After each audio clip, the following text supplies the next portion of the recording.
It's part of our job to watch gay porn. I know.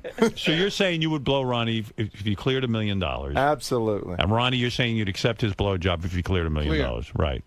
Hey, Howard, I just want you to know we already got an offer for a venue for the fight, and I'm not even kidding. No kidding. It's Citi Field. Wow.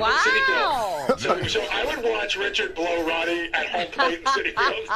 Wow. Can you imagine the crowds? Oh, my God. It'll be like the Beatles at Shea Stadium.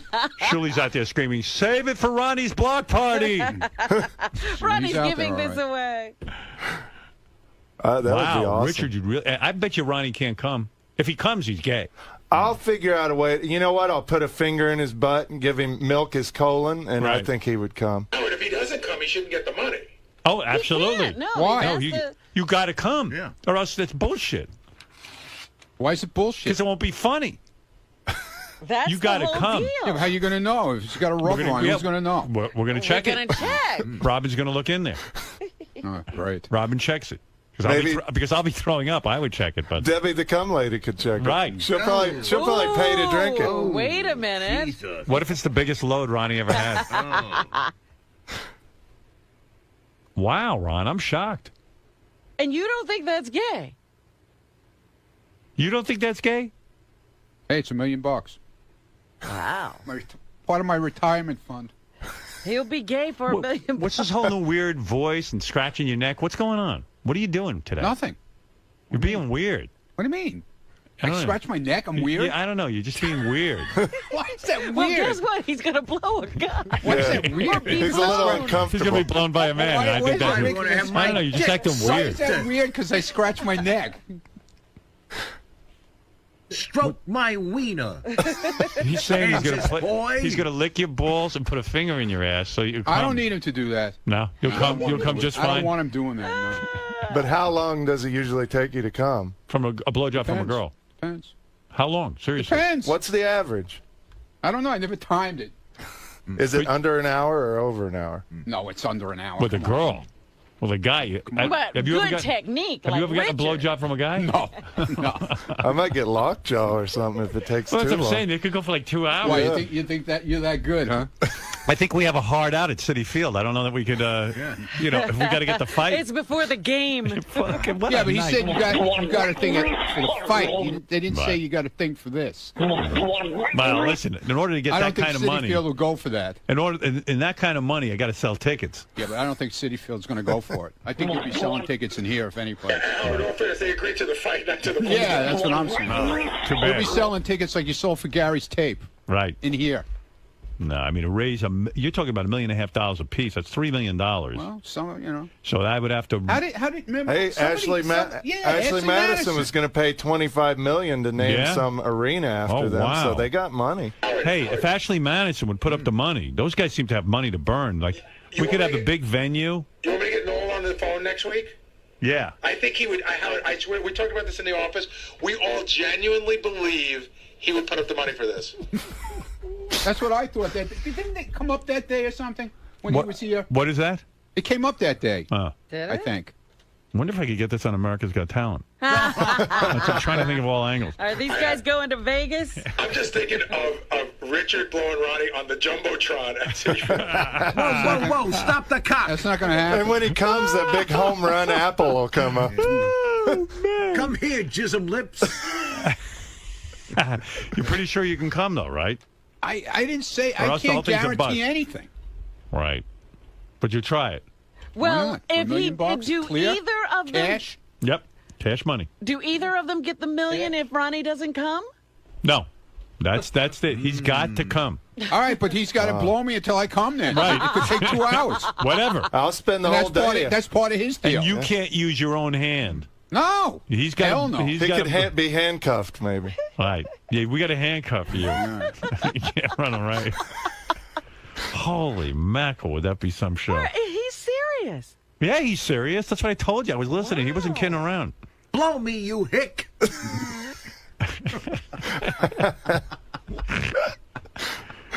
Wow. Can you imagine if Ronnie comes from a blowjob from Richard?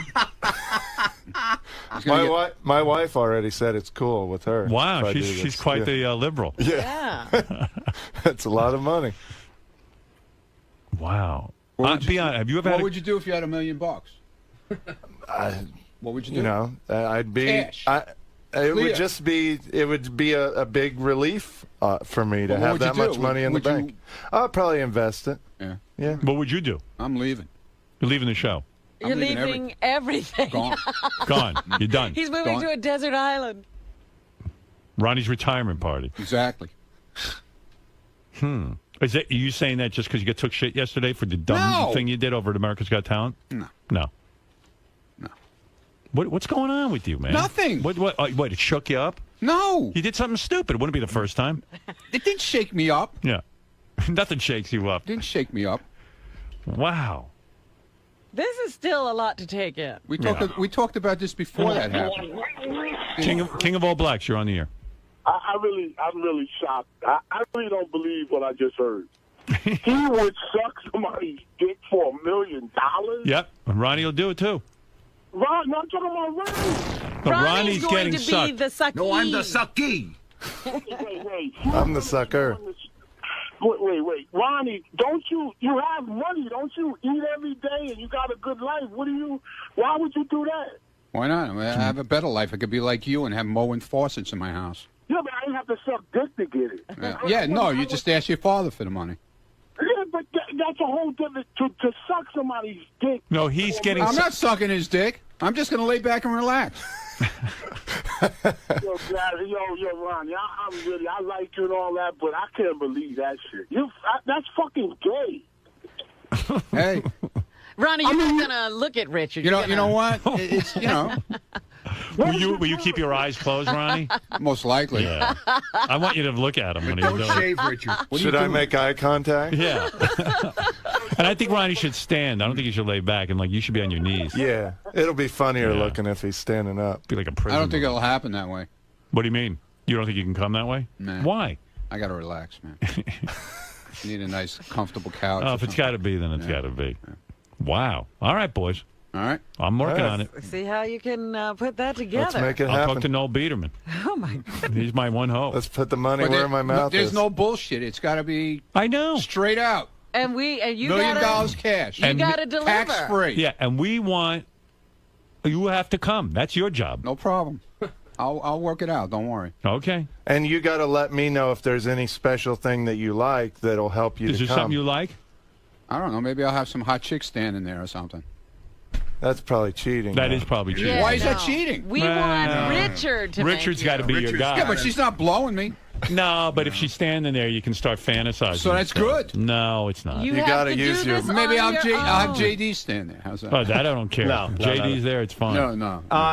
Just so we know that Ronnie actually comes, whenever he's about to come, he should yank the condom off and jerk off all over Richard. Oh, you mean like in a porno movie? Exactly. Like in a porno movie. Yeah, we need you to blow your load on his face. As long as I can wear safety goggles over my eyes. No goggles. I either. don't want cum in my eyes. Well, too bad. Keep your eyes closed. Yeah, that's people do want for $3 million essentially. You got to have the money show. All right, Yeah, I'll you should- agree to Ronnie that. should whip his condom off and blow his load. I'll agree to that. Here's some nut cheese. As long as I don't have to swallow it. But No. how quickly? Because you got to know that he's not coming from masturbation. He's coming from Richard. Well, Richard's got to I have ain't his mouth jerking on off. Who said I was Well, doing? I'll He's not, no, Ronnie can't touch I'll himself. tie my hands behind my back. I Oh, don't care. okay. if Ronnie just lets me know when he's ready to go, I'll just Feast on Oh, my load. you'll pop it I'll off? pump it, And you'll yeah. finish it? Yeah. He'll finish it off, too. Yeah. No, he's going to take your load. I'm going to earn this No, million. if I have my hand behind my back, tied Yeah. behind my back, Right. and he pops it off, he's got to finish. Yeah, he's got to He's jerk gotta jerk- you off a little. Yeah. Yeah. Milk the cow. There you go. And Right. you'll let it go all over your face. Yeah. Try my yeah. pump. Wow. I want. That's I mean, great. this is the money's important, but also to me, this is I think going to be one of the funniest things ever. Absolutely. So it's important for me to make it look funny too. You know? Absolutely. And you're not going to go away and hide. Ronnie, we lose, but you'll Yeah. stay with You're going to Yeah. stay with the show? Yeah, I've done enough crazy shit. This don't really bother me. Okay. Is there a minimum amount of time? Like, what if Ronnie finishes in 2 seconds? No, that's his credit. If he finishes in 2 seconds, that's it. That More party power over. to him. It's like buying a ticket to a Mike Tyson fight. Right. Remember when he used to punch guys out, one punch, and then he'd be done? You don't know. Ronnie blows a load fast. You know, it's I'm like, going to be happy if he Would does. you ever Where's have my had check? any number? what? Would you ever have had any number that you would do it for? No, there's no number. I don't want any guy blowing me ever because you know what? That would doesn't- traumatize He me. doesn't have to. Is there any question that you'll put this on? What? You'll definitely do it? Yeah, I'd do it. I mean, I don't know where we'll wouldn't do he it. do it? I'll do it on our TV because I don't even think we could do it on Sirius. I don't think they allow you to Yeah, blow well, a guy not till he here comes in on the your face. building. But we could do a remote. We can't do it in the Yeah. building. Yeah. We could put him in a hotel room and have cameras. Yeah. I think we want to have an audience. Though, I want to right? be like Ganget. I want to have a suite. Okay. I'm not having a little hotel room. Sweet. Yeah, I so think that you could be and- arranged. You and Richard can take a bath together. You clean up. So I can wash my face off. Wow, what a special. Loof in my bag. So you're going to put your finger, like play with his asshole a little bit too? If that's what no, it he's not. takes. No, No, he's you not. don't. That would disturb Tickle you. his taint. But that's going to get you off. That's you know? part of his What if technique. like he's blowing you for an hour and like all of a sudden you realize you That's just his can't problem. come. You can't come from. Well, it's That's your his problem problem. too. You want the million. Right. Could I use a vibrator on your behind? Would that help? No, and I don't want you doing that. about No, no, no. dildo? No industrial materials. Maybe used. Ronnie's right. That's cheating if he fingers Ronnie's asshole. It's got to be all mouth. But does Ronnie want him to play with his balls? No. You don't need it. But what if you can't come after an hour and I you don't want the know, million? man. You know, I don't know. You don't want him to. You'll say, I "Hey, have play no with my idea. balls." No idea. Are you gonna talk dirty to Ronnie? If he Ronnie, would wants you it. mind that? No, because that'll be stupid. Hey, you're hot. Maybe Ronnie wants to talk dirty to Richard. How's this tongue feel on your old cock? You like that? Ronnie, you like Ronnie? that? You like dirty talk at all? Not from him. No. You want me to lick the head? Oh. Lick my hairy crick. I can't believe this. This is really going to happen? You know, it'd be good too. We fly Richard's parents in for the audience. No, I don't know about that. Hey, Richard, this is your dad. Hey, Bob. Hey, Bob. Yeah. Here, you're a millionaire now. I guess if they can get a free weekend in New York Why out of not? it, then Plus, that's cool. you throw him a few grand, right? Yeah, absolutely. I'll buy them a house for Yeah. sure. Try to Yeah. erase New their farm. memory. New Yeah, farm. new farm. All right. Wow. Richard, I'm happy you're blowing Ronnie. I'm getting a new farm. I won't have to kill roosters no more. You know, shithead's going to live. We're never going to have to eat it. Do you think? Like, do you want to practice on a banana and pretend it's Ronnie's cock? I could if you Yeah, want. right. Do you have a technique? You think? No. I mean, Have you ever blown a guy? blown never a guy have. with a condom? What was the closest you got? I've never gotten that. Here's a banana. Is this banana clean? Oh, right. Yeah. Yeah, that's Like good. your Clean it with a shirt's- dirty shirt. Your That's shirt's great. not even Sal clean. probably shoved it up his ass or Should've something. said it on Ronnie's cock. I You bet want a Ronnie condom on the showers. banana? No, I can just try. Let me see. Why are you looking at me? Well, he's See, practicing. you're his lover. Ronnie, how's that feel? Deep throat Ronnie. How far in? Oh, no. Gagging. And Why are you leaving, Ron? Ronnie, let him look at you. Why are you leaving? Throw it up on the floor. No, let him look at you. Let him look. Throwing up on the floor. What if I open my shirt? You gonna come, Ronnie? Wow. No. I don't know if this will work or not. Oh, my God. Oh, God. Oh, he All the took way it all down. in. He took it all in, Ronnie. All the way down. Are you gonna Ronnie. go balls No, deep? I only went half down. All right, are you about this big? Oh, here you go. Here's Sal in the Ronnie mask. What's the matter, boy? You a little jealous? You're not cut in on the act? Huh? I really don't know where that thing's been.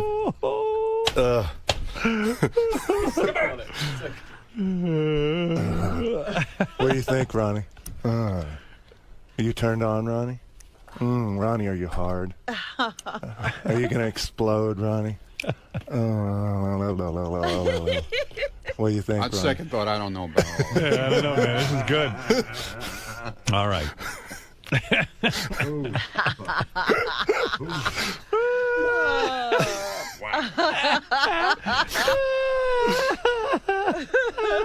You still up for it, Ronnie? I don't know. I have to think about it. Hello, City Field. You let me know if somebody comes up to money, and then we'll talk. All right, I'm going to get on the phone to Noel Biederman. I'm going to actually have to call him myself. All right. That's worth it. But how big? Would you mind telling me how big you are down there? Like, is Because it? he's got to Why get do I have ready. to tell you that? Well, are you about this banana size or longer? Or? How many inches are you anyway, Ron? Average. Average size? 6 inches? Yeah. Okay. So I you could, I think? could take that all the way. Yeah, because that's at That's least about- 6 inches. yeah, that's about 6. You could suck his whole cock. Yeah. Yeah. Oh, he'll come real And fast. maybe his balls, too. I hope he shaves. Do you shave No, it? be hairy, Ron. Are you going to shave it if Richard blows you? No. Oh, come on. No. Have a little sympathy, Ronnie. Wow. Gee, I thought you were doing all right financially. I didn't realize. I am. Yeah. I'm fine. Okay. All right, guys. Thanks. All right. Looking Thank forward you. to the big special. Let's make it happen. How did that conversation come up? I don't know. Well, it came from Ronnie saying on Fine Time that he would let Benji blow him, I think. No. Or what No, he was said I'd be that? the best. There was a question. There was some kind of question about. I don't even remember what it was, but it wasn't If actually. you had to pick one guy from the show to blow you, who would it be? She gave you 3 choices, and you picked Benji because you thought he was experimental. Right. Exactly. Right. Nice. All right. It was a question. It wasn't an Right. like we were going to Was do. it a fantasy you came up with? Actually, the answer was none of the 3. It was. That should have been the That answer. should have been the answer. Oh, that was well, the right not answer. my answer. I would receive a blowjob from Richard. The only bad part of this is I have to talk to Noel Biederman. I think I'd rather blow a guy than talk to Noel Oh, Biederman. no. Now you're in on it. All right, I'll look into it, boys. That's all I can tell you, and I'll Okay. give you an update when I find out. It's fun to talk about either way. Sure. Yeah. Yeah. The fantasy is so good. All right, thanks, guys. Power couple. Let's come out. There they are. Hey. The happy couple. You guys ready to go? We ready, Ronnie? Right, look like This you're. could be you. It's the end of the block party, pal. This Richard, you're in line. It's now the Are cock you guys, party. Richard? Are you truly ready to put your money where your mouth is? Where my mouth is. Yeah. It's not easy blowing something. I gagged on this, and it was, it's going to be some work to it, but But it might actually be easy to raise that $1 million or $3 million, pal. whatever. Whoa, whoa, whoa. It's Stop the $3 clock. million. When Whatever. did that change? Ronnie, is that It's really? $1.5 million each because tax-free comes out to $1 million. Okay, fine. That's right. not going to be a lot for a sponsor to come up with. Especially, that's a lot of money. you don't think Noel Biederman has $3 million ready to, put down Just on throw this? out the window. It's not being thrown out the window. It's for a monumental event. What is he going to get out of it? He's going to get anything. What's he getting out of it? He's gonna A get lot of publicity. Are you familiar with how He gets advertising enough works? publicity. Don't worry about it. It's been well documented, or at least rumored, that Ronnie does have a curved cock like that banana. Yeah. You've heard that before, right? Now that you mention it, I remember him talking about that. How will you adjust based on that knowledge? Well, I practiced on this. I think That's I'm ready. true. But you have to be careful because that could, maybe hit you in the tonsils or something like that. You never know how the, Maybe I'll the get curvature will I'll get work. my tonsils removed beforehand. A lot was made about this, about this scenario. A lot of jokes were made. Are you truly prepared for the consequences and how this will affect you mentally? I know you said it's a joke. As long as my wife is cool with it and my parents are cool with it, and as long as John Hine is cool with it, and as long as John Hine will still be my friend, then it's all good. You were way too familiar with that banana. Way too familiar. I love bananas. Oh, I bet you do. It's only a banana. It's not a penis. I am very cool with you blowing Ronnie. I think it would be an excellent event, and I think it would prove once and for all that you're both extremely gay. No, it proves that we're up for a funny bit. Would you say this would maybe be the greatest bit ever on the Stern Show? I think if Scott went through with what he said he would have done, That would have been the that best. would have been the best bit ever. But this is definitely number 1A, I would say. Okay. And I wish you luck, and keep telling yourself that it's not gay because it doesn't get much gayer than that. All right. It's not gay. Get out of my way, cocksucker. Richard, in all seriousness, though, I know you have very loving, open-minded parents, but Do you imagine getting a voicemail from your, Richard, it's your dad, and then I heard you're blowing Howard's security guard with a curved cock? Well, my dad's met Ronnie at our wedding, and he likes Ronnie, and he knows Ronnie's not gay. My dad knows I'm not gay, so I think he'll be fine. You're practicing on a banana. What would have you imagined what the flesh would taste like, Ronnie's old salty flesh? I don't want to, until the money's there, I'm not going to imagine it. I'm not going to think about it. It's going to be a banana until there's $1 million on the line. See, this is what I'm concerned with. You've sort of resigned to the fact that this is funny and it's a joke, but when push comes to shove, when cock comes to mouth, are you ready? Are you prepared for the consequence? I mean, I won't know I won't know until it happens. But there's no backing out now. You've already said you will. I won't back out. If there is a guaranteed that amount of money that I'm going to get if I blow Ronnie, I'm ready for it. Look right into the camera and guarantee it like you're an infomercial. I guarantee if the money is there, I will blow Ronnie. Wow. You really look serious. I am. All right. That's a pretty damn good amount of money. Holding on to that cock. I'm more worried about you, Ron. Don't worry about me. Your light blew out. Thank God. Oh, it didn't blow you. Yeah, well, what can I say? I'm worried about you, man. Yeah, good. Worry about me. The fuck is wrong with you? You're the perennial ladies' man, and now you're going to get blown by Richard. Whatever. This is going to change everything. Yeah, $1 million will do me just fine. I have to look at your face every morning.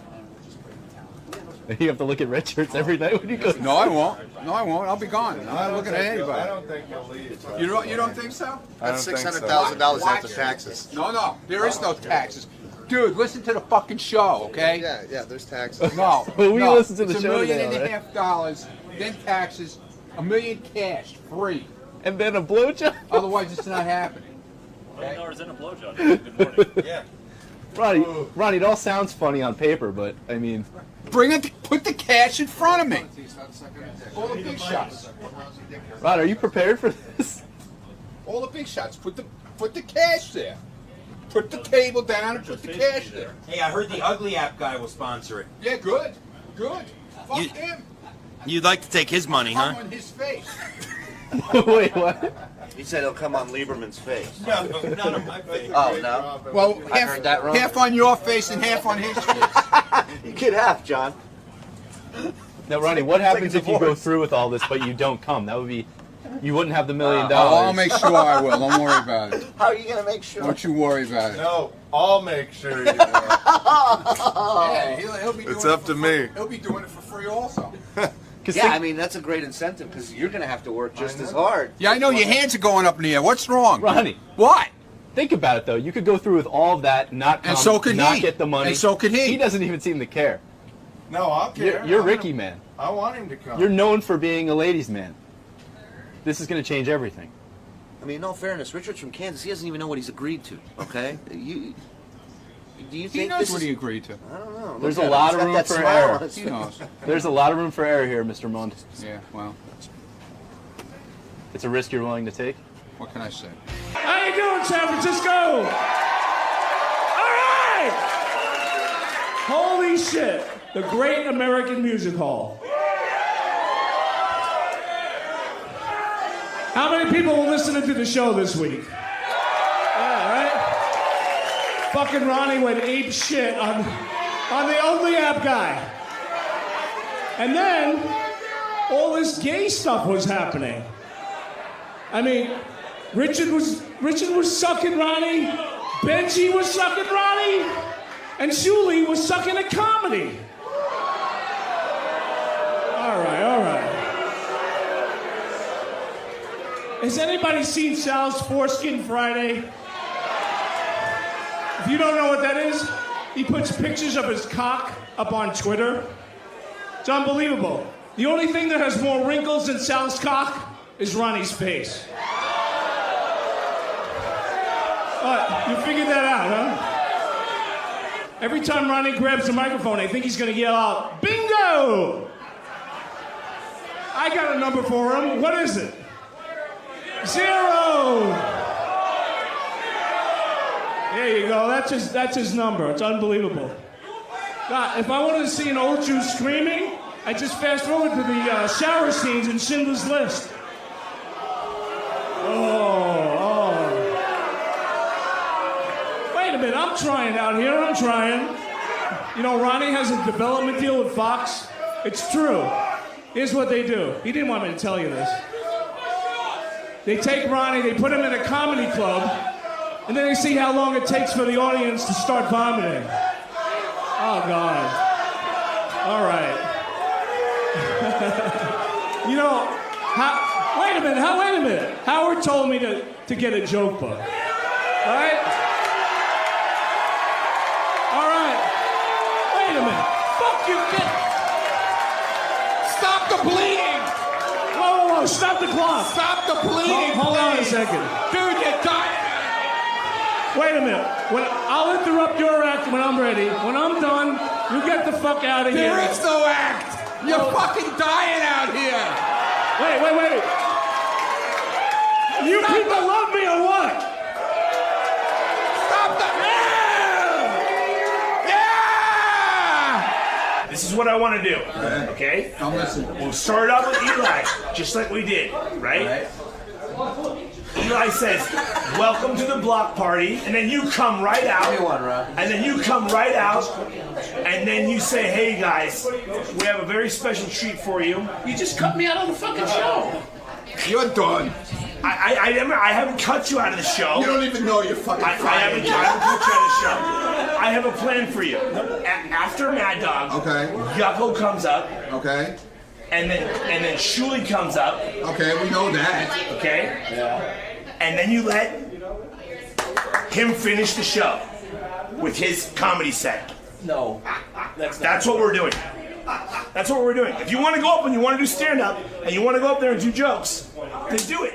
No, I'm not going on after him. I'm not the fucking headliner. I know, clearly. But dude, you go up there and you're killing the vibe, bro. Eli's doing those parodies. I'm out of the show. I'm killing. You're not out of the show. Killed the vibe. No, I'm you're out not. of the show. I'm not killing you. Fine. If you go up, if I kill the vibe, then I'm done. Dude, so I just decided I was done because you didn't want me to kill the I'm vibe. Not. Look, I'm done. I'm done. If you don't even talk to me anymore. I'm done. Don't be mad at me, bro. I'm done. If you do, I am done. If you got do your set, I am done. He's fucking done. Go ahead, start the show. I'll be down here. If you do your set, I'm not coming out. If you do your set at the end of the show, I am not doing it at the end of the show. If you do your set at the very end of the show, it will be funny. Oh, I'm not going on last. Why? I'm not going on last. It will be so much funnier if you go on last. Works. No, it won't. It will be so much funnier if you go on last. Maybe for you, but not for me. No, for the whole show, it'll be so fucking funny. You want to change the show? You don't do it in the middle of a fucking 1-show, 2-show weekend. No, I'm not doing it. I am not doing it. I will be down here. Have fun. Oh, I'm done. Dan! Ah, what? Last night, what happened when he drank?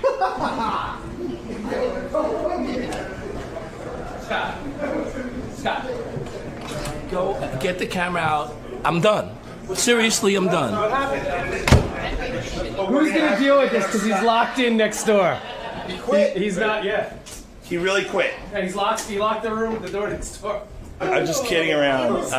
Nothing's getting changed, Scott. We're just busting your balls. Get in. Right. Scott, get the fuck in here. Hey, but I really think. I'm done! Scott, get the fuck out here. God. Fucking baby. I'm done. Look, I have a lot of respect for you, Just bro. collect the money and don't worry about how I don't worry about how I fucking push buttons. You collect the money and we'll be fine. That's all. Your job is to promote. My job is to DJ. If you don't like it, I'll be gone. Hey! Hello, San Francisco!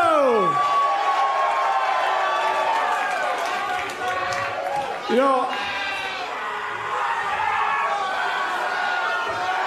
I was gonna do some jokes tonight, but they don't want me to torture you.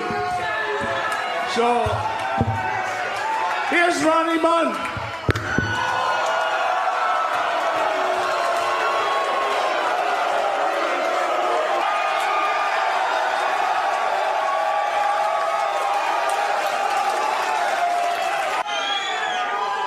Fuck him, right? Fuck him! You don't want to fucking come out? Fuck you! Show. He fucking quit. Hold on. Before the show, they told me they didn't want me to come out here until Get the your end. pictures now. No, you're done. You quit. It's your last show. I pranked you because you pranked me. I heard you just quit. I heard that you didn't want me here. Nobody ever fucking told you that.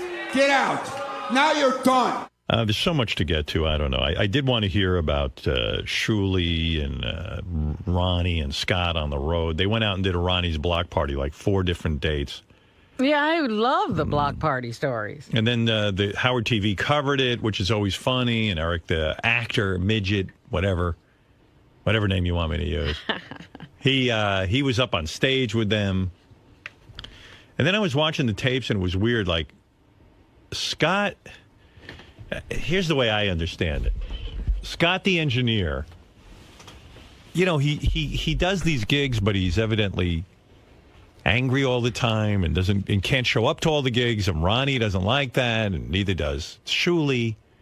Well, they say they can't rely on him. He initiated this whole thing, and then they can't rely on him to be at the event. So from what I could ascertain, I guess they had a legitimate problem. They were on a plane. They were flying to one of the gigs. And as they're flying, it turns out a fuel pump on the plane goes, and everyone's blaming Scott because Scott has a black cloud over his head. And, you know, a fuel pump is pretty serious stuff. So they had to change the fuel pump. The guys were late. The plane finally took off. And so I guess at some point, Ronnie and Shuli conspired against Scott because they had this big bus that was taking them from the airport and traveling to the gig. Right. I guess Ronnie and Shuli figured out they'd have the bus breakdown and then blame Scott. They were goofing on him, having some fun. Right. Howard, I can tell you there's crazy tension out there all morning long. Why? But among all of them, I don't know. Everybody keeps coming to me like there might be fights. Scott hid Ronnie's breakfast because now he can do practical jokes, and I don't know. It's very ugly. Well, all I know is I guess Scott then had prepared some stand-up comedy for the Ronnie's block party, which actually I saw, and you know what? I admired him. He took my advice. Scott went out and tried to get a couple of jokes so that he wouldn't stand there like a dunce on stage while Ronnie does something and Shuli does something. And Scott was just standing around at the block party, and I think people were starting to get resentful. And Scott actually went out there and attempted stand-up comedy. And I don't know, Ronnie walked out in the middle of Scott's set because he was getting booed. Well, not just that, Howard. Also, any of us that he was going to do this, that he had jokes. Well, what's the difference? I mean, he goes out anyway, so why not give him the microphone and let him talk? And that's fine, but Ronnie, the way the show's been going is Scott comes out, says hello, brings up Ronnie. So Ronnie's back there waiting for his introduction, and 7 minutes later, it's now Thunderdome in the audience. People are going nuts. So Ronnie figured, hey, I better go out and save him. Yeah. I'll interrupt your act when I'm ready. When I'm done, you get the fuck out of here. There is no act. You're fucking dying out here. Wait. So anyway, so Scott got insulted that Ronnie walked out during the middle of the show, during the stand-up. Yeah, what is Ronnie saying? That Scott doesn't know how to handle a crowd? Yeah. Well, he doesn't know how to work his equipment either because nothing worked. Oh, dear. So Ronnie starts him with Scott. Well, evidently, Scott goes backstage and blows up. He's like, you guys interrupted. You interrupted my set. And when I say blows up, I mean, you know, he hardly ever, like, has an affect. Right. You guys interrupted my set, and you've been playing practical jokes. And Ganji's interviewing him, and Scott's like, fuck you. No, he quit. He quit the show. Yeah. In the middle of the show. He quit the show in the middle of the show.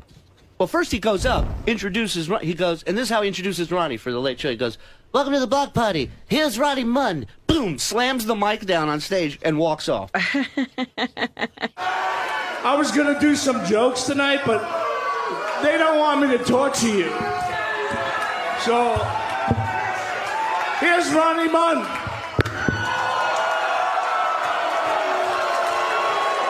Was that him saying, that's it, I throw the gauntlet down? I've had enough, because we were kidding around before the show. We had one, before the first and second show, our promoter, Sequoia, said, look, if you want to do stand-up, come out at the end of the show after Shuley, Scott, and the whole joke was we don't mention Scott in the lineup till the very end of the show. Right. Well, Scott blew his stack. Scott goes, I'm done. I don't Why was he need this." upset with going last? Because he felt... Because how dare you insult him by going up last? He's Scott. He should be up there at the beginning, and nobody wanted to take him out of the beginning.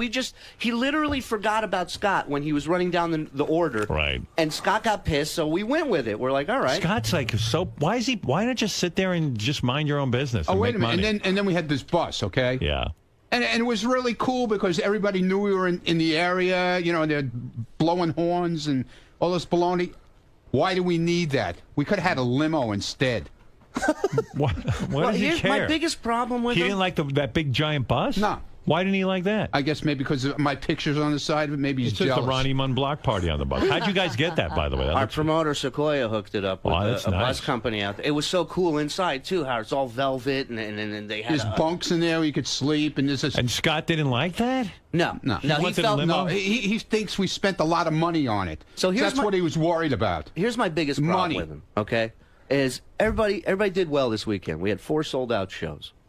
I drop a check in this guy's hand, way worth more than what he should be getting. Right. Okay, I'm not going Right. to bullshit you. For what he does, it's a ton more. Right. So I get back to New York, and I get a call from Clean Box Entertainment, and they go, Scott has contacted us asking for a breakdown of the expenses from this weekend. Wow. So I go, why would he ask for a breakdown of the expenses? So I said, you know what? Tell Scott, come talk to me about it. I don't hear from him for a day. Then he sends me an email. Oh, I heard you had the expense report. Can I see it? So I walk back there and I go, were you not happy with this weekend? Were you not happy with what you got paid? No, I was fine with it. I said, well, then why do you want to see a breakdown? What, you don't trust me? No, I just think there's some money we're spending in certain areas that maybe I can help you guys out and we'll make more. I go, don't fucking worry about everybody else's money. Don't worry about shit, dude. Just do your fucking job and shut the fuck up and be glad. You know how hard it is to make money? Forget a living. You know how hard it is to Yeah, just but I make heard money Scott, and stand up? But I heard what Scott was saying to you on the tape. He says, hey, Shuley, you wouldn't sell a fucking ticket without me and Ron. Oh, yeah. That's his other thing. And he said goes, that you and Florentine went out and did a show and 80 people showed up. That was his whole big rap. Right, that was yeah. his big 80 more people that would show up to come see him in a fucking room to push one his job is to push one button to start the fucking music. Right. We were at the Great American Music Hall in San Francisco. They do concerts every week there, Howard. Right. State-of-the-art sound, crew, everything. A minute of silence before the show starts. The button. He's pushing the button. Nothing's going on. Right, right. He's looking at you with that stare that he's looked at you for 35 years with. Right. Like it's the first time he's seen equipment in front of his face. I don't know. Eli Braden, the guy who does the amazing song parodies, he comes out in San Francisco, opens the show by doing a medley of Robin songs. The crowd was in the palm of our hands. Right. They loved it. Thunderdome gets out there, starts doing 2 minutes of comedy. They fucking want blood. They want, and I tried to explain to him. Booing. I said, Scott, it's so hard. As an audience, they want to know Scott, that the do you want comic's to come in charge. Scott, do you want to tell me what's going on? Because Scott at one point, here, I'll play you the tape. All the tape is on JD1 in the first column. Here, I'll play you the tape. And he quit again. That's my point in all this. He quit on Chicago and Arizona, made up some bullshit excuse where he couldn't go, and now he quit in the middle of that show, and he can sit there and say, "Oh, that was my prank." That's what he's saying after. Yeah, now it's a prank. He said that he never really was angry, that he was pranking them. But Well, it did, you know how he changes his Yeah. story Exactly, after the Robin, fact. it was typical Scott. First he got pissed. He locked himself in one of the green rooms, and I thought, where's Robin to get Scott out of the green? Every time throughout the years, he's done that to you guys. All right, here's Scott doing stand-up. This is at the Ronnie block party. This is what precipitated all of this. Now, mind you, already pranks have been pulled. Yes. Buses have broken But down. they're not during the show. Right. And in all fairness, JD and I went with Ronnie to Chicago and Arizona. We took 9 million pictures of Ronnie, every angle we could see that was embarrassing, and tweeted them out all weekend long. All we do is bust balls on this tour. All of a sudden, he's hit a limit. But you haven't worked with a star like Scott the Engineer. Apparently not, You don't Robin. mess with a star. Apparently not. Yeah, so here's the best. So this morning he pulls a. He's going to pull a prank now. Right. Okay. Yeah. First I hear that I'm going to come in this morning. And he's going to lock the studio, and then I'm not allowed in the studio anymore because he's mad. Right. The second thing, now I had to go downstairs a little while ago to take care of something for tomorrow's guest, and I come back, my breakfast is gone. Right. Okay. All right. This is his big prank. Yeah. What happened? Where's your breakfast? I have no idea. Where did you leave it? I don't like people just touching my fucking food, man. Have you put up Games flyers? are no fucking games. Have you put up flyers with a picture of your breakfast so people can find it? You think it could have been a legitimate mistake that somebody thought maybe it was their breakfast? What the fuck are you talking about? It's right here. So they're hiding it to bust your balls? Yeah, fine. Just wait. Just wait. Games want to fucking play around here? You want to play fucking games? What are you looking at me for? Did you have anything to do with this? I'm sitting here working. I don't know what the fuck he's talking about. This isn't a Scott prank, is it? What the fuck are you talking about? I don't know. He said his food is missing, and I guess he thinks you have something to do with it. Why would I have anything to do with it? I have no idea. Okay, well. All right, thank you. I think I know where your sandwich is. Yeah, I heard. Do you want me to get it for you? No. No. Now he threw it in all kinds of dust and shit. I don't want it. I'm gonna go look and see if that's actually your sandwich. Power 100 News investigation. Rumor has it. Yes. There's a sandwich here somewhere. Oh, well. How's that happen? What do we have? You know? Yes, I can testify. Go ahead. When you get old, sometimes you just forget where you put things. You know, it's happened to me, so... And Ronnie's older than you. I'm not saying he forgot, but it can happen. Ronnie, I found your sandwich if you still want it. Yeah, everybody else is fucking handling it. I don't want that shit. Oh, it's all wrapped up. Hey, Johnny Breakfast. Seriously, in all seriousness, it barely touched my penis. I don't want it. I don't want it. You want me to show you where I found it? Game is on, pal. You want to play pranks with people's food? That's fine. Yeah, we're gonna keep this up till Howard talks about it. It's 9:45. What the fuck is this bullshit? Holy shit, I don't know. Oh, I don't know anything. He's got it. I don't know touch it. anything. See, look at him. And you should have seen where he put it. I don't really care now. He can shove it up his ass. I don't give a Yeah, shit. he probably will. Be my guess. It's okay. It's fine. Exhibit A. So I got pissed off because I don't like anybody touching my food. Yeah, I don't blame you. You know? I'm the same way. So now he goes, oh, he can dish it out, but he can't take it. Don't touch my... You want to fuck with me? Go ahead. Everybody fucks with everybody around here. Yeah. But don't touch my food. That's bullshit. That's little kids crap. When I step on his egg sandwich tomorrow, we'll see how he likes it. I mean, yeah. Now it's escalating. That's the adult approach. Now it's escalating. That's a very adult approach. So anyway, here's Scott doing stand-up comedy at the gig. How you doing, San Francisco? All right! Holy shit. The Great American Music Hall. How many people were listening to the show this week? Yeah, right? Fucking Ronnie went ape shit on the Ugly App guy. And then all this gay stuff was happening. I mean, Richard was sucking Ronnie, Benji was sucking Ronnie, and Shuli was sucking a comedy. All right. Has anybody seen Sal's Foreskin Friday? If you don't know what that is, he puts pictures of his cock up on Twitter. It's unbelievable. The only thing that has more wrinkles than Sal's cock is Ronnie's face. He's doing all right. I mean, It's okay so far. at least he has something to say. I was proud of him. And that's fine. Listen, I have yet to come to a show where somebody's like, "Whoa, Scott's third joke was the best one in his act." You know what I mean? People aren't coming to see Figure that that. out, huh? Every time Ronnie grabs the microphone, I think he's going to yell out, "Bingo!" Wasn't bad. Come on. I mean, he's trying. I got a number for him. What is it? 0. He's completely out of breath. There you go. That's But I mean, you tried. I have no problem with now this. you come in. Well, he's getting complimented. Yeah, now you get fucking complimented. Ronnie's on fire today. Ronnie's pissed. Why are you so angry? You touched my goddamn food. That's why I'm so angry. There's 10 people that touched your food before it got here. That's none of your business. Hypothetically, if I did touch your food. Oh, well, you touched my food. You touched it. I know you did. This is why I get tanked on the road. So if I get pranked, I'm not allowed to get mad. But if he gets pranked, how did they prank you? They pretended the bus broke down. Let me explain what happened, and instead of their fiction, let me explain the truth. Okay, go ahead. Fiction.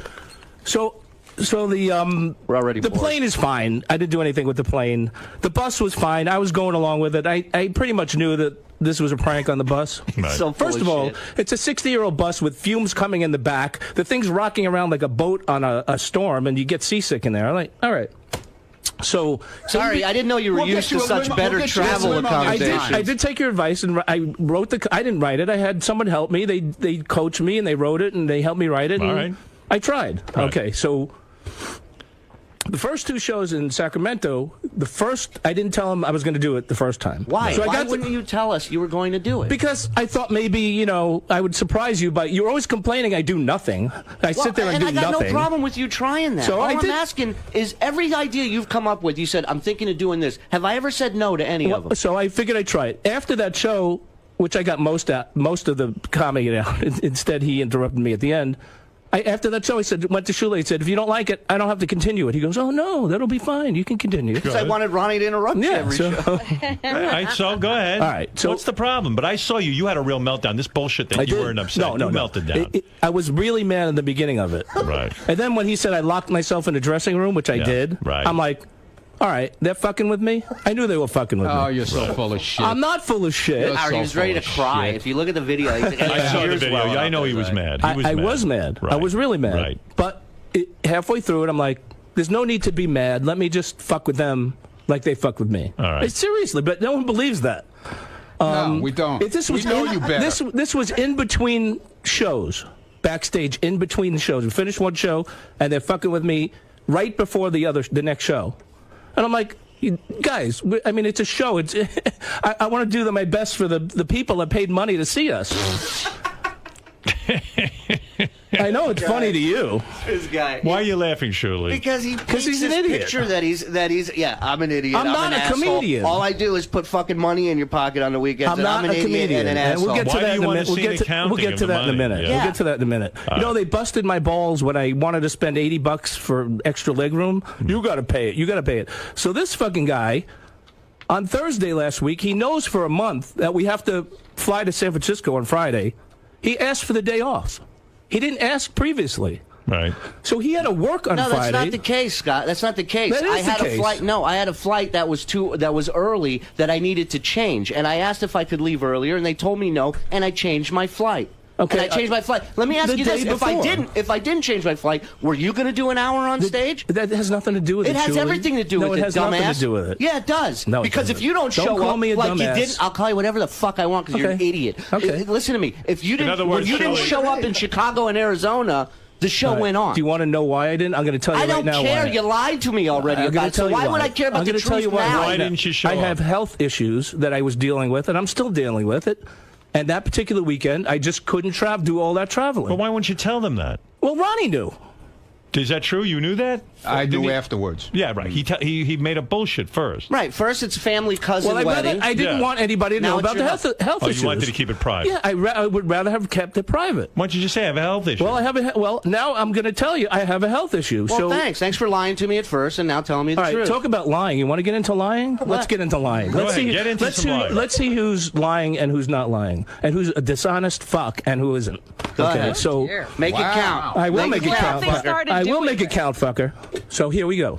Boy. We had an agreement originally that we three started. Actually, it was my idea. They keep crowing that it was I love my that idea. I love that he says it was his idea. So it was your idea to get a promoter, to book venues, Well, to you put a keep show saying it together, was to my put a light- idea. You said, hey, we should No, do no, no. something I want to together. hear and he what went out. you. I want to hear the idea you created. You Tell keep me. saying it Tell was me my the idea. you created. I don't know. You keep saying it was my idea. I came to you and I said, Ronnie, You came I said, to me. would you want to host a thing? Yes. Scott, would you DJ? Yes. That's how you came up with the idea, by saying yes. I don't know. We have tape of you In guys other saying it was words- my in idea. other- No. In other words, you said, hey, let's get something going together. I don't know where you come up and then with that. Shirley went out and did all the legwork. That's No, what actually, he's referring to. what he said was, I need to make some money. That's what he Exactly. said. That was his idea, that he needed to make money. Exactly. Right. And you came up with a concept. Well, why don't we do something? All right. So Right. we agreed upon a fee, me and Ronnie. Okay. All right. Which we got. After that show, the first show, Shuli comes to us and said, listen, that's a little too much. Why don't we all take X amount of dollars? This way we can all, going forward, make some more money. Right, because the first 5 shows we did, Howard, were all a loss. All right, so- They- we didn't. Nobody. The promoter who backed us for these shows, Right. Took a lost loss. a ton of money on That's these fine. first 5 shows. I agreed to that. Right. And then as things built up, we'll get extra money as we do better at each show. Right. Fine. Okay. Then after the Chicago thing that I didn't go to, they come to me and them two decide, and I thought it was the three of us that were in this together. They decide that they want to pay me a flat fee. They're changing our agreement. That's right, because you changed the agreement by lying to us and not keeping up to your commitment. That's number two. Number two, he wanted to change the agreement. I said, no, I'm not going to do that. Let's keep the agreement we have. So after last weekend, I come to find out, not only wasn't I happy with the money, like he said, I wasn't happy because he's taking more than everybody else now. Surely. Yeah, without even telling anybody. It. That's right. Is that true? Are you I think that's being dishonest. First of all, I didn't say I take more than everybody. I said I make more than you on the fucking weekend. And guess what? What did I tell you? I'm going to continue to make more than you. Because the minute you go up there and do... No, it's not being dishonest. Sure it is. We have an agreement. It's being a headliner, dude. You're not a fucking headliner. You don't close the show. We agreed that we would get this amount of money. You do this, I do this, he does that. And that was the deal. Your point is that you would, without you, he wouldn't be selling these kind of tickets. It's not me only. Well, that's what you keep saying. Me and Ronnie could do the fucking show without Julie and get any two-bit comedian to be on stage. Do it. Do it. You up for that? I never said that. No, I'm just saying. Would you be up for that? When did I ever say that? You're more than welcome to do it, guys. That is a tremendous insult. He's saying that he could basically go on stage with any two big comedians. All this guy is doing is insulting me constantly. So the biggest insult. I mean, we're saying you gave it to him very good. Obviously, he can't take what he dishes out. Another person that can't take what he dishes out. No, the biggest insult, and it's not just to me, but you realize he organizes the whole thing without him. He has no fucking clue. He has no concept. Obviously, things aren't going well because the expenses are out of control. He spends an extra $500 on airfare that comes out of all of our money. Do me a favor. Tell Howard what you made this weekend with all this bitching. I don't want to. What? I didn't say it was bad, but you made more than that. You didn't say it was bad now. What did he make? Tell Howard what you made. I'm not going to tell you what I made. I want you to tell him. Be a man and tell him what you made this weekend that you're fucking sitting over here crying. I'd like to know. Tell him so when you walk out of the studio, everybody in the office can go, what a fucking idiot. Tell him what you're walking away from now. What I made has nothing tell me how much you made. Has nothing to do with it. I'm curious. I made $2,500. Wow. Which is... It's good money, okay? That's unbelievable. Sit quietly and enjoy your success. It's over, Howard. It's over. I'm done with it. You're quitting. No, he's done. He's fired. I'm done. He fired me. He's done. He fired you. Yeah, that's what he said. I don't know how he could fire me. I don't need it. I don't need the fucking headache. Are you firing him right now? You're gone. You're gone. You're fired. You're done. Now, Ronnie, how do you feel about firing Scott? You're in this too. I'm in it, but What? I take my money and I walk away. I don't care. Ronnie, if I'm doing, if you don't agree with what I'm doing, if you don't listen, if you don't agree with the decision I'm making, you're more than welcome to speak up. But look, for me, I've had enough of it. It's too much of a fucking headache. You can't deal with him anymore. Here's what I feel. No, I think I do. Crazy. Listen, I think I took your advice. I worked hard to figure out this comedy. You work harder on bitching and ruining everything than you do on making anything positive happen. This reminds me of a group called the Beatles. Yeah. Can I explain something to you? Listen. Can I explain something to you? Yeah, go ahead. I go and do these shows. I have no clue how much they spend. Well, you should. What they do. I mean, you should. Your name is attached to it. I mean, I don't give a fuck. Well, that's the problem. Maybe he's a guy that appreciates what he's getting. I make a nice paycheck. I appreciate the money. No, you don't. Happy. Stop lying and say you appreciate the money. You appreciate nothing. There's airfare. There's hotels. The guy with the bus. And you got to coordinate all this. And you know what? An effort. With the thing with the bus, painting the thing on the side of the bus and the whole thing, it's building up a whole brand. That's good. You know what I'm saying? Yeah. And it's fun for the fans. And it's not something we're going to have in every city. He's losing money. That's what he looks at it. Well, he's counting everybody's money. No, much you like guys, someone who used to work with you guys for many years. We're sold out and booked out all the way till the end of the fucking year. You guys break my balls about spending $80 on a legroom seat. And did we not get you legroom? No. You didn't get your legroom? No, I got a regular aisle seat. Sorry, we would be more than happy to get you legroom. And everybody else gets a regular seat Who too, owns Scott. the name Block Party? Can Scott do Scott's Block Party if he wants to? Absolutely. Yeah, I don't want to do Scott's Block Party. Are you going to start Scott's Block Party? No, I'm not going to start Scott's Block Party. Why did you get a two-bit comedian? I didn't say I can't do it myself. I didn't say I could do it myself. Right. I never said I could do it myself. I see.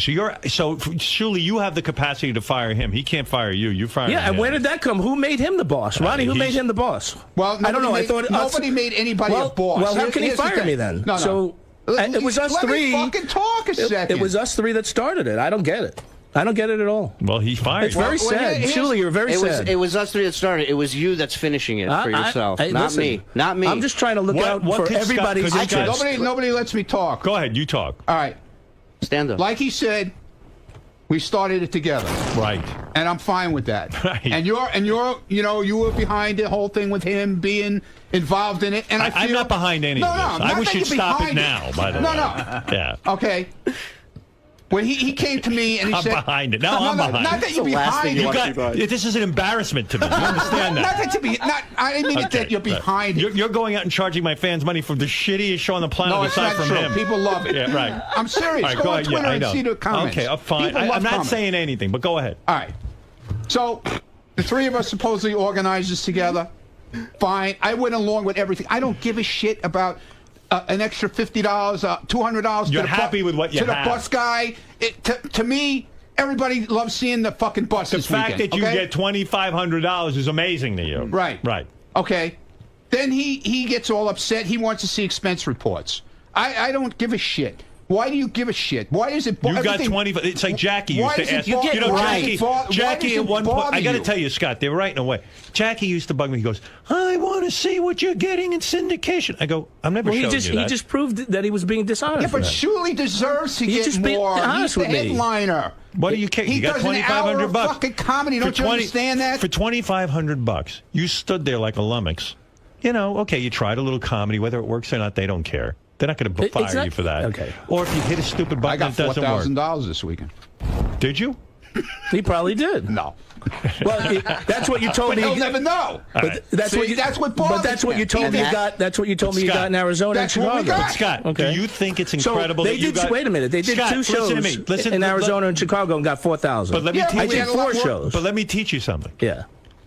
What do you think about the fact that you made $2,500 this I weekend think that's for a doing lot of money. almost nothing? I think that's a lot of money. He can't get over that hump because he's too busy worrying about what everybody else made, how I'm much not worried shit about costs. it. I wasn't worried about it. This is what I would do. Until you said that you made more, I wasn't worried about what you made. You want to know what? Listen, if he made $1 million... Because I thought we had an agreement. Scott, if he made $1 million Yeah, but we this had an weekend... agreement. That's the thing. Listen to what I'm telling you. I don't remember drawing up any kind of agreement. Scott? He's not doing equal work, and we had an agreement when you flaked, too, Listen just so you know. Listen to me. Let's say the two of them are making twice what you're making. Okay? Who cares? Listen to me. Listen to the reality of this situation. Go ahead. You got to leave the house, which is a miracle. Okay? You left the house. You'd be paying me $2,500 for getting out of there. You're not shitting me. You left the house. You went away for 2 days. Yeah. Somebody handed you a check for $2,500. You got treated like royalty with the whole zero pressure. You go out there, they're booing you like crazy. They're cheering for you, whatever it is. Doesn't even matter, really. You could even just go out and take a shit on the stage, and nobody cares what you do. And they hand you a check for $2,500. Now, let's assume these guys are making millions. Right. You got $2,500 more that you never would have had. Look at it that way. Who cares what they're getting? $2,500 for doing it. Now, if they came to you and said, Scott, you're bombing. You need to put together a fabulous act, and we need you to talk for an hour without bombing. I'm not a comedian. That's right. But I don't want that pressure. I don't know. I don't want to be a comedian. For $2,500, you walk out and essentially say hello to the crowd. These guys bitched and moaned that I do nothing, so I just wanted to... You forget what they bitch and moan. Okay. Here's the reality between you and me. They're not listening now. Okay. Nobody cares about you. Nobody wants to see you. Thank you. But somebody handed you a check for $2,500 for walking up on a stage and being viewed like a farm animal. You got $2,500. I wouldn't give a fuck. I would sit there. I would start singing and dancing naked in my bathroom, parading around happy. Let them make a fortune. You got $2,500.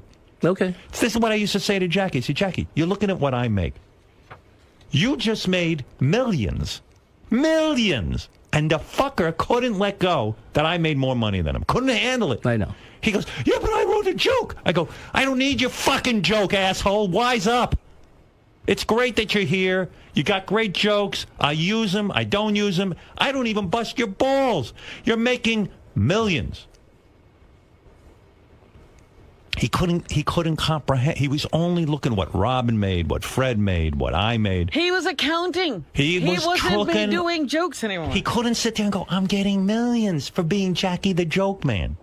And you could sit there and tell me that you're fine with what you made this weekend, but when you ask for a breakdown of expenses, that's saying to everybody else that A, you're not happy with what you made, and B, you don't trust the people you work with. Well, obviously, and out of all of us here, out of all of us here, you're the only one who lied to us to start things off. Now you fired him. Is he fired? You're He's done. gone. With him. I was gonna, in all honesty, when he quit on stage, and he claims it was a prank. It was. I said in my head, you know what? Obviously, I'm going to let him do Toronto with us this month. Well, I'm fired now. And then I can't do that. and then he's Did then you he's ever done. consider all of this though? This drama makes people want to see the Ronnie Block Party. Maybe it's Well, worth it. he talks about goofing. I don't like the goofing. I said, Scott, the goofing at the end of the day is what sells tickets as well. Sometimes it goes a little too far, and that's what I was trying to point out. You can ask him. Ask him. I'll cry for you. You could dish it out, and you can't take it. No, don't take my fucking breakfast. That's stupid, idiotic bullshit. That's a joke. Would you ever take his breakfast? No. Howard, I wouldn't even think of touching his food. How hard were you laughing at that picture of us scaring the shit out of Ronnie in that van when we slammed on the brakes? It was funny. It's funny, right? And Right. Scott was in on that prank, and it was funny then, right? I just thought that this That was one funny, in between right? shows. And then what about the other prank? With the fucking sharing the room the first time we went out. Regardless of what I do on the show, I think I could settle I still get anxiety when I got to go out on stage in front of a couple of hundred people. I mean, it's not normally what I'm used to doing. Don't worry about it.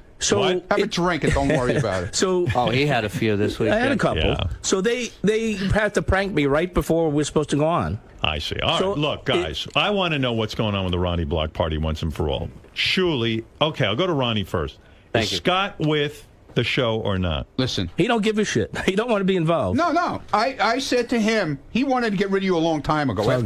After Chicago and Arizona. I did. Okay, he came to me and Who I would said, you replace him with? No, listen. It doesn't matter. JD or whoever. That's Right. The guy on the corner. Yeah. Right. Eric the Midget did more on stage than Scott did. Because you guys wouldn't let me. And when he said to me And he he's in a wanted wheelchair. to get rid of him, I said, listen, I really don't think it's a good idea. It's the three of us who started it. Let's see what happens. Maybe it'll all blow over. You would like Scott to stay. So what's your vote? You want Scott in or out? If he's not happy and he wants to leave, that's up to him. All right. Do you want to leave, Scott? I know. I never said I wanted to leave. Do you want to be in on the Ronnie Block Party? That fucking thing I did on stage was totally. No, it wasn't. No, it was, man. No, it wasn't. You were Just again, fucking. you're doing the same thing you did. Look at the video. I was the veins screwing. are popping out of I'm your good fucking actor. head. I can do anger. You're doing the all same right. thing. You're doing the same thing you did with the Chicago Arizona thing. That's We're all fine. I mean, standing you here guys- saying, Scott, I you're do full of whatever. shit. You're full of shit. Just admit it, and maybe people would have a little bit more respect for you. This Surely, time, I know. Is he or is he not fired? I want the definitive answer right now. You seem to be the guy in charge of all this. Is Scott out of Ronnie's Block Party or not? Or are you going to continue to put up with this? Obviously, if I have questions about the finances, he doesn't want me to even go Now, there. when I throw that kind of money in your hand for doing what you do, you shouldn't have one fucking question. I was just- By the way, you should probably say thank you. Okay. Howard TV will feature all the hijinks from this weekend's Block Party tomorrow at midnight. That goes right on the channel, Robin, so you can see it all. Yeah, I can't wait. I mean, I love watching block party footage. Right. Oh, I watched it. I watched it all weekend. A speech impediment man. What did you want to add? Hey, I want to say, fuck Scott the engineer. His sound equipment sucks. What did I ever do to you? Hey, you. When we did the show in Philly, you fucked my whole setup. What? Forget when Philly. We were in Chicago. The whole crowd, no one cares about you. Ronnie and JD did a better job. You know what? I could do a better job than you. Shuley said, put me on the tour. I'll do it for fucking a quarter of what you make. You'll do it for a quarter of speech impediment, man. You'll do it for a All quarter. right. So, Shuli, what is the answer? So look, there's two answers to this. Thank you, Ron. There's two answers, okay? Two answers. Yeah, there's two All right, answers. go ahead. One from Ronnie, one from me. I'm concerned that things. Shut up. I take my. Don't tell me to shut up. I take my name off and walk away from the whole thing. Go That's a ahead. good That's idea. one Okay. idea. And Shuli goes back out and Well, does why his would thing. you do that? Yeah, I don't know. Because I can't deal with this turmoil bullshit, man. Well, Shuli's still in it with you. I never question it. We go there. We sit at a pool. We relax in the afternoon. Sometimes, you have. Just answer your question. Do you want of. Scott to remain on the tour? Yes or no? If he wants to be, it doesn't seem. What do you want? him on the tour? I told you what I said. Say yes or no. Do you vote for Scott to be on the tour, even though he bitches? Yes, if he wants to be on the He's tour. not going to change. He is not going to change. He's going to bitch. He's going to moan, and he's going to keep looking into the. That's who Scott is. Well, then, for better or worse, that's who he is. Then he's going to keep. He's going to get. Do you want him on the tour? He's tour? going to get pranked like he's been getting pranked or whatever. And I get pranked, and he's going to have to live with it, or he'll quit on his own. I never said for him to leave. All right. So what is it? Do you want him there or not? He's welcome to stay. You say yes, you want him there, He's welcome even though to he's stay. Scott and everything that goes along with him. He's welcome to stay. All right. We all started it together, and I still go with that. Right. Because you got to understand why this all happened. I'll walk away. I don't give a shit. It I'll all walk happened from because this is in the middle of their show. This is what was going on backstage. Why are you done? Because they're assholes. They can't leave me well enough alone. Everything was going great. Right. And they had to fuck with me. Do you not want to do these anymore? I'm done. If they're going to fuck with me, I'm done. I mean, don't you think that they're just trying to rile you up? Yeah, they're trying to rile me. I don't want it anymore, okay? I don't want to be fucked with. You want to fuck with somebody? Fuck with Shuley and say, he's not doing his act, okay? Who the fuck is Shuley? Or Sequoia? Who the fuck are they? Me and Ronnie are the people that promote this fucking show. Sequoia is a piece of shit. And without me and Ronnie, this That's show would sell promoter. 5 fucking tickets. I agree. So I'm done. Let Ronnie sell his fucking tickets. Well, maybe. And JD, let them fucking go out. I'm done with them. No problem. I We don't can want do to that. be fucked with anymore, okay? So you're not going to go up the rest of the night? I'm done. You're done. I am done. All right. Yeah, it sounded like a real joke, right? I mean, I think They want to fuck with me. That's what they get. Don't fuck with me anymore. All right? Got it? Don't fuck with me. We were having a great fucking weekend, and they had to fuck with me, okay? I am done with them. Who would you say is the problem? Shuley's the fucking problem. Why? Because he's a fucking prankster and I've had enough of his shit. So let him go sell 5 tickets for a show. He only has me and Ronnie because he can't sell a fucking ticket for anything. He did a show at fucking Florentine in California, sold 80 fucking tickets. Can't sell shit. So let Shuley go try and headline somewhere without me and Ronnie and see what happens. He'll sell 5 fucking tickets. So you're done. You're not. I'm done. You're not going out the rest of the night. I'm done. Are you ever going to talk to Shuley and I'm Ronnie? done with them. You're done with Ronnie too. I'm done with both of them. If I'll work with them at the show because I got to work with them. Yeah. Ronnie can no longer be in my studio. Oh! He's done. Let him sit in the fucking hallway. Take a chair, sit in the fucking hallway. He will not sit in my studio anymore. Sounds like a real joke to me. Yeah, you were not Get it? joking. I know the Scott. That was you listen, being angry. I was angry. I'm not going to deny I was angry. Then you went on stage. Listen to this. Then Rob. I He went on stage. and then he threw the microphone down. That's Listen to right. this. That was a prank. That was a prank. Hello, San Francisco. They had to beg him forever to get out there. That's right. San Francisco. Is that what you're most angry with? You don't want to bang. You don't want to sit there and bang a rock over your head trying to get him out on stage. I just, you know what it is? And Yeah. before you played that tape just now, I was kind of leaning. I was feeling a little bad. Right. After hearing that, yeah, fuck him. Let me tell you something. there is good one thing that drives me crazy, and that's Right. someone who can't appreciate, shit that they get. Well, When they this don't know all that happened they don't because know how hard the struggle is. They Because don't know. he didn't want to go on last. And he wasn't even going to go on last. Okay. He wasn't even going to Here, go listen on. to It was this. just This is Scott complaining that he's going to go on last. And then Shuley comes up. Okay, we know that. Okay? Yeah. And then you let him finish the show with his comedy set. That's Sequoia. Right. That's what we're doing. That's what we're doing. If you want to go up and you want to do stand-up and you want to go up there and do jokes, then do it. No, I'm not going on after him. I'm not the fucking headliner.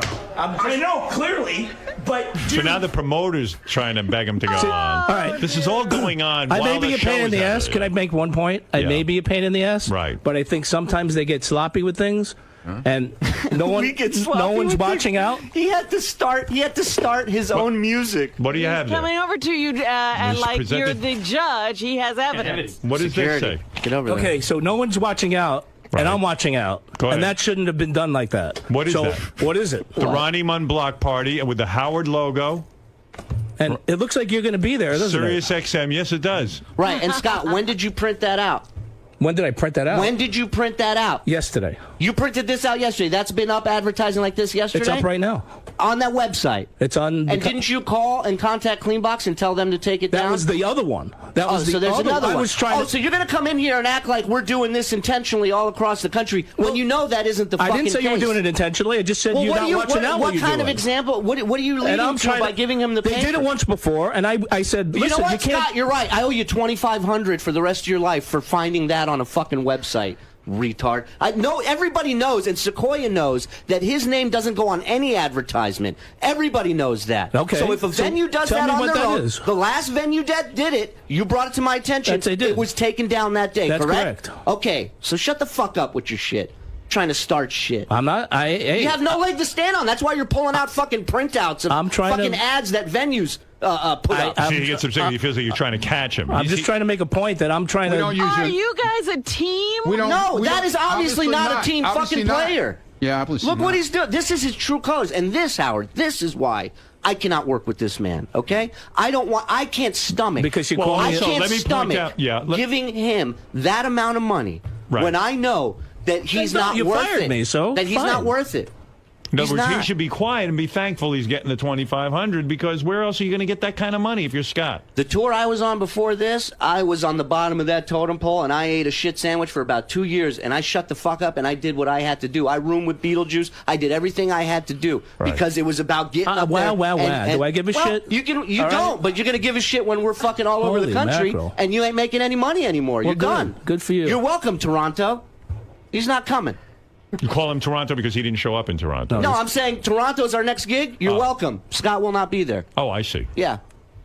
And then Scott and Shuli started arguing during the gig. I mean, Well, no, they come backstage. up. After he slams the mic down, Listen. Ganji says to me and says, I think you need to talk to Scott. He says he's refusing to come back Listen up. to this clip. Listen, just so we understand ourselves, you don't do the rest of this show. You told me you don't want me to do the fucking show. Now we're busting balls. Oh, you were busting balls. The only thing Oh, we they wanted were busting changed- balls, Ganji. Did you hear that? They were busting balls. Listen, I'm you're not busting my balls. I'm such an asshole. Who's fucking paying you money over the weekend to do shit? I'm the fucking Who's asshole. selling the fucking tickets? Me and Ronnie. You sell Oh, five- really? Yeah, you that's think people? right. You think you sell more tickets We than me get to this promote it fucking on the show. You That's think right. you get to promote on the show? That's so, right. That's right. We get So to promote it on the show. How many This is going on during the show, mind you.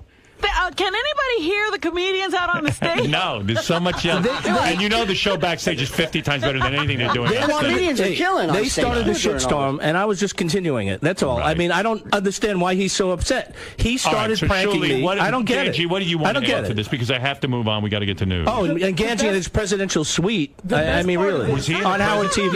Yeah, you How did had to you- see that now shit. that I have a problem. Well, yeah, that you might want to talk to Ganji about. Who paid for that? Howard, You we did. had a shoot that we had to do in a suite. So Howard that's TV No, you didn't. bought needed you a suite? No, you Yeah. didn't. Anyway, No, you the didn't. best didn't. part You of this didn't whole need a- thing is You didn't Right. need a suite. This best part of the after all this goes down, the fight continues on the stage. Right. Right? Which is great entertainment, and that's why Scott should be there.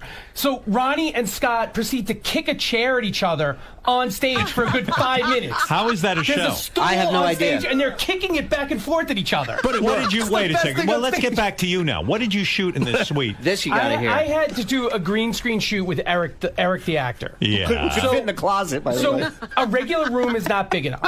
So the other option is Bullshit. Look, But go ahead. Did you shoot anything in that suite? Absolutely. We You shot a something? green screen interview with Eric the actor. Did you shoot it? Absolutely. Yeah, absolutely. That's I what we heard you got. never did. Did you do the shoot? I got a picture. Ganji, did you do the shoot in the suite or not? Absolutely, guys. I have Did a you picture. shoot it in the suite? Absolutely, on my mother. All right. There it is. That's what you couldn't shoot in a regular room? Dude, have you been in a hotel room before? You know, No, you no, haven't I been. have been. A couple of times. Yeah, believe me, they're tiny, and he's got a wheelchair. It's tough to get in. It was either that or rent the conference room. Same price. Unbelievable. Howard, we were in New Mexico Wait a minute. covering him. We fit Eric in that bus. Yeah, we fit You him could in. have shot it in the bus. I can't. I need green screen and lights. All right. You know what that is. All right. Yeah, it's too much for me. Yeah.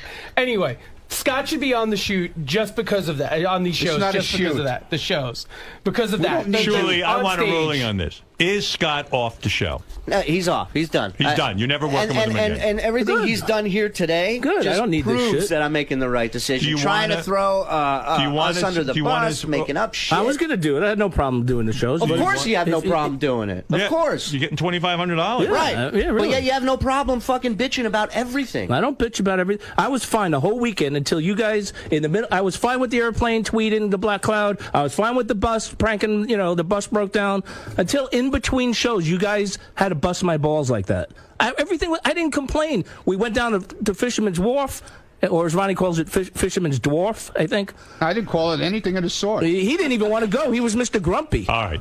I had a great so you've time. been fired. I had it fine. If that's what they feel That's they got what to they're do. saying. I I think didn't say shit. That's how You partners said- work. I guess I can get fired. You gave it a yes. I gave it a yes. So how do you?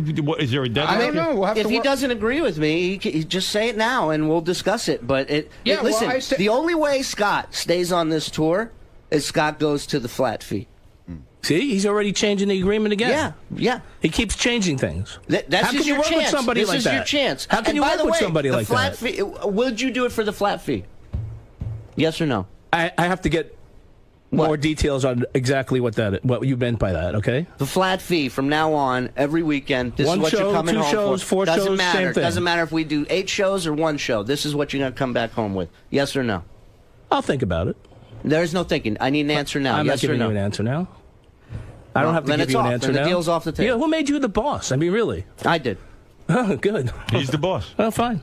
There you go. If he wants to, Ronnie, and you're still fired. if he wants to kick me off, Ronnie, is Shuli the boss?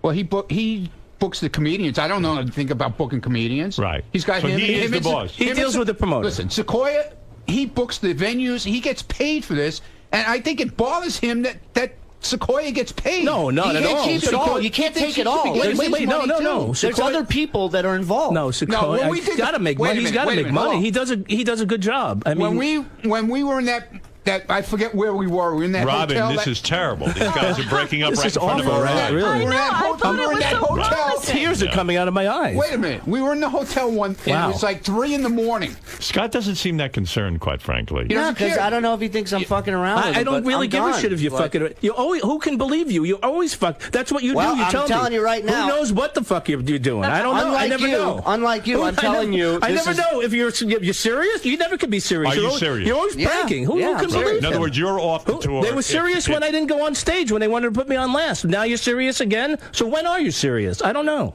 It's mind-boggling. Really? No, you're mind-boggling. Yes, I am. And a bald fucking head of yours. Thank and you. I'm tired of looking at it, and I'm tired of dealing with it. You don't like bald and heads? I'm tired of fucking hearing Don't take you your hat off. bitching about and complaining about this. I need this and I need that. And I when are was we doing fine the this, and whole when are we fucking doing that? weekend. I And didn't it's just bitch and like, you moan know what, about dude? anything. I don't need the fucking headache. I got to put out every fire as it is at these shows. I got to sit there and worry about who's going to push your fucking button on your phone I for was you to dance through fine the audience the whole like an weekend idiot. Does until he you. bug you every minute? Like, with this doesn't work. Shit. No, we only have 2 mics. There was supposed to be 3. We only have 1 Well, mic. I mean, that's just. I'm sorry if I'm trying to. Since you're an equal partner, why don't you just take care of it and stop busting his balls? He's got Equal work. partner, since you're an engineer. How about you fucking take care of it? How about that part? Okay. I mean, what I've else never has he seen got the to guy. do? We finally took it out of somebody else's hands. I said, Scott. And I thought it would be funny. I go, you hit your own cue music in front of the audience, then come back out and That was dance through retarded. the audience, right? He couldn't even do that right. He Right. couldn't. Of course he he hit the couldn't do that button right, and he goes, "Oh, it's the sound system. It's state-of-the-art fucking sound No, system not in this not place." in the Sacramento. All right. Well, guys, I've run out of time for this. Wow, I don't that's know. unfortunate. Can I just get your take Yeah. on this before we go? What? No, I want to hear what Howard and Robin. Here's my take on it. I want to hear what Howard and Robin. All 3 of you are a huge pain in the ass. Thank I you. wish you'd end this fucking Dude, Ronnie's block I'm not party. a fucking pain in the ass. I wish you'd go- never all 3 That's of right. you go out again. We shouldn't. I wish you would just stay out of each terrible. other's business, and that would be the end of it. Having said that, if you guys want to go do this, you know me, I don't interfere. But it's up to you guys. I want no fucking part of this. Really? I think it's I bullshit. didn't ask you to be part of it. Yeah, no, I hear you. I know what Shuli's asking me for some kind of sanity, but there's no sanity here. Are you irritated? Am by I the am I whole the thing? asshole? No. I'm just asking. Am I an asshole? No. Okay. You're not an asshole. That's all I want to know. Oh, I must be the asshole. One of you is an asshole. And so far, it's not true. Yeah, okay, thanks. Thanks for the support. All right. Maybe I'm probably By the way, the what asshole. is and what's shocked by Scott's your big reaction. and what's Scott's big health issue? That's what don't I know. want to know. How soon are you going to die? I'm not going to die. I have neuropathy in my legs. What is that now? It's numbness. It's cramping. It's Oh. burning. It's Even Don't worry legs about are it. giving up It'll on go it. away. it's from a B12 deficiency. So I'm getting treated. So Are you Now you have a B12? now you have a How could you have a $2,500 B12 deficiency. how can I have? They don't know yet. They haven't. I've done MRIs. They thought it was MS at first because Oh, that's wow. the symptoms that I have. So it was scary, and I couldn't travel that weekend. So you suffer from B12 deficiency. I do. Yeah. It's life-threatening. Well, it can be if you All read right. up on it. We'll have Why- we'll have why are you EMTs getting- standing by at the Why? next show. Why are you getting Ooh, no that's a great B12? idea, What are dude. you not It eating? has to. I'm eating everything I should be eating, Right. and I'm getting injections right now, and they have to test me again at the end of the month. And a lot of my internist said, better? my internist, I've been to 2 neurologists. Did your neurologist say, why do you even care about living? No, Are you here to be put to death? Every part of your body's given up. Right. 30% of the time, they don't know why people can't absorb B12. Right. So you just continue taking, you do injections, and then you just take supplemental B12 every day. Right, so you're going to live. Maybe if you would calm down a little bit, you wouldn't be so fucked up all the time. Oh, I should calm down? You worry about every Holy, did you see? You should see the tape of him having a fit out there Here's with his what I sandwich. would say. With his sandwich Scott, just. you want me to help you with this? I'm going to help you real quick because I really do have to get to news because I'm ready to drop dead from my dumb schedule. Yeah. All right, listen to me. Here's what you got to think, Scott. Shuli's right about this. I didn't say the money was bad. No, that's not the point. $2,500. You do nothing. That's not the point. I'm going to be honest with you. I'm not doing it to insult you. You're boring. Thank you. And I don't mean that as an insult. No? No. It's a compliment. It's a compliment. Should I try? Because I could have said a lot worse. You're amazingly boring. Should I try comedy you're the best again at or being what? bored. No. Yes. I like what you did. You had some. I thought it was kind of funny. If they the would jokes. let me finish. Well, whatever. Who cares? Let's say they don't. He kept interrupting me. But even if they do. Tell people. I didn't stop you. You went 2 or 3 Only jokes the first before I show they came didn't out. know. The other shows they knew. Scott, even if they interrupt you, look at it this way. I know you're a guy who needs money. You're not the wealthiest guy in the No, world. I'm not. Okay. Well, that's what the whole These thing. maniacs are willing to arrange a whole thing where you show up. Whether you go But out it's there... not for my benefit only. No, listen, but listen to me. These guys No. Obviously, I'm talking business. Julie said he made more than me. Forget them. This is So for he's your doing benefit. well. I don't care about Shuli doing well. I don't Okay. care about Ronnie doing well. If they're making $1 million, that's not what we're talking about. They're willing to put you on a stage for about 30 seconds, let people stand there and boo you. The easiest $2,500. Right. And they'll pay you $2,500. By the end of the weekend, you'll be $2,500 richer. And from what they're telling me, they've got a whole bunch of these booked. We do. And all They you have do. to show up is be there and be the sad sack that you are. Howard, You know what it's I not mean? even Oh, my comedy. goodness. Howard, it's This not isn't even, going my way. it's not even. That's your act. What kind of pep talk is that? Yeah, really. It's called talking sense to a person. And it's not even just comedy shows. There's resorts that want it. Jamaica, we're in next year. Hold on. Let me finish, will you? Yeah. Because when you say it, he doesn't hear it. Yeah. When I say it, he hears it. What? Right. When you talk, all he sees is Jew. Right. You're right. Jew's making more than me. Yeah, really. Dirty Listen, Jew. Right. Listen to me. You got a situation I can't even believe. The fact that this guy is willing to organize a situation Yeah. where you're going to go on a stage and stand there, literally like Elephant Man, where they used to pay money to go look at him. Yeah, that's right. All you got to do is be looked at. Here's what you have And to at the say, end, Howard. someone's going to hand you $2,500. I didn't charge extra for pictures. Though. Now, let's say they're all making a fortune. Okay? Howard, here's what you have to say. Yeah. When you were 5 years old, Scott, did you ever dream that you'd stand on a stage for 5 seconds and then somebody would hand you a check? And there you go. So, look at it this way. Forget about what they're making. Because who cares what they're making? And, it wasn't even... All right, nobody believes me. Okay, Scott, so I'm not even going to... It wasn't even about what they're you making. Yes, it is. No, it That's wasn't. why you want to see a breakdown of the money. Yeah. You should never really. even ask a question about You money. should know breakdown. You know one thing. You walked out with $2,500 for doing zero. Except for traveling, okay? You have to travel. It was tough. Traveling. That's right. Yeah. But I you mean, got. Did you but walk? at the end of the day, I did walk. You made 25. It's more Look at me. comfortable walking, Look at me. believe it or not. At the end of the day, someone handed you a check for $2,500. You should have walked into your house and said to your wife, "You're not going to believe this. Rub my legs. I went away. I went somewhere for the weekend. I went on a stage and then I left after 3 seconds, and someone handed me $2,500. She would say, "You are my Adonis. You are my hero." Yes. My husband went on a stage for 3 minutes and stood there like a plant, and someone handed him $2,500. She ain't saying, "Gee, what did that guy get?" That's that a guy, plant in the breeze, This guy's by a the way. genius. He should get $10 million for figuring out a way for you to get $2,500 for doing nothing. Thank you. Thank him for it. Somehow Scott figured out how to be upset about it. You're the only guy who got handed a check for $2,500 for doing nothing. And you're angry. You I were wasn't backstage angry yelling. at that. And what did they do? I wasn't angry at They that. pretended. Angry at that, dude. They decided to switch the order of the show. tell them you'll go on any point they want. Okay. What does it matter? What do you give a fuck who you follow? Okay. If they want you to follow the janitor around, do it.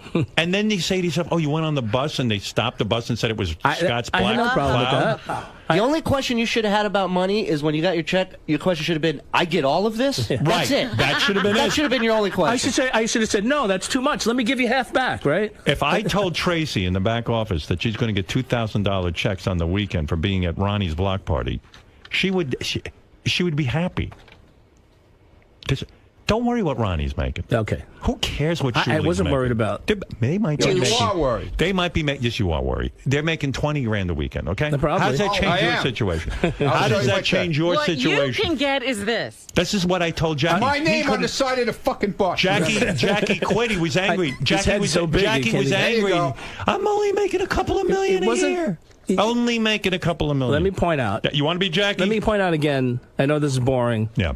We had an agreement. That's the thing that I'm. What was the agreement? That Tell we me the all make agreement. the same. That was the agreement. All right, okay, listen so to me. when did you? Where is this agreement? We all A made verbal yeah, right. agreement. A Nothing's- verbal, and guess what? nothing's Scott, in writing, We all which made I the should have same. done. We all made the same when the show was on a much smaller scale, when there wasn't a lot of money to go around. And you guys still, I actually didn't make what you guys made at a few shows in the beginning. Yeah, I know because that. I had to pay you guys your fee. Right. Now I'm not throwing that in your face like wah wah wah. I'm just saying, look, I All right, sucked it listen up to me. for Listen the to sake me. of the show. This is it. I got to end this now. But here's the final vote.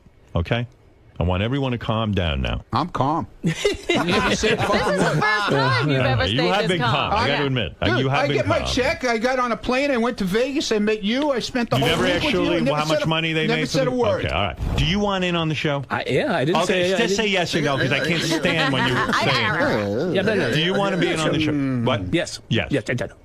Yes? Yes. Okay. Sincerely, do Yes. you really want to? Yes. Are you And you're going to keep the schedule. going to keep the schedule or are I you going to told pick and them. choose? No, I'm not going to pick and All choose. right, I told okay. them All right. I was in for all of All them. right. Ronnie, do you want him in on the show? Yes or no? I told you. Just tell me now. Yes or no? We started together. Say yes or Say no? yes or no. Stop being a politician. Yes. Okay. Surely. Have you changed your mind at all after this discussion? Will you take one more chance on Scott? He claims now he understands that he's, what do you think? Although who he I believes think him. I think you hit it on the head earlier when you said this is who he is and he's not going to change. So you say no. You're And, done. and so I can sit here and say, all right, Scott, we're going to do it different, and maybe the first weekend we do a show, it'll be fine. But eventually, it will come back to this point. Once we leave out of here, it's going to all revert back to the way it was. Yeah, and it's just like, dude, It's draining for you. it's like if you don't appreciate what you're getting now, you ain't going to appreciate Okay. it later. All right. That's it. you What know? does Now, this mean? Ronnie, what this means is, Ronnie, Shuli's saying he can't work with Scott anymore. Okay. Since Shuli is the guy who organizes all this, if you throw in with Scott, I think you're fucked. Unless you and Scott get another comedian to organize Dude, all I'd rather walk away from the whole thing, take my name off it. Really? Yep. So you're saying if Scott's not on, you're done? Well, no. What I'm saying, okay, what good. I'm saying is, He didn't go that far. All right. what? No, he said I should go out with Scott, but I'm not going to do that because I'm not going to be the one. You going, like being in business with Shuli. It's enjoyable. fine. I get on a plane, I go do my thing, I go home, I get a check, and that's it. I don't Right. care what they do. Okay. Him and Sequoia work out what they ever got to work out. I don't care. Just Okay. hand me my money. I'm happy. Okay. You hear that? That's the right attitude. Well, that's the way it's been. That's all. I The guy's can't- 90 I can't years deal old. with- Can you have that I can't attitude, deal with Scott? that. Can you just walk away? He obviously doesn't think I can have that attitude. Well, you haven't had it We're yet, asking dude. you if you can have that. He said I You won't haven't had it change. So yet. I just want things. I was just trying to. Do you want to know what they're making? I just wanted things to be fair. I wasn't trying to. Do you think it's fair? Oh my God! It's not fair that you're on stage. Right. You're right. What? You're shouldn't right. even be on It's the not stage. fair. It's All not right, fair. all right. Listen, I got to move. We'll get a resolution at some point. We'll find out if Scott's still on. On the wrap-up show, they'll have another hour to talk about this. It's already 10 o'clock. I want got to things stop. to be fair. I thought this was a 5-minute discussion. Okay, thank you. Thank you. Right. What is it, Ralph? Oh my God! Please move on with the I'm trying. I'm trying.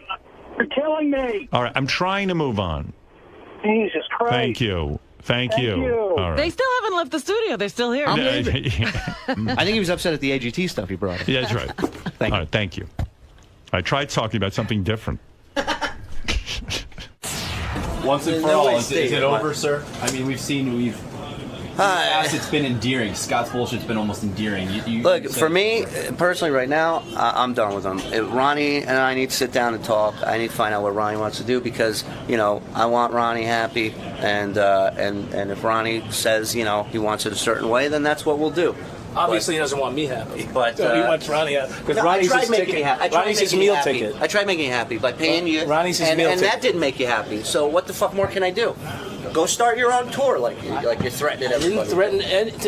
When did I threaten to start my own tour? Did he just not say that in there? Was I hearing shit? I heard him say it. Thank you. I said I was going to start my own tour? No, you said I could go out and start the Scott the Engineer tour just as easy. I never said... You're the one who Wait, sells pull tickets. that off. No, I said me and you are the Oh, maybe it ones. was a prank. I said me and you are the ones. You got to go back and listen to what you No, said. I never said I can do it by myself. I said me and you can do it. No, without you him. said you could say, I'm Scott the Engineer and go out and hire some two-big comedians. With you. I never No. you guys apparently weren't listening. No, what I did was you hear? listening. I heard him with you replace him with any two. I didn't say myself. I never could do it myself. That's impossible. You also called Shuli a two-bit comedian, not to I stoke don't the fire. care. That doesn't bother And he called me That boring. doesn't bother me. Well, one of us is accurate. Here's the thing. Okay. You guys are almost more bark than you are bite, both of you. Because you say, oh, he's fired. I and never then said he by was the fired end, to begin with. Behind the scenes, though, you were kind of going along with No, Shuli. I was. Don't put words. See, you're putting now- words in my now mouth. I see what's going on I never here. said anything of the sort. I said we started this together. We should work it out. That's what I said. I came into the newsroom. I was venting the day after I had a meeting with You're Scott. stirring up bullshit, dude. I was venting after a meeting with Scott. I didn't go into detail, but I told you that I was done working with Scott at that point, and that's what I said in the studio. So I haven't backed off at all. The best I just solution? want to make sure that Ronnie's the best okay with this solution? decision. The best solution? It's done. The whole Yeah, thing. darling, I know. Everybody you goes have on their own separate way. negotiations But let me to tell do, you but why I that's a need bad these idea, things. because there's a lot gotta of do people real work. other than Scott and yourself who are depending on this because it's a successful tour. So you're essentially Yeah, robbing but them. I don't need this aggravation. Nobody does. That's why I fired Scott. Just don't leave until I see you. Let me ask you a question, though. Were you counting on Ronnie being a more vocal supporter of yours in the studio? Not at all, because I know Ronnie and Scott have known each other for years. I know they're good friends, and I'm not. Look, I didn't come to Ronnie and go, "You got to help me." No, but what did I fucking say to go you after right this from the guy. beginning with this? When you came to me a while ago, And I wanted to said get rid of him. and I said to him, "Listen, we started it together. We're friends. Blah blah blah. You know, we should And I keep, stuck with we it. should keep it that way." And I stuck with it. So and don't put words in my mouth that I said I should fire him, because I never said that. That's what you said. But anyways. Yeah. Okay. No, but listen. All I'm saying is, look, I've stated how I felt. I don't like giving him someone that amount of money when they're not appreciative of it. And he can sit there and tell me all he wants that he is, but you don't ask for a fucking expense report breakdown if you appreciate what you're getting and think that you're getting a fair amount. So as of right now, And he's still hung up on the fact that I'm making more than him. He still can't grasp why I'm making more than him on this show. As of right now, what is the status of the block party? Listen, for me, I mean, we got a show in Toronto in May, and I plan on being there and doing it. I like to think Ronnie does. You know, he keeps his word, and as of now, the block party will go on without Scott in Toronto. Maybe things will change. Like I said, I have to talk to Ronnie about it, but I pretty much am sticking to my guns from what I said in the studio as of now. As of right now, As of Scott right is now. no longer a part of the block party, in your opinion. In my opinion, yes. Is And, it and true? I don't want, and I just don't want to come off like I'm the one who can make all these decisions. Look, it's something Ronnie has to think about, and if he doesn't agree with it, then we'll cross that bridge when we get there. You know, we'll figure something out. Don't you guys think it's time for a written agreement? I guess so. What, we have to draw up contracts? I'm not drawing up a contract. Yeah, I mean, this is the whole I'm not point of doing- this. I'm not was, doing that. was If it's going to get to be to that point where nobody trusts anybody, Right. I'm done. I'm out. Listen, the last Take tour, my name off it, and that's the end of it. the last Block tour, party was built on trust. right? Just built on friendship, It really. was built on let's go out and have a good time and you know do shows. That's it. That's what it was built on. Hey, just remember one thing: when you lose a Scott the Engineer, there's always a Brian Phelan waiting in the wings. Scott, They send you in. I know I'm in trouble. Scott. Yes. A lot of people say Yes. you're lacking not only B12 but also logic. Okay. Well, that's up to them. You really think you're being underpaid, or you're worth I didn't more say. than, I didn't say. or that listen, Shuli's being overpaid? I think we're worth equal amounts. I didn't say I was being underpaid. I thought that we had an agreement that we'd get the same, and obviously people can't hold to their agreements. So not only do you think Shuli's a two-bit comedian, but he's also a two-bit money handler. Hey, those are your words. I just No, told you how I'm inferring from what you said. Those are your words. I just. Well, you called him a two-bit. You called him a two-bit comedian. You can affirm whatever you want. I just told you that. Did you call him a two-bit comedian? I just. Yeah, I remember something about that. And you are questioning his money handling abilities. I didn't question his money handling. So you see where I made the connection? No, I questioned his honesty, integrity. His integrity, yeah, because apparently he doesn't have any. If you make a verbal agreement with someone, stick to it, and he didn't do that. That's all. So a better statement would be, you have no B12 and he has no integrity. Those are two true statements, yeah. As far as I know. How are your B12 levels right now? I don't know. I have to be tested in a couple weeks. Does any of the equipment in the background have the ability to measure that? Right there. You have any B12? I haven't ordered. meters? I haven't gotten that meter yet. Okay. All right, man. People seem to make a joke of health issues, so that's also, disconcerting. So Obviously, this is a much more serious problem than. Yeah, it might sound not serious, but it's very serious. Oh, I'm sorry, man. I thought it was. Now I feel bad. Yeah, well, all right. Yeah, B12, you don't know. Just go on the internet, read B12 deficiency, and see what the symptoms and what happens to people. All right, okay, man. you can die from it, or you can go crazy. Well, then I'd be sorry. Yeah, if I hadn't figured it out, I could have probably something more serious. Could have. Luckily, I caught it when I caught it. So that's all. All right. Andy Cohen from Bravo, who I'm fascinated by. This guy. The guy who runs all those housewives reunions. He's got to be worth a fortune, right? He's the head guy at Bravo. And he brought all that stuff, right? Yeah, and he seems like a goofy guy, but evidently he's a brilliant businessman. Yeah, I couldn't believe the same guy who was doing those goofy interviews runs the place. Yeah. Yeah, right. I just thought he was some goofy guy who they got to be into the Housewives. Yeah. I didn't realize he had provided them with all those shows. How you doing, Andy? What's up? Good morning. Yeah, it's so early. I know.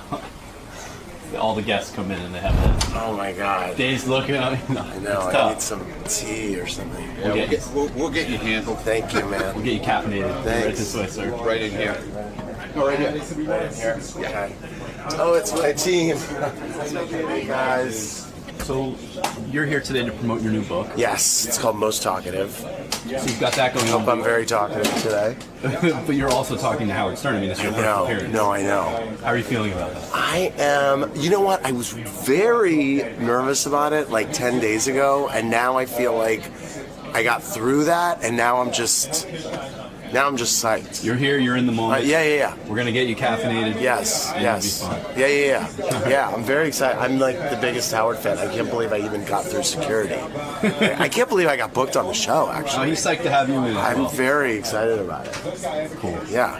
Have fun today. Thanks.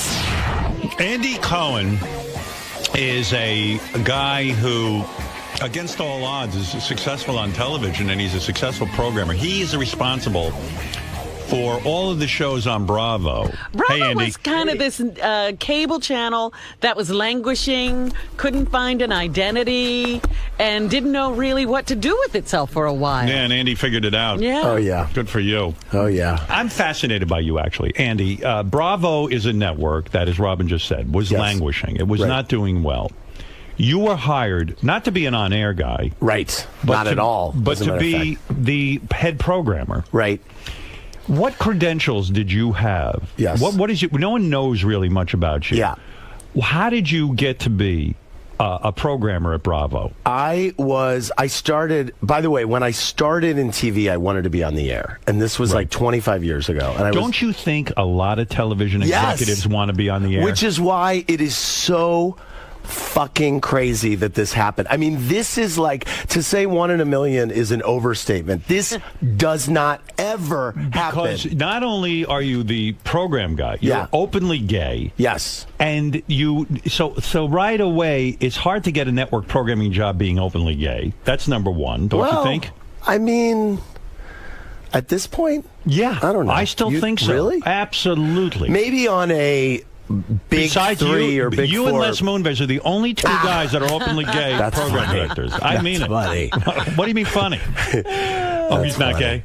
Oh, I thought he Julie was. Chen. She's not a beard? She and I were interns together at CBS News, Is that right? actually. Is Yes. that right? Yeah, we were. I was obviously making a joke, so yes. Unless you can't sue me. You're not anyway. serious? No, I'm not serious. Although who knows? You never know. He's a very attractive guy. Very personable. Very personable. Yes. So I still think yes that most programming guys would love, like Les Moonves, for example, was Right. an actor. Right, Yeah. right. Put himself in some series even. And I think that they think they can't be on the air because they will be viewed as less professional. Right. You know. Well, I think you're right. And programming guys, I think, are hams in general, basically. Right. And the thing that I get so much, and it actually bugs me, and it's why I'm excited that this book is coming out, because I tell the story in the book, is everybody says, oh, you gave yourself your own show. You gave yourself your own show. Do you know how hard it is to fucking give yourself your own show? No, how hard is it? Well, you can't do it. What? I'm a runaway train? I'm Because like, most people at the network probably said, oh, and you can't give yourself a show. Well, it's not possible. Right. It is like impossible to walk in. I mean, because you're actually, you look like a bigger douche. You look like the biggest douche on the planet. So how did you put yourself on TV? Well, so I didn't put myself on TV. All right, how did you wrangle a yes, TV show? exactly. Right. So basically, when I was at CBS News for 10 years. All right, your gave up- background was at CBS. Where did you go to college? I went to Boston U, where you went to college. Where did you grow up? I grew up in St. Louis. In St. Louis. And by the way, the arch is very impressive. I don't is know not. what. Dude, it's a sculpture. It's like a 60-story sculpture. I don't know. It's sort of like in the middle of nowhere, you know? Well, it's like, all right. Well, the you know, it's just placement, it would be standing hard there. to place it somewhere And it's else. surrounded by like warehouse buildings. Yeah, well, and all right. The whole thing was surrounding just area. Weird, that's all. Yes, no, it is weird. Everyone was all insulted. What did is you weird. say it was? It's a sculpture. No. But is it impressive? It is so impressive. It is? Yes. All right, it don't get actually off is. track. Okay, I'm sorry. All right, you From grew up St. in Louis. St. Louis. Grew up in St. Louis. Where in St. Louis?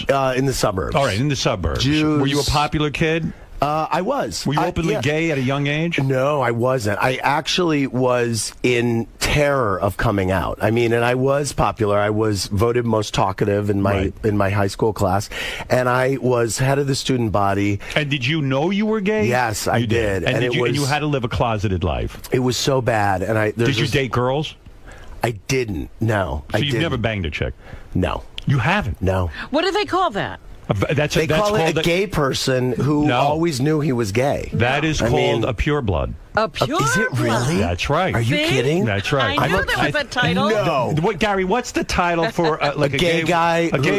Isn't it a gold star lesbian or gold star homosexual? I'm a pureblood? Yeah, you're a gold star. Oh my God, that's my new name, pureblood. I love it.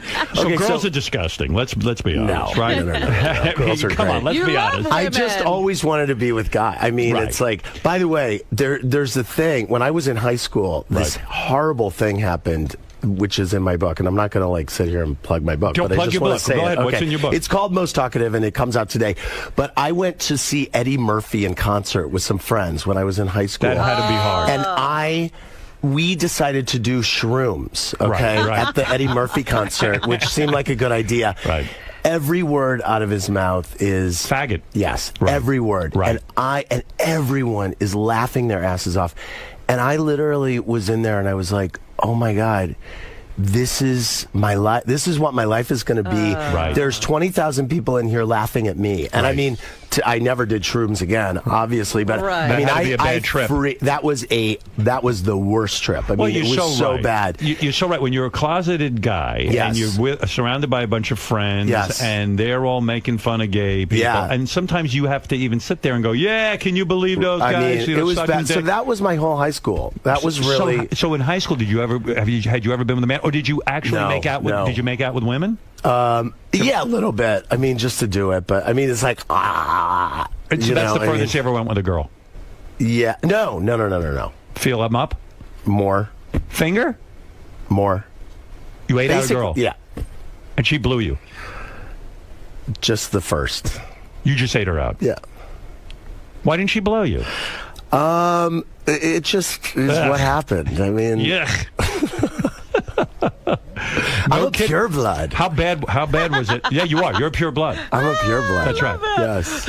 I think I just made that up. I think you did. I love it. though. It's the best phrase. It's the now name of my second coined. book. So Andy, it's the name of my second I book. can imagine the humiliation of going to the Eddie Murphy concert, and he, and, you know, and at the time he probably didn't realize how painful that was. You know, people's attitudes have changed. Right. And so imagine my glee years later when he got pulled over with that. The tranny. I was like, oh, well, good. isn't this full circle? Karma's a bitch. Karma's a bitch. So that's tough. You go off to college, and then do you come out of the closet? I came out of the closet in college. Right. Yep. Did you tell your parents first, or did you? I told a girlfriend. I was studying abroad in London, and I went to Europe with a very good friend, my friend Jackie, and we traveled, and then she left, and I was alone in Europe, and then I was like, fuck this, I'm going to start going to gay bars, and I'm going to, Did you force yourself to talk a little differently? Were you like, hi, everybody? No. I mean, yeah, right. I was like this deadhead with bad hair traveling around Europe, and I started going to gay bars, and I was like, this is awesome. This is great. And so by the time I got to London to study abroad, I was like, there's no way I'm going to be able to stay in the closet. Like, this is what it is. I can't rein it in. By the way, you know, I'm thinking about this, what a true blood you really are. I mean, you ate a girl out and didn't get a BJ in return. That's a true blood. I mean, that's really, that's I'm a awesome. true blood. You really are. Oh, my God. So you finally are with a man in college. Yeah.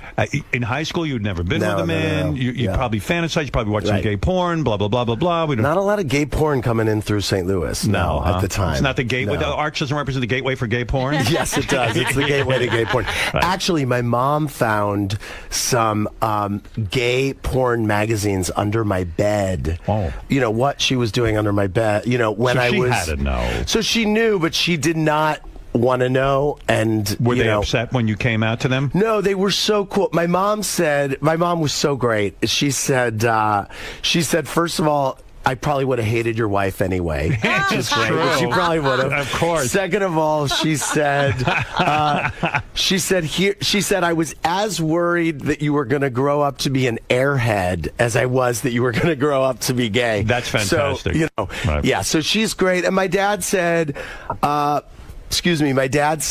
I love you. He said, I'm your dad, and I love you no matter what you are, which is amazing. Don't you wish more parents could be like Yes. that? I mean, did it you was probably amazing. say to yourself, why didn't I do this years ago? No, there was a reason. But then he went. There was a reason. Then he went through a cavalcade of all the reasons. He said, well, what if Jeannie walked in here right now naked? Would you get turned on? And he went through like all my... I'm like, well, if Jeannie walked in, literally, it turned into this... dream of Barbara Eden. Oh, not Barbara Eden. My friend Jeannie Messing. If she Jeannie, walked in here naked...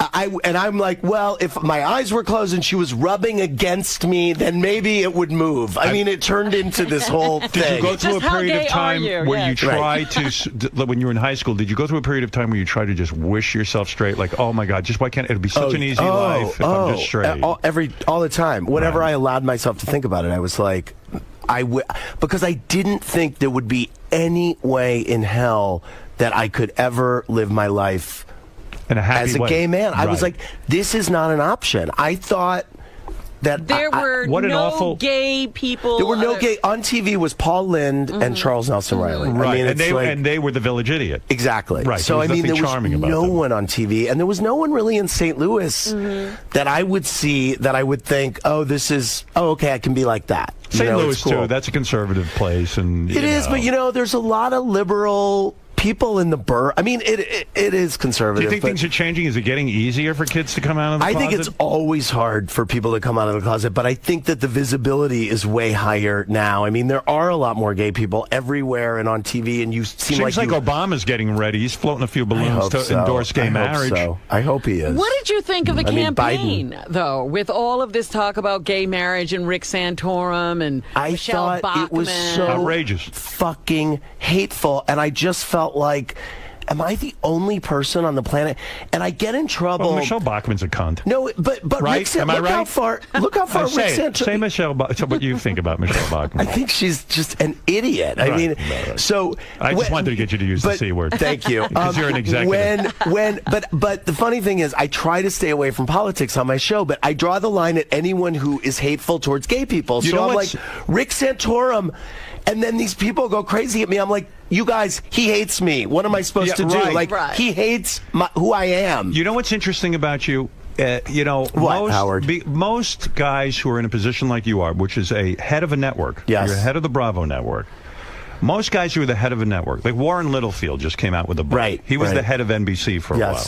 But these guys all wait until they're out of office, so to speak, and then they write their memoirs, and then they, and then they reveal Then they everything. say what they truly feel. Right. Yeah. I like that you wrote a book while you're a network executive. Well, it comes out today, and I'll tell you tomorrow if this is paying off or not. Are there things in it, like you're in charge of that whole Housewives franchise? Are there things that you say in it that are going to get you in trouble as an executive? Well, that was the Housewives stuff I saved until the very end to write, because it was what I was the most scared about to write, because I want to give people who love the Housewives and who know me from the Housewives dish, and I want them to feel like they got something out of it. And I do work with these women, and Well, give me some dish right now. I want to know something. I'm a fan of the Beverly Hills Yes, you are. Housewives. Yes. I feel that show more than all the other Housewives franchises. I haven't watched all of them. Right. But I love that show. That was the one that Beth got you into, right? Yes. The casting is fantastic. Yes. And I thought that Camille Grammer, yes, the first season she did it, she was fantastic. Yes. She was a lightning rod. I loved your interview with her. She was, she was letting great. it all hang out. Yes.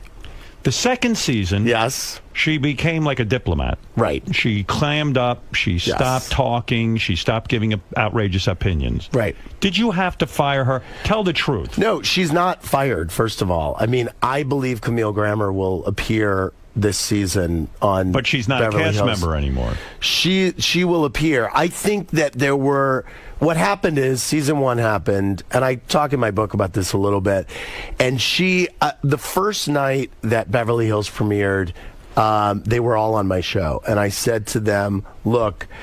I gave them my speech, which is what I give them when it starts, which I just told the new New York Housewives, which is, toughen up. You are putting your lives out there in a way that is totally unique. This has replaced the soap opera in a weird way. And so now people are going to have opinions about your life in the way that I had opinions about Erica Kane when I was growing up. So what are you and saying? They're That going to tweet you. Are you saying Camille couldn't deal with it? Well, no, and I said to her specifically, you're going to have this is going to be a really rough season for you, because at that point I had seen 10 episodes in or something, and I knew what happened at the end, that this was going to wind up with Kelsey Grammer leaving her, right, and that whatever happened to her through the run of the show, people were going to really sympathize with her at the end. People were going to really sympathize. But they did. So I said, it's going to come around for you. They did. No, By the they time didn't. the reunion happened, I know, I'm like... She claims the way you guys said it made her look like a jerk. I don't believe that. You I say don't what think you say in front of a That's right. camera, and then it airs. And so she went through a really hard time, and I felt terribly for her, and I was saying, get off fucking Twitter, get off social media.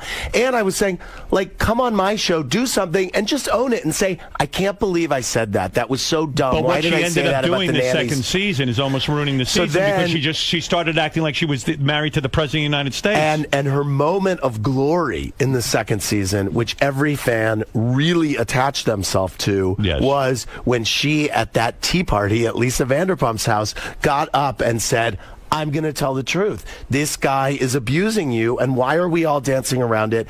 And that was a moment where she really let herself go. And she shined. And but she let's shined. tell the truth. Yeah.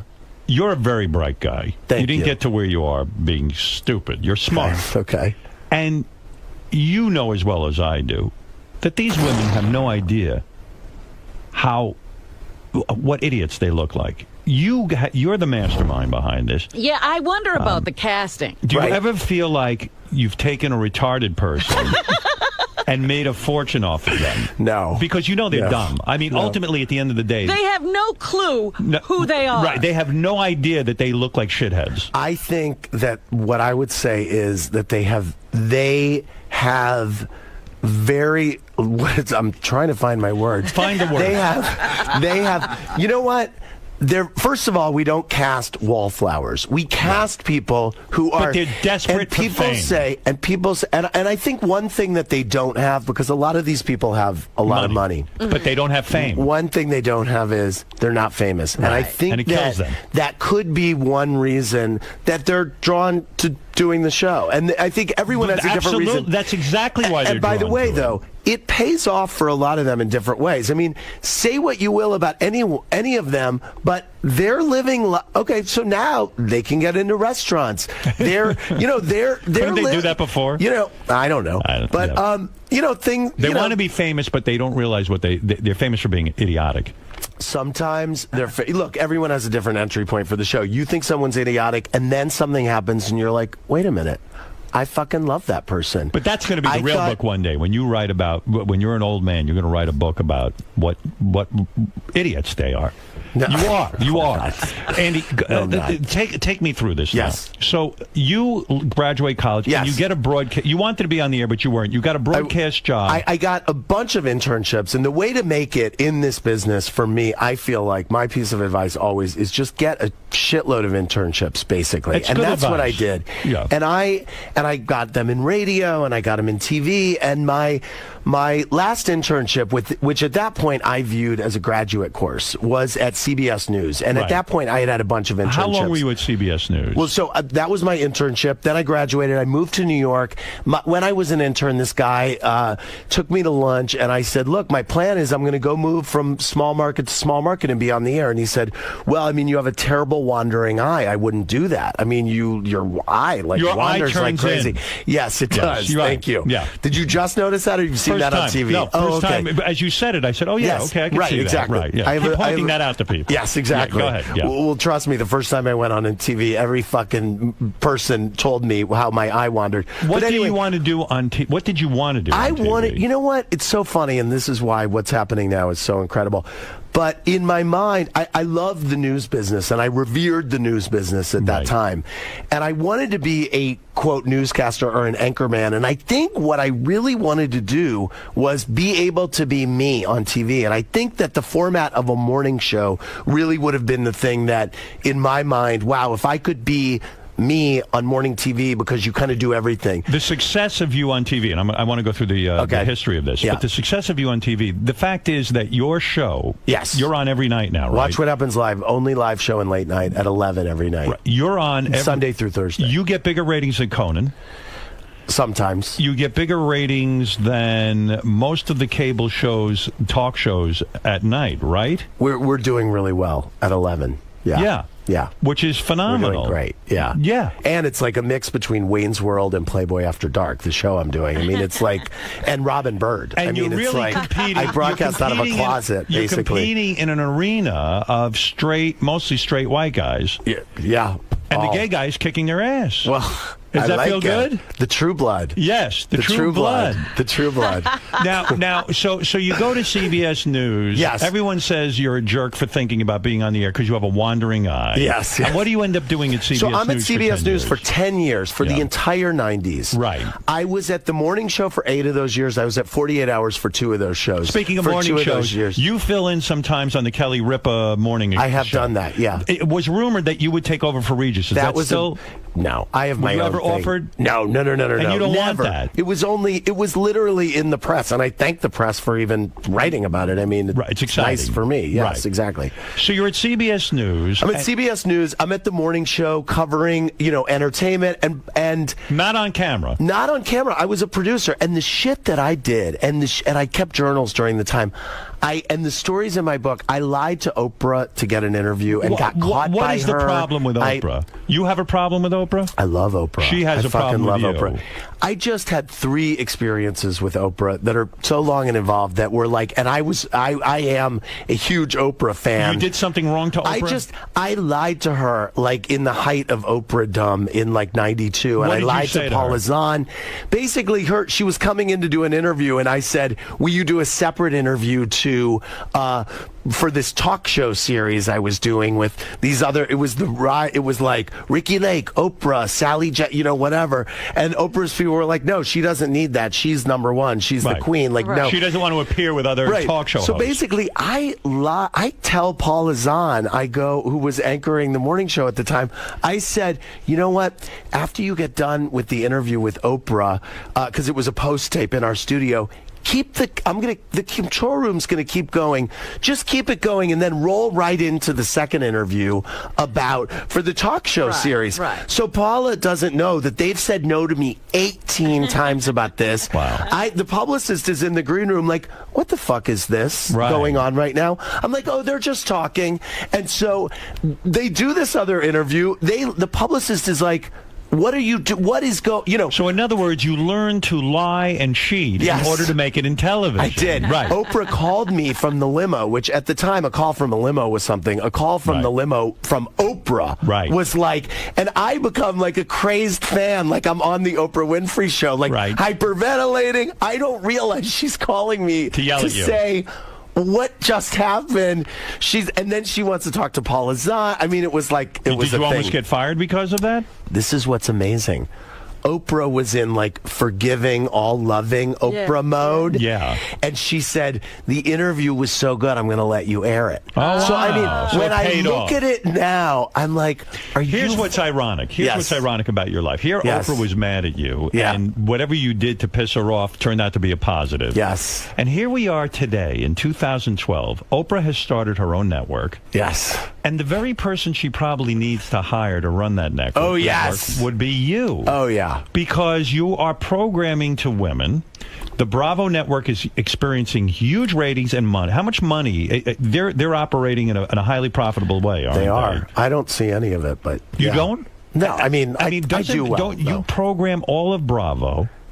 You're telling me you're not a well-paid guy? No, of course I am. Of course I am. Are you worth $10 million? No. I hear that's about what you're worth. And I would where do you almost hear think, that? But I would think you're almost worth more. I mean, if you left Bravo today, if Oprah called you and said, Andy, what you did for Bravo was phenomenal. Yes. I want you to do it for me at OWN because we're in the fucking hole over here. We're down about 350 more. It's probably way more. Right. Hundreds of millions of dollars. Yes. Come on over.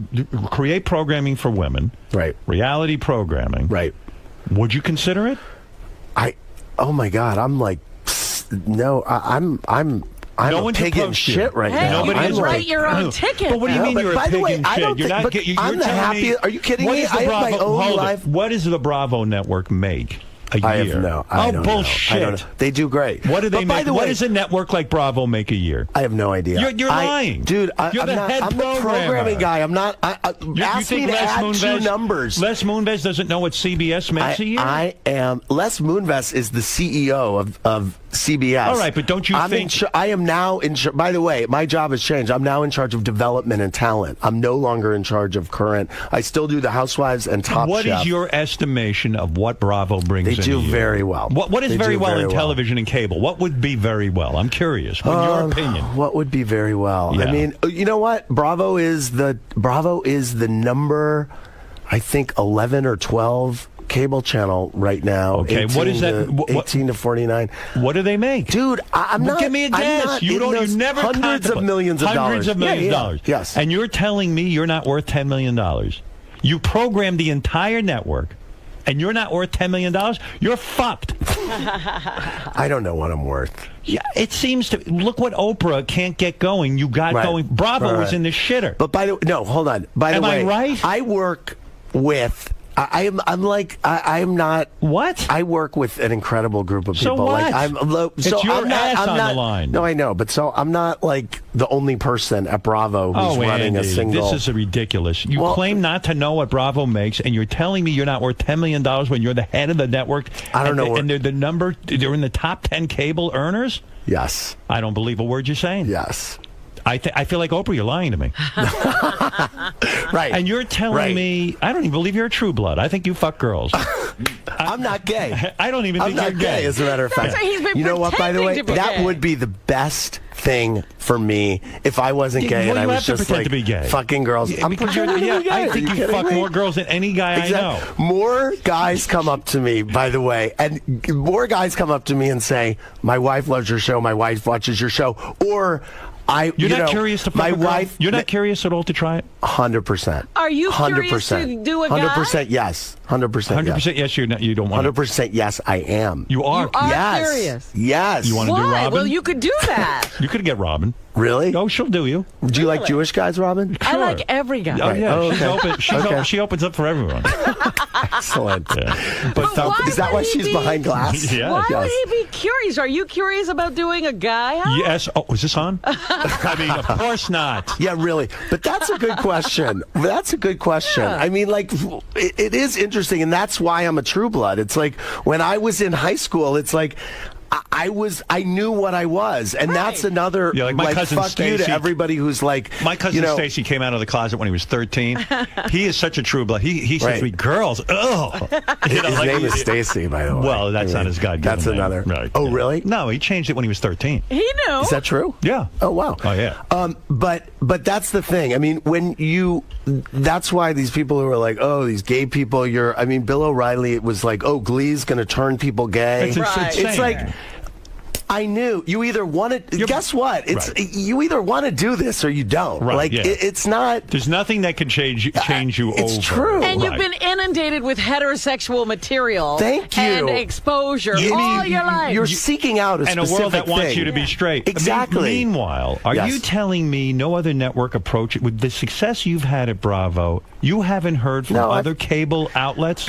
A little. You know what? I actually think I'm so affiliated with Bravo So? that maybe nobody else wants me. I mean, If you're curious about being with a woman, Yes. and I'll get off this topic. Okay. Why don't you try it then? yeah, I mean, it'd be simple to do. I'm not saying I won't. You're open to it. Yeah, absolutely. Do you have a lover? Are you in a I'm committed- single. Oh, you're I'm single. Yeah, I am. Do you date a lot? Yeah. I imagine you're a hell of a catch. Think you. With your job, and do guys try to get you because you can get them on television? Or they want to meet the housewives. I think I sniff those out pretty. You know do? what I mean? It's like, how often you date? It's not. How often do I date? I date. I mean, I'm not. Look, here's the issue that's just happened to me starting in January. 5 nights a week, I know where I am every night Right. at 11 o'clock. Yeah, so but it's you have like, needs. So, no, I have needs. Right. They're taken care of. When's the last time you had a good Yes. blowjob? About 2 weeks ago. I see you as a bottom. Am You I do? correct? Yeah. You are incorrect. I knew. You I don't was like waiting for receiving. you to get to that. You don't like receiving. Exactly. Wow. Yes. I had you Yeah. pegged all wrong. No. You like giving. I'm a giver. So you thought about this, did you? I did think about it. I'll be honest, I did. What would you be? Me? Oh, my I'm a God. bottom. I love it. Why? Because it's easier? Oh, yeah, I like to accept. I like a big cock Accept in my the ass. gifts. Yeah, Are you kidding? I Look know at me. you do. I know you do. I Oh, can yeah, tell. yeah. That's what I was thinking when I No, walked I'm in. a top. Are you crazy? Yes. Maybe I'm a bottom's bottom. I don't know. I don't know what I'd be. I don't know. Sometimes with a woman, I'm a bottom. But I don't want to talk about it. You're being interviewed, not me. Right. All right, get back to this. You're Okay. at CBS News. Yes. 10 years. Okay.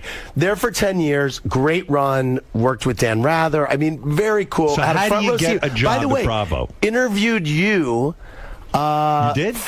I didn't. For private parts in like a hotel room, in a junket, whatever. Mark McEwen Yeah. on the morning show. Mark, yeah.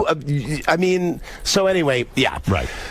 All the 90s, an amazing time. So then I'm offered a job at a small cable startup that was starting up called Trio. I mean, it was I this remember channel, that. very small, and I got a job as the head of programming, but I mean, it was a startup. And so it was a total lucky break that it was like, if you're ever going to leave, now would be the time, and this would be the way Smart to learn. move. I mean, an amazing opportunity. And I was always really happy at CBS News. I When was you like, went to Trio, is that where did you develop Queer Eye for the Straight? No, I didn't. As a matter of fact, so I'm at Trio for, I think, 4 years. Right. Queer Eye was pitched to me at Trio. It was one of the last things that was pitched to me, maybe in 2003 or something. Right. And I was like, wow, this is a brilliant show. We obviously didn't get it. We were a small channel. Were you and afraid Bravo to put paid. that on the air at the time? No, I mean, we were edgy. We were about making noise. Right. We had very small distribution. Is there any way to get any water? No, we don't never Yes. give a guest Sweet. one. Okay. This is part of the interview process. Do we have to here. pay for it? Or Put it. what? I'm worth $10 million. Yeah, Put it- $10 million. You think you'd have exactly. some water? Yeah, exactly. All right, so go ahead. So I'm at Bravo. I mean, I'm at Trio. we get... Drink that water. Take a break. Thanks. Go ahead, take a break. I'll look at Robin. It's very attractive. Robin, you think I'd be a bottom or a top? I'm thinking you're a bottom. Me? I think most people think I'd be one. I mean, here's the... Anyway. So I'm a trio. Yeah. We are we're owned by Universal. Universal and NBC merge.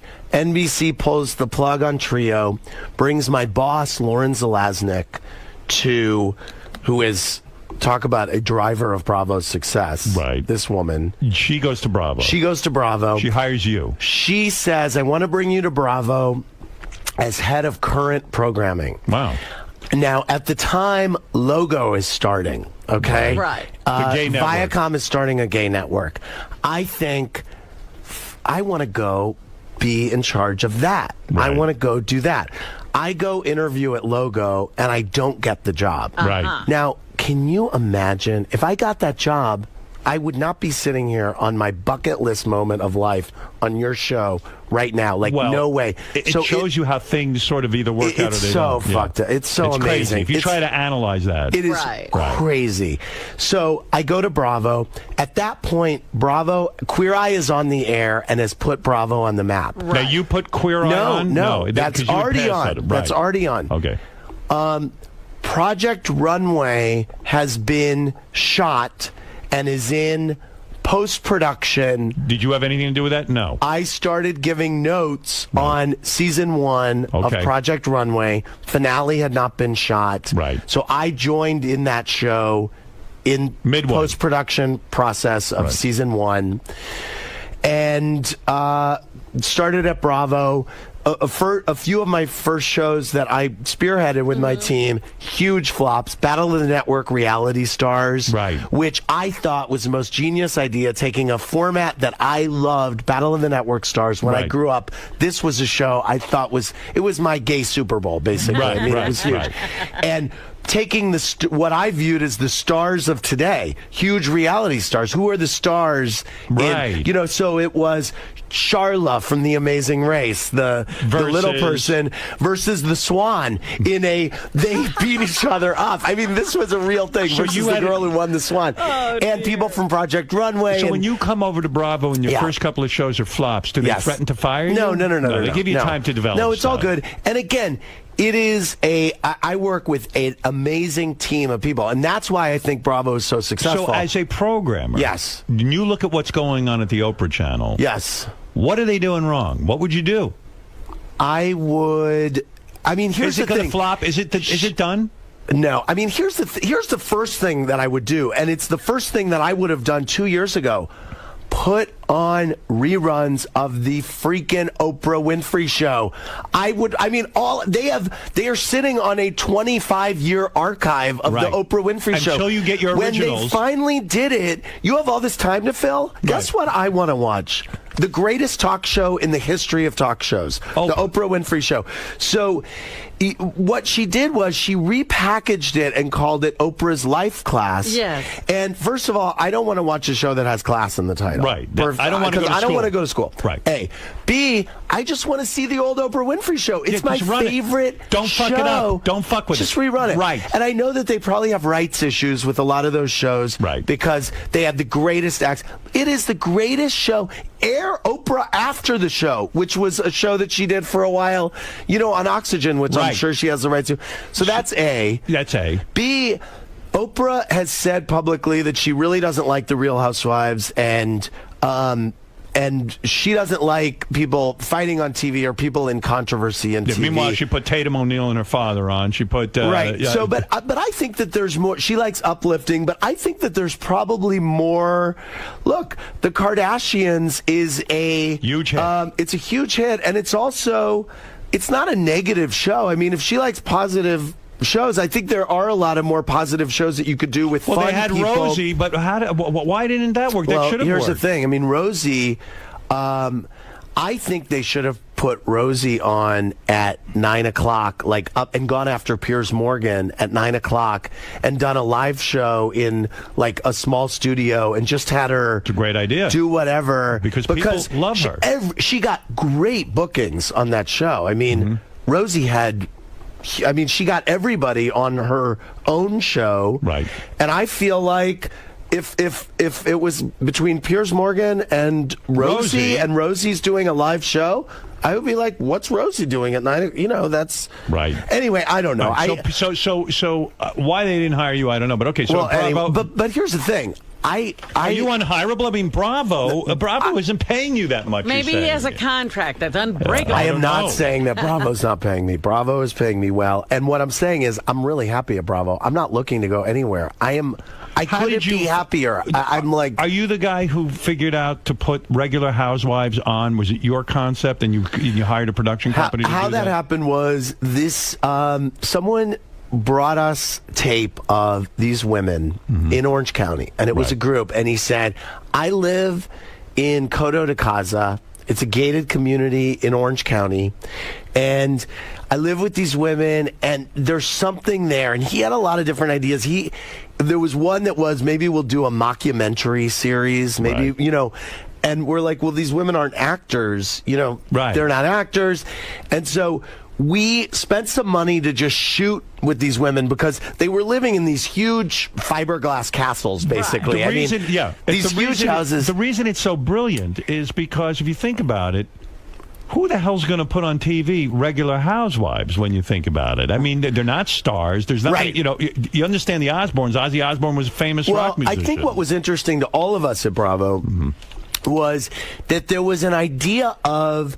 I love sociology, and I love watching people and human behavior. Right. And we love we have a lot of rich people on Bravo, and we love watching how rich people live. Right. And so really what it became was we shot with these women. Their boobs were bigger than any we had seen. Their hair was blonder, and it's like there's a woman, Vicky, and she's in the insurance business. And she's like in the insurance business, but she's got huge boobs and blonde hair, and she's very overprotective of her kid. So on the one hand, there are relatable things, and on the other hand, it's totally unrelatable. She has a grotto in her backyard. And this, you know, so but this concept brought the Bravo network. Now everybody knows Bravo. I didn't know what Bravo hold on. was. Before this, we had Top Chef. Right. So Top Chef you came developed that? Before. Yes. Okay, go ahead. We had Top Chef, and Lauren Zelaznik, my boss, said we have to create a cooking competition show. We want to do for food what we did with fashion with Project Runway. Wow. So Top Chef is born. And then we had a bunch of other good things happening. We had a show called Workout, which you would have been very into. Right. We had a show called, and Flipping Out came, which is a great show about Jeff Lewis, who's a house flipper. And it's a great show. And then the Housewives come along, and then you start doing a show after the Housewives, and you become a star yourself. So here's what happened. Here's how I got on the air. Actually, when Battle of the Network Reality Stars was filming, I started writing these really kind of dishy emails to Lauren and to Frances Barrick, who's the president of Bravo, saying, oh my God, I think Trishelle banged somebody last night in the jacuzzi. Like, all these reality stars are behaving like they're, quote, characters. Like, this is amazing. This is we crazy. need a wrap-up. So, no, not that. I was just emailing them dishy stuff. And Lauren said, you know what? This is so funny. You have to figure out a way to start a blog. Just do a blog on Bravo TV about you and being on set of shows and the shows and what you do in your life. You go out every night. You should just do this. So I started a blog at Lauren's request on BravoTV.com. And I became the first network executive to start blogging. And I was blogging about the shows, and I started having a dialogue with the viewers. Right. And it was really like, and then it became, why did Santino get eliminated from Project Runway last night? And so I would call Nina Garcia, one of the judges on Project Runway, and interview her and put it on my blog. Or I would say, look, I was there on set that day. I was there for every deliberation of Project Runway for our 5 seasons. And I was like, look, this is what I remember. They talked about it for 3 hours. This is what it came down to. Brilliant. Blah, blah, blah. So then if you start writing about TV anywhere, what happens? I start getting calls from CNN, whatever. They we put need you someone to on. comment on TV. So I start doing that. And Lauren, my boss, says, this is great. You always kind of wanted to be a commentator or be on TV. You're kind of getting to do it. So then she says, as a result of the blog, what would be great, we're starting season 2 of Top Chef. And she says, what if we did an online show on BravoTV.com and it's you live on the internet, and now this is 2006, I think, something like that. You on the internet, or 2007, with whatever chef just got eliminated and Tom Colicchio or Padma Lakshmi or whoever. Right. So I did a show online that we called Watch What Happens Live, which is the name of my show now. And I did 40 or 50 episodes of this show online. I did it after Project Runway. I did it after Chef. I did it after Top Design.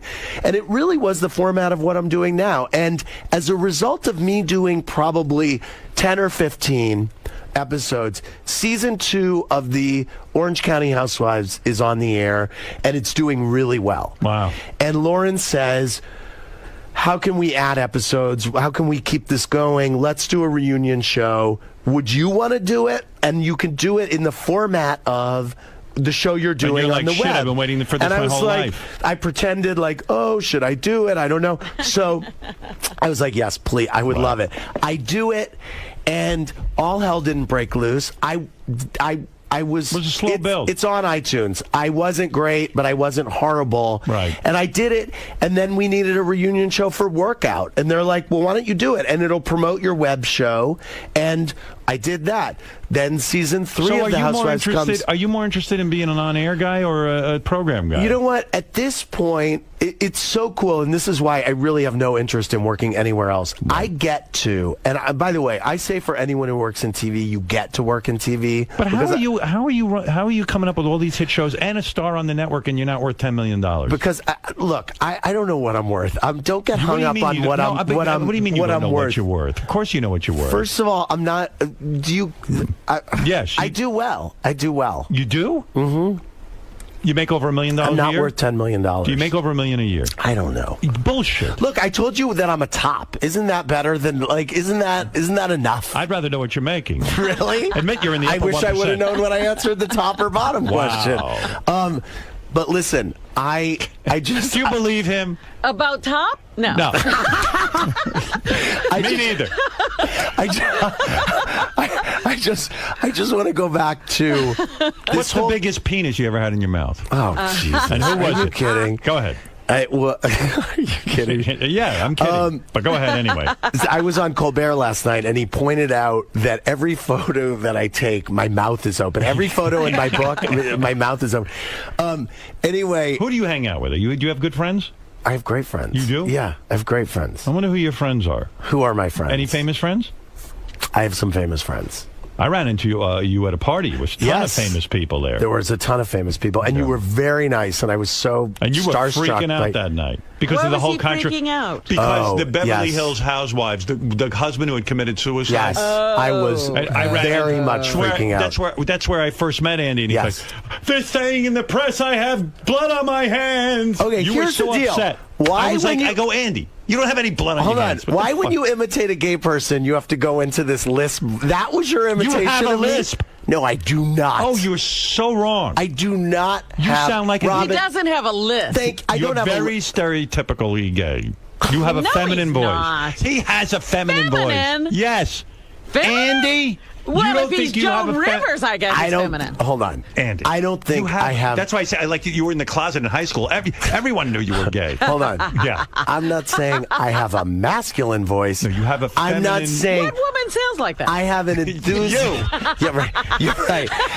Andy, look Hold at on. me. Look I'm at me. not saying I don't know that I'm not saying you're lisping. You but did just say I'm trying to lisping. do your voice. Oh. Oh, my Lord. It's a little over the top. That's Andy. No, it isn't. Okay, You were like, they say I have blood on my They hand. say? I mean, look at They him. say? That's how Andy talks. Oh my God! You That is so don't bad. have a typical. I don't have a lisp. Well, how do you describe what he has? It's enough. Fred, do an impression of Andy. Seriously. Who, Fred? Yeah. So Fred. I called her from the Bravo network, and I said we should do an after show. All right. Yeah. Okay. That's not bad. That was pretty good. Slight, It's got a what is it? slight lilt to He has it. a lilt. Yes. Yeah, a little Okay. bit All of right. an affect, Okay. I don't mean you yeah. have a list. Not a I'm list. trying to do I an mean, impression. you go into your list But this gay is what he- voice. I mean, in front of me. I mean, Stereotypes. no, I know. He stereotypes everyone. But the thing is, he's No. so Oh, you he's do. so good for the gays. I mean, that's the thing, and he got Goddamn right I am. No, he Yeah, is. pro-gay. But you're People- not when you go into the list. But he's pro-black, except when he's doing, All like right. What are you all talking the about? security guards. Look at him. Hey, yo. Robin, what, do you think this is wrong? Hello there. How you doing there, Robin? Yes, it is. No, your voice is very much, I'd say, and you're about 2 notches away from Nathan Lane. Oh, my. Yeah. What do you mean, oh my? That's way too Andy much. has an affect. Look, here's Andy, the deal. Andy, if Andy yes. tells Are you insulted by me saying you have No, an I'm not, affect? no, I'm not at all. No. Oh, But I'm not here's at all. what's How can I going insult on. you? No. I just see the biggest dick you suck. There's no That was insulting. insulting. All right. No, No, but I love here's Andy. the deal. If you say Andy is gay, then you hear more. But if you're not sure if Andy's gay, you wonder. I don't wonder. I knew Andy was gay right away. I don't wonder your about a thing. gaydar's better than mine. Andy. Yes. I think, Yes. first of all, let's plug what you're here to plug. Andy Cohen's book, Most Talkative, Stories from the Front Lines of Pop Culture, is on sale today. Thank you. I find this a very interesting idea that Andy has written a book because most guys who program television... They wouldn't dare write a book. They don't. In fact, Not it's, while they're still doing in fact, it. it's a lot smarter not to. Right. But, Right. all right. Yeah, right. Exactly. But I'm going to see how Andy's this pays off. I feel Andy is... Perfect Mother's Day present.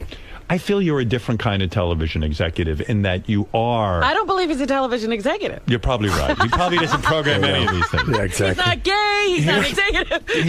Do you have to fire people? I mean, how far are you into an executive position? Do you You fire know what? people? I have fired people, and yeah, I've fired people. Is that the worst thing in the world? Yes.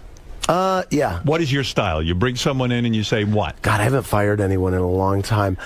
You know what? When I had to fire a few people, it was very clear that it was going to happen. It was... They say be direct, say it, and then get them the hell out of your office. Be clear. I'm a very sympathetic person, so I'm like welling up as I'm, you know what I mean? I know. It's hard. It's a different... I've had to fire a few people in my time, and it's not a pleasant experience. No, it's not. And it's something you never forget. Right, You yes. know? But how much do you have to do with if somebody's coming back to one of those housewife shows? A and lot. All, yeah? Yes. So that's another thing when you're, Well, I'll tell Like you got... what's the woman's name on New York Housewives? Yeah, Kelly Ben-Simone. Yes. She is not with the New York Housewives Exactly. this season. Right. She's been with it from the beginning. No, she's been with it since season 3. Okay. So Or she's 2. she's been there for a while. Yeah. Who made the decision to give her the axe? Me and my team. Okay. Yeah. Was that a difficult decision? Yes. It was. Why did you make that decision? Well, we did something really, really drastic and big, which is that we let go of 4 New York Housewives at the end of last season. Yeah, I was You got looking at rid it, I of- said it looks like a whole bunch of new You got rid of the housewives. Contessa? No, the Countess is still there. The Countess is still there. Contessa Leposa. I don't know their names. We The girl with the hair removal business? You got rid of her? Yes, Cindy, Jill, Alex, and Kelly. You took away their life. We left. No, You we didn't essentially actually cut their life No, off. what's amazing is Turned off the You lights. did. now Jill Andy. has this big, Oh, successful please. shapewear line. Kelly has a new book out. I mean, they all Yes, have. I but mean, this they- is the thing. I mean, so they don't Why have was this, so Kelly they have let something go? else. Give me your rationale. You know what? What happened is at the end of last season, and it was our highest rated season of New York Housewives, by the way. That's interesting. And it had got, by the end of the reunion, we did a 3-part reunion, and it was it was the only reunion, actually. We should send you this clip because it's funny. It's the only time where I ever lost my shit. And finally, they just would not listen to me. And I turned into this beast at the thing. And I literally started saying, like, 45 minutes in, this is in my book. I'm like, shut up. Shut up. I started saying shut up You to were them. sick of their arguing. I was that's trying the to show. I was trying to get control of the group, and I had no control because it was just chaos. And so finally, I said, "Shut the fuck up!" I literally lost my You're shit. the head of the network. Exactly. Yeah. And I'm sitting. But the bottom line is, we just looked at, okay, if we bring everybody back, literally, where is this going to go? Okay. Right. We know who these people are. Where is this? What are these women going to do with each other that's different? Where's this going to go? And we really just felt like it's going to be, it could be great. It could be. And the viewers were really pissed at the end of that reunion. So you are going to get. They were pissed at their arguing? They were pissed at, the cast was so divisive, and they were so, and I'm very active on Twitter, okay? Right. And so they tweet me. It's constantly and tell me what they think. And I see it, and they were very upset with the way the season had gone. And yet it was the highest rated season. And yet it was the highest rated season. So now you're bringing in all new housewives on that show? We 3 originals and then 3 new ones. Right. And it just is different. It's like the same show, but it's different. It's like a different planet. Which one of those housewives of the 3 or 4 you fired? Yes. Were you the happiest to fire? You know what? I wasn't really. Who was the biggest thorn in your side? They were. They were. But you know what? But talking about firing, that was a really hard day because I do empathize with these women. It's like I'm on this ride with them. I really am. You got them into this mess. And so it's like so then I'm speaking to them that day, and it's like. You can't describe this kind of experience that you're on with them in this journey, and they've become very famous, and everyone has these fakakta opinions about them, and they're telling them, and it's a weird dynamic. I know what you're hinting at. You're hinting at the fact that what happens is they get a little bit of fame, and then they get people, advisors. Oh, well, that happens too. That. Well, that happens too, but that's fair. Yeah. I mean, that's fair. But they're telling them that they have more or bring more. Well, no, but all of them would have. All of them would have come back. I mean, pretend I'm Kelly Benson. Fire me. No, I didn't fire her. Show me how you did. Hi, Andy. What's going on? What can I do with you? Hey, how are you? Hey, we're not going to continue. What? No. What? But you know what? But Kelly was a great example. I mean, she was so. I got an email from her the other day, like, "Thank you again for giving me this platform." Show me how you fired her. Did you do it face to face? I didn't fire. No, I didn't fire. What happened is, over the phone? These women knew that they were either going to be picked up or not, and the date was coming, and the executive producer called. I mean, again, this is a situation. When someone's getting fired, they're usually not surprised that, and so this was a situation where they knew they were either getting picked up or they weren't, and it was 50-50, it could go a lot of ways, and so that was a situation of, there were a lot of, I was in LA that day for the Emmys, and there were a lot of phone calls being made, and it was a big day. Is your dream to program a huge network one day? You know what? Like I have NBC to say, or ABC. So you asked me a little while ago, would you rather be on the air, whatever. Rather be on the air. I am. What I'm getting to do every night live on Bravo at 11 o'clock. You're it's happy. So cool. It is so cool. And the idea. What is your day like? You do this show at 11 o'clock at night? You're up at what time? Does how be an executive? How are you programming a network? Well, my job has changed. Has changed. So I am now only, in terms of my production duties at Bravo, I'm still an EP of All the Housewives. I'm still an EP of Top Chef. I'm working on Around the World with 80 Plates, which is premiering tomorrow night, which is Amazing Race meets Top Chef. But don't you have to prepare all day for your talk show? No. I have to. I mean, I'm always emailing with my team, and I talk to them every day. I mean, we're always talking about the next day, and I'm always in contact with them. When do you go to the gym to work out? I work out 4 or 5 days a week at around 11 in the morning. Right.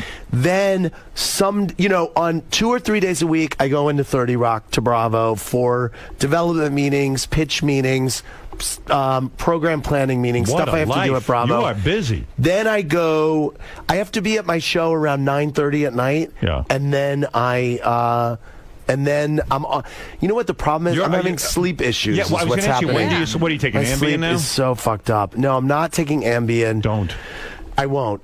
My problem is that and it's tough right now because I have the book and I'm doing a lot of press for the book, and this is my favorite. I'm so excited to be here. I'm glad to have you. Say that enough, really. This was a thing that I was like, if there's any way I can get on Howard Stern, I was curious so to talk excited. to you. I'm fascinated. But you're having sleep issues. I'm having sleep issues, and what's happening is that I'm having a hard time falling asleep because I get off the air, and you get off the air, and you're all revved up. You're all revved up. very difficult. So I get off the air. It's live.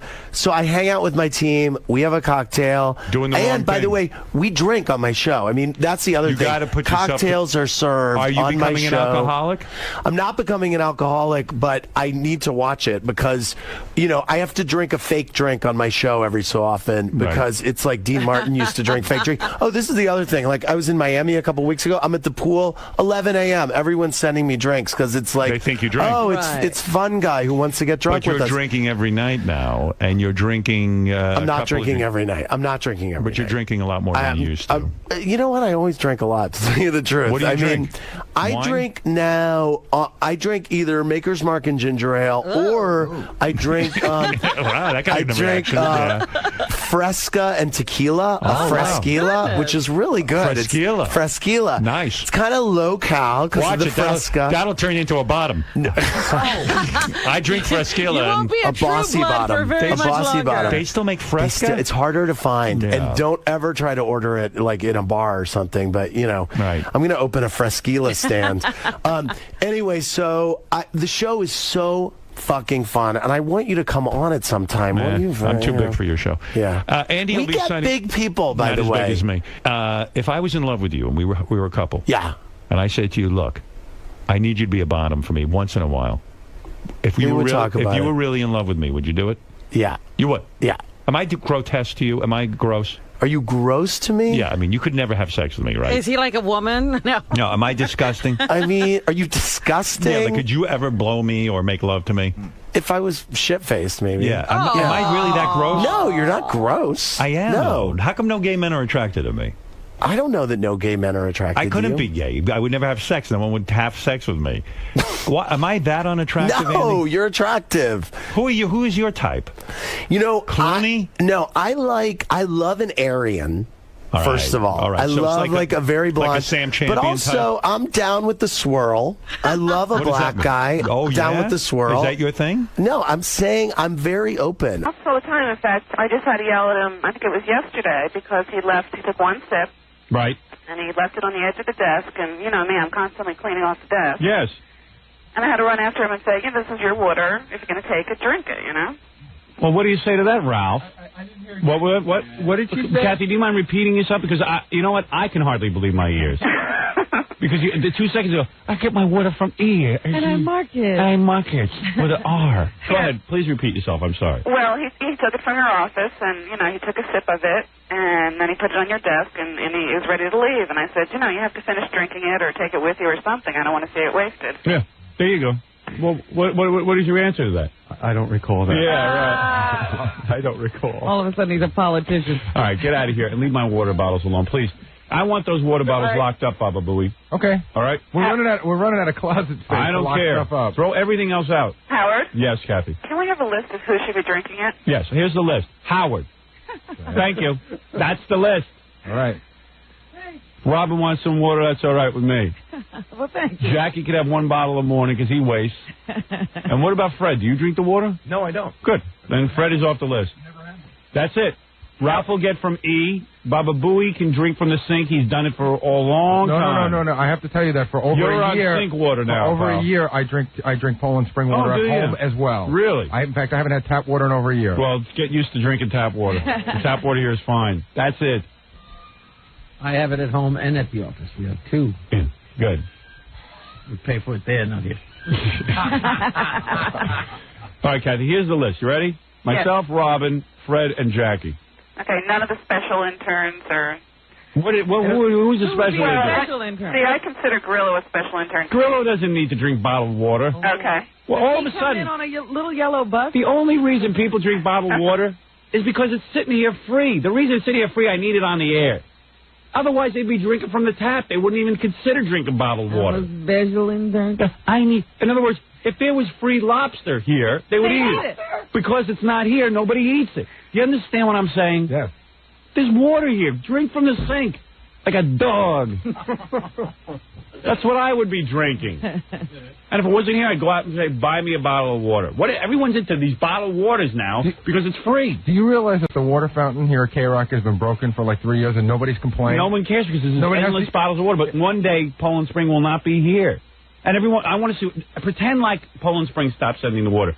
Lock up the bottles of water. I'm not being a dick. I'm just saying this is reality. Let's pretend like the drought is here. Poland Spring has stopped sending water. Let's see what everyone does.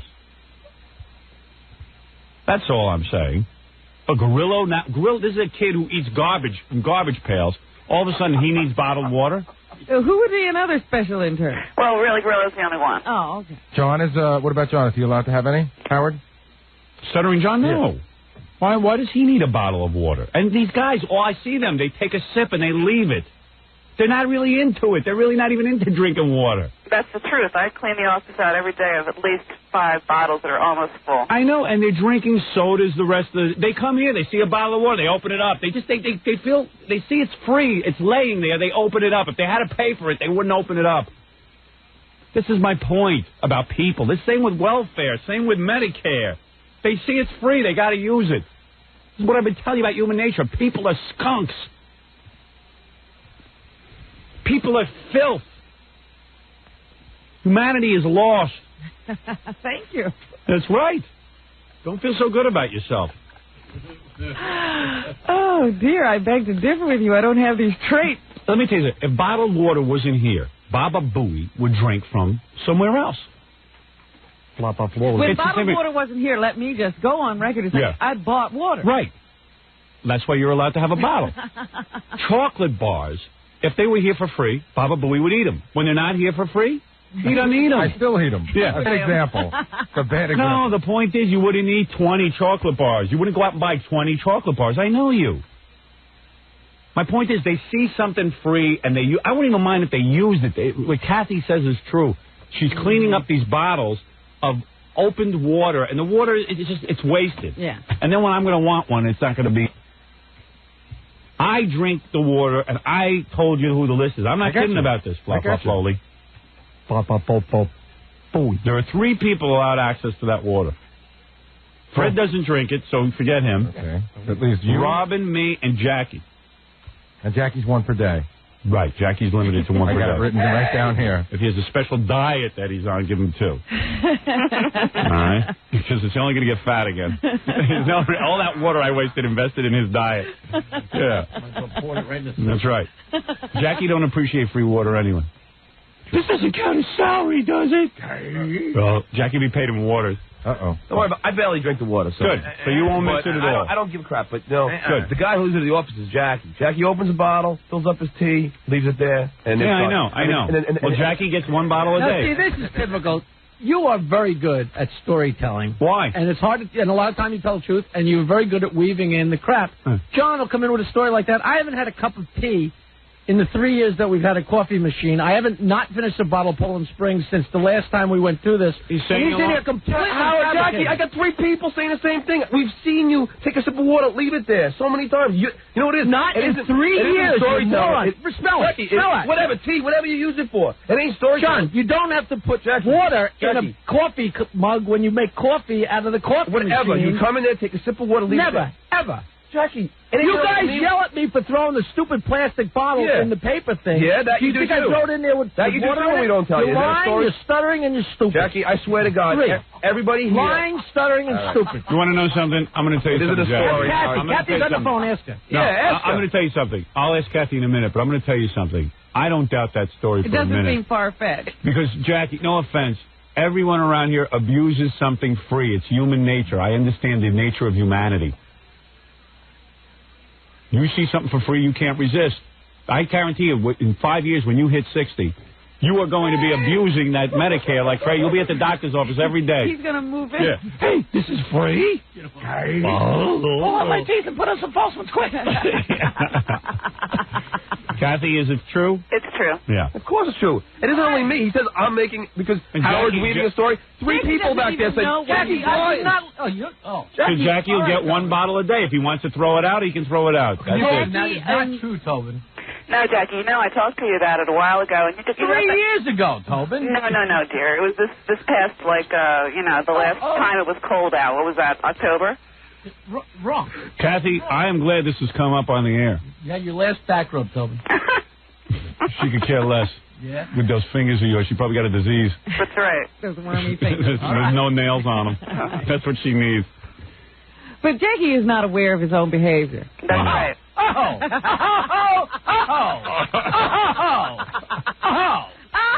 Excuse me.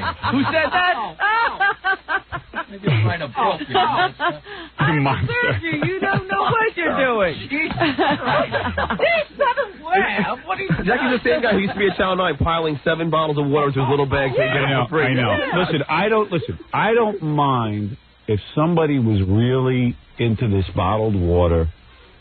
I got into this a couple of years ago. I used to always buy bottles of water. Poland Spring became a dear sponsor of ours, and they've done a terrific job, and they're sending us water. They've been very nice about it. I don't even know why they do it, but God bless them, they do it.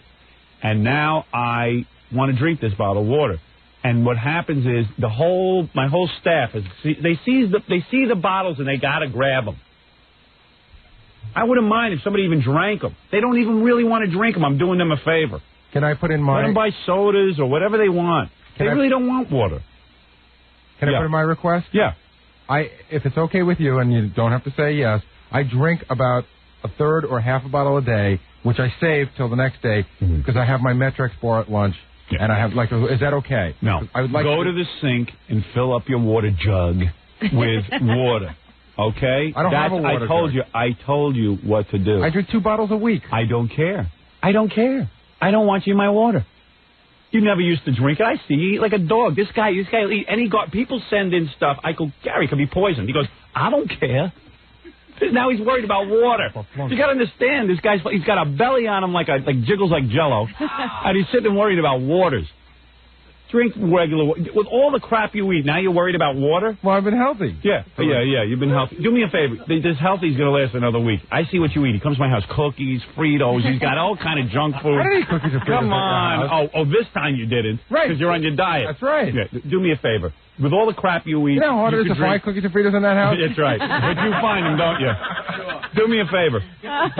Do me a favor. Drink regular water like you do. Please. And if you got bottles at home, bring them in. You're welcome to bring in your own bottles. Everyone's welcome to bring in whatever they want for this show. All of a sudden, everyone gets here for 4 hours. They're waterlogged. I see Tom Chiusano every minute with the bottle. He's peeing like a racehorse. Yeah, you can't get to the bathroom and not find him in it. Yeah, another freebie. So Tom's off the list? Tom is not to touch my water. Let him get it himself. Well, you know what it is also that water has become such a health conscious issue now. Yeah. To drink it, Only here it's health conscious. Well, no. I got to be honest with you. At home, I drink water. I know. You drink water. I have a whole Good. The whole container. Good. Then bring your container in and drink it. You know. Good. That's good. You got a container. Everyone became healthy on my ass with water. Everything else they eat is garbage, but with water they're going to be healthy. As long as you're not supplying food, they're going to eat the way they want. When I take away the waters from everyone and I see them going out and buying bottled water every day, then I'll know they're into health. It's a sham with you guys. You see bottled water, you became into bottled water. As soon as it disappears, you're not going to be into bottled water. I just know it's healthy. You guys who eat, you should see the junk they eat back there. Like what? You eat anything filled with chemicals, aspartame. I mean, you'll drink bottled teas with NutraSweet in it. Yeah, but the thing is... Aren't you worried about chemicals? I'm just worried about losing some weight. Yeah, but what about NutraSweet? I don't care about so then why don't you drink regular water? Then drink tap water. Well, I guess you could drink tap water, but... Yeah, of course. You're not worried about chemicals. Sometimes you turn the tap water on here and it's brown. No, it's not. Oh, yeah. Oh, come on. I'm in there every day. There's nothing wrong with it. It's fine. New York City tap water is considered the cleanest. I taste the water. It tastes funny. Yeah, well, then buy a bottle of water. That's all. That's what you do. Can I buy them off you? No. Absolutely not. Go to the store and buy, like everybody else. That's it. Kathy, please. I want my waters locked up. I'm not making a joke out of this. This makes it so much easier because we're constantly ordering water. It's like another one of my duties. Yeah, I know. It's a disease. Yeah. No, you should not constantly be ordering water. Good. There's serious work that has to go on here. All right. I'm not sure what it is, but I know there must be something more important. Stop the water ordering. Right, stop the water ordering. Now you're going to see a vast reduction. The water supply is going to grow around here. Grillo's in the back. He's like, you mean they work for free and I can't even get free water? That's right, but he works for free. Now all of a sudden this became everyone's payment. I get paid in waters. It's ridiculous. This woman is on the phone every day ordering waters. Yeah, if we got caviar for free, Grillo would be... Yeah, right. I get paid in caviar. The river stern is run dry. Okay? That's all. Thank you, Kathy. Okay. All right. That is Kathy Tobin, who will not be ordering waters. Only for me, Robin, And Jackie one a day wants for it. Jackie. Well, all this talk about water has got me parched. Can I have one before the... No, the waters have stopped. What? Not even one before the embargo? No. Come on. No. Sorry. Go SE. They have water. Immediate cut. I'm like those guys. You ever see that movie where there's no water left on the planet, and the guy in charge is the guy who has water, access to water? There was a movie like that. And he ladles it out? It was a Star Trek. And the guy finally figures out how to make water. Yeah. It's an Arnold Schwarzenegger movie. Mars. They handed out oxygen. It was air, wasn't it? Yeah, that's it. Total Recall. Now it's Total Recall here. Total Recall 2. Instead of air, it's water. You're gonna drink from the tap, and you're gonna be just as happy. You drink aspartame. I see what you drink. You gotta say what right now. You drink these so-called natural drinks filled with aspartame. Well, but the biggest concern is to lose weight. That's what it is. So then drink water, but you don't have to drink my bottle of water. I'm not saying I can't. The biggest concern is to lose weight, so you can drink anything now. You're free. I gotta admit, it's free. You see it. It's like, hey, you know what? I can go downstairs and get a soda, but there's a water right there. Right. I drink water. Right. Yeah, it's free. Yeah. It's Do me free. and all the rest of this weekend, you're going to be drinking Coca-Colas and sodas. But I gotta be honest. I do drink water at home, and it is become good. A health Drink it from the thing. Good. You know? Good. Drink as much water as you bring a cup and drink as much water. You can drink right out of the sink. You don't even need a cup. It's going to be exciting. Wait till you see, like a dog. You're going to lap it right out of the sink. I tell you, I never saw anything like that. Everyone's walking around with a bottle of water. It makes me nuts. And I see the water's hey, how you doing? It's a big club around here with the water. Their hands are frozen like this in a cup formation. Like this. They walk around. Oh, hi, how are you? Yeah, I'm drinking my Poland Spring. I never saw anything like it. If it's not here, no one will drink it. They hand it to him now when they walk through the door. Pretend it doesn't. Listen, there's nothing in this station that exists for free. I have no argument. There's nothing to eat. There's nothing to drink except this Poland Spring. I have no argument. So let's pretend like the Poland Spring isn't here. I drink one a day on the air. Here it is. This is my one for the day. I drink one a day. Sometimes two. I even buy hot water from the. I drink hot water. I buy it from the deli. And look at this. This is my bottle of water. And this bottle of water will be finished. I see the disc jockeys all taking bottles of water from my office. There's a study saying that tap water is really bad. Yeah, not New York tap water. The latest studies have shown that tap water has a lot of junk in it. Let me just say something. If tap water is bad, I can name 50 other things that you eat every day. That's worse. Does it have tap water in them? The things like yeah, that? Of course they're made with tap water. See? Bagels are made with tap water. Do you know that? What do you think? They open a bottle of water and make bagels? Oh, you know that? Oh, that you know. Nothing else you know, but that you know. But you eat bagels from time to time. I don't eat them. You never had something on a bagel? I don't eat bagels, I said. I'm sorry. Howard, you eat rice and it's cooked in tap water. I mean, come on. It's boiled water, you moron. Yeah, I know, but still it's tap water. Oh, my God, he doesn't have any understanding of chemistry. Stupid as a wall. You boil the water, the germs go into the sky. Germs go away, but the other things don't. They become reincarnated. So that's it. That's the end of that. In other words, you guys, I see what you eat. I see what you guys eat. You order Chinese food. It's got monosodium glutamate. It's got fats I always in it. get the MSG It's out. got fats in it. It's got chemical starches in it. It's got all kinds of fake things that are made in a lab. You guys are worried about water all of a sudden. We got to store something. They're all phonies. All right. Very good. Thank you. That's the end of water. I don't want to hear about it anymore. If I catch anybody with a Poland Spring bottle, that's mine, that's marked with an H, they're fired. I thought you were putting an X on each bottle. No, I think an H is better. H, if you don't mind an H. X is too easy to counterfeit. Let me... X is too easy to counterfeit. Right. All right. All right, thank you. You're not worried about the ink seeping through the plastic if you mark the bottles? No. That's all right. Sure? I'm not worried about it. It'll be fine. Nothing seeps through plastic. All right, thank you. All right, let's take a break. I'm way behind, but I settled a very serious problem around here, and I only just woke up. Thank you. All I have to do is look around here and see a half-empty bottle. It's not even half-empty. Look at this bottle I found. I threw it in the garbage. Hold on. Look at this. This will make you nuts. Here, oh my this God. is what I found. Yeah, one sip. Look. I don't even think that's open. Oh, it's open. I know, but look at it. It's cracked, and they took one little sip. I would like to take this bottle and have it fingerprinted and the lip marks taken off here. I can find out whose lips are on it. Is there lipstick on it? I don't see lipstick on it. Well, that ain't That Ralph. don't mean it. That ain't Ralph. Pretty good. And it ain't Ralph. Hey, all right, right. If I could just have one thing, Allison's field call just saying that she doesn't spray Lysol. Why do I smell Lysol in It's here? not her, so... Somebody sprays If Lysol. Allison doesn't spray it, there's no one else on overnight, so is anybody maybe from the E-Crew or Gorilla will have to... I don't I'll know, but investigate. someone is spraying something in here. You don't have a nose like this and not be able to detect smells. I got nostrils the size of your fist. All right, thank you. Even my kid says to me the other day, Emily says, "Boy, Dad, you got big nostrils." I go, "That's right. So don't be smoking anything in your room or anything. I'll snip you right out." Are you giving her a nostril fixation? Yeah. Well, my kids are obviously a lot smaller than I am. Every time they look up at me, all they see is these two big black holes. Yeah.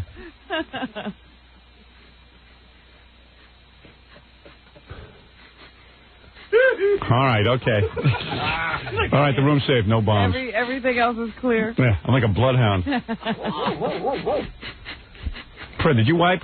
I swear. All right, very good. We're gonna take a break, and we'll be back right after these words. You're listening. I'm sitting in the, we have to sign autographs a lot. People send in requests. Some of the salespeople get requests for my autograph and stuff, and they even request Robin's autograph, of course, and Fred's and Jackie's, and even Baba Booey's. Yeah.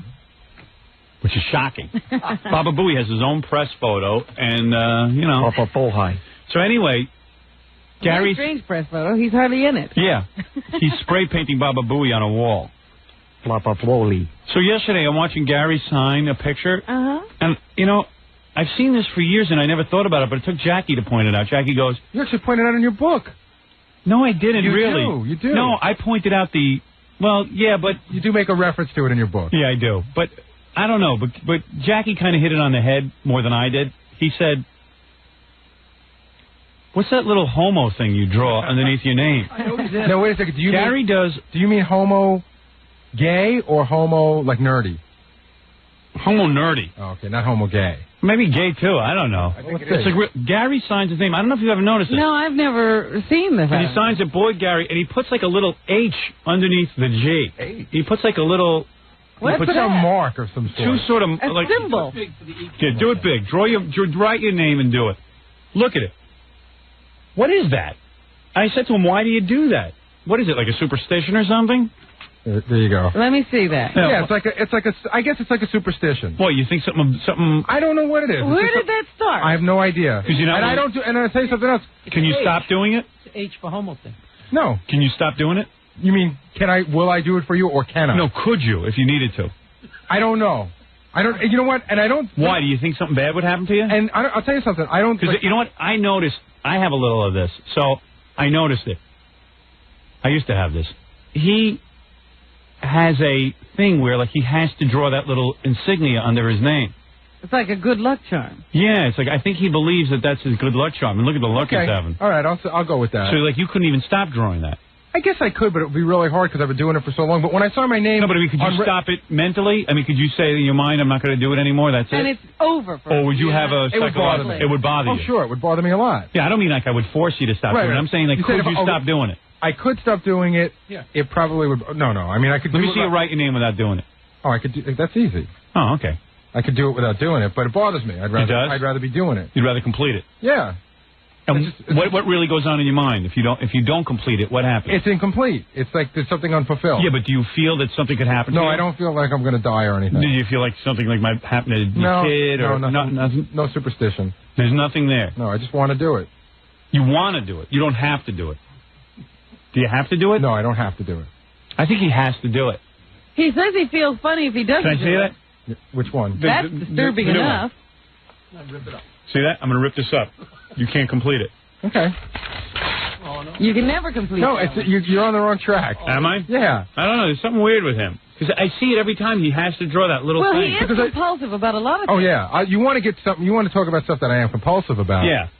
Go into my office and move the stapler or turn the phone upside down. What would happen if it makes me nuts. It makes you nuts. Why? Because it's not the way it's supposed to be. And will anything bad happen to you if it's that way? I don't know if I feel anything bad will happen to me, but I really can't go on with the rest of the day. I feel like how do you put, almost like a twisting inside. Yeah. Like something you feel. Is that the same feeling you get when you don't put that little H underneath your name? No, that's a whole different thing. It's a different feeling. You know, it's funny because if he's in a hurry, he could be running in a hurry and he has to get out of here and you ask him to sign something. If he's running, hurry, and he'll stop. Right, Boy Gary. And put that little squiggle. Yeah, it's weird with that squiggle. See if you can stop doing that. It really looks stupid too, and it looks stupid. Look at how small it is. It certainly doesn't mean anything. Right. It doesn't mean a thing. It's a squiggly line with 2 lines drawn through it. To Joe Baba Booey, Boy Gary, with the squiggly lines. It's just weird, man. Jackie goes, I don't think he can stop himself from making that little homo thing. What is it? No, but I will tell you, really, if the phone, that whole thing, that I can't go on with the rest of the day. Yeah. Like if you did all that stuff in my office and then you said, Gary, just forget about it.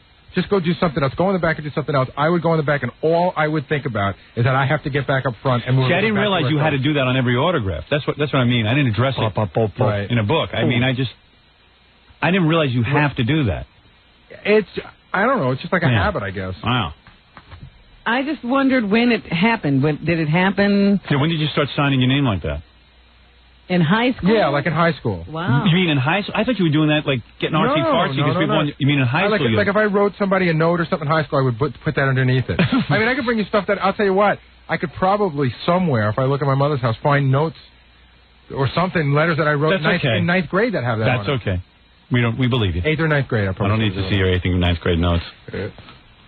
That's the kind of thing you do when you're talking on the phone and you're writing. Yeah. You know what I mean? I don't know. I've never seen that. But I thought it was like he got carried away with himself, and now Well, he's yeah, got that's what it looks like. It looks like now it's Gary Esquire. Right. Yeah, it's almost like he's a lawyer. At least when I saw my signature, there's 2 full words with, and they all have letters in them. Hey, Steve. All right, Stuttering John went over to Paul Sorvino's restaurant, and before he got thrown out, he actually got to interview Freddie Roman.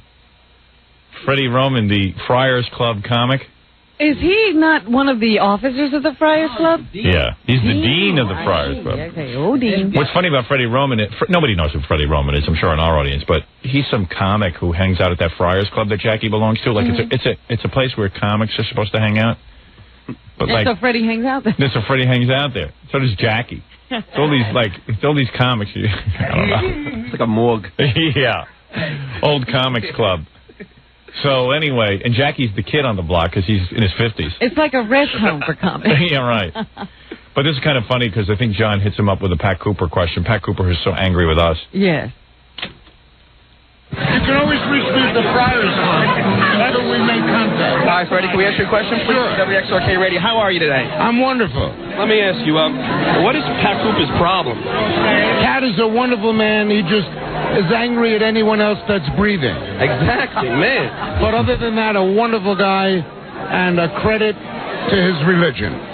Freddie knows how to play that one because he knows if Pat hears something bad, Pat will yell at him. Well, we've had famous confrontations between Freddie and Pat right here. Yeah, it's always good. Whatever that may be. Why are so many comedians Jewish? Well, so many comedians were Jewish because it was a way of getting out of the ghetto in the 40s and 50s. Yeah. It was a way to get up. Yeah. Then other groups went into the ghetto, and now we have other groups that are comedians because the Jews are all in the suburbs now, and they don't have to get out anymore. Yeah, exactly. He's as clear as Jimmy the Greek.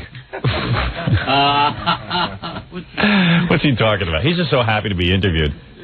You know, I don't think there's been a microphone in front of his face in a while. I think he was like the only guy in a tux at the whole place. Yeah, I think he was pretty happy.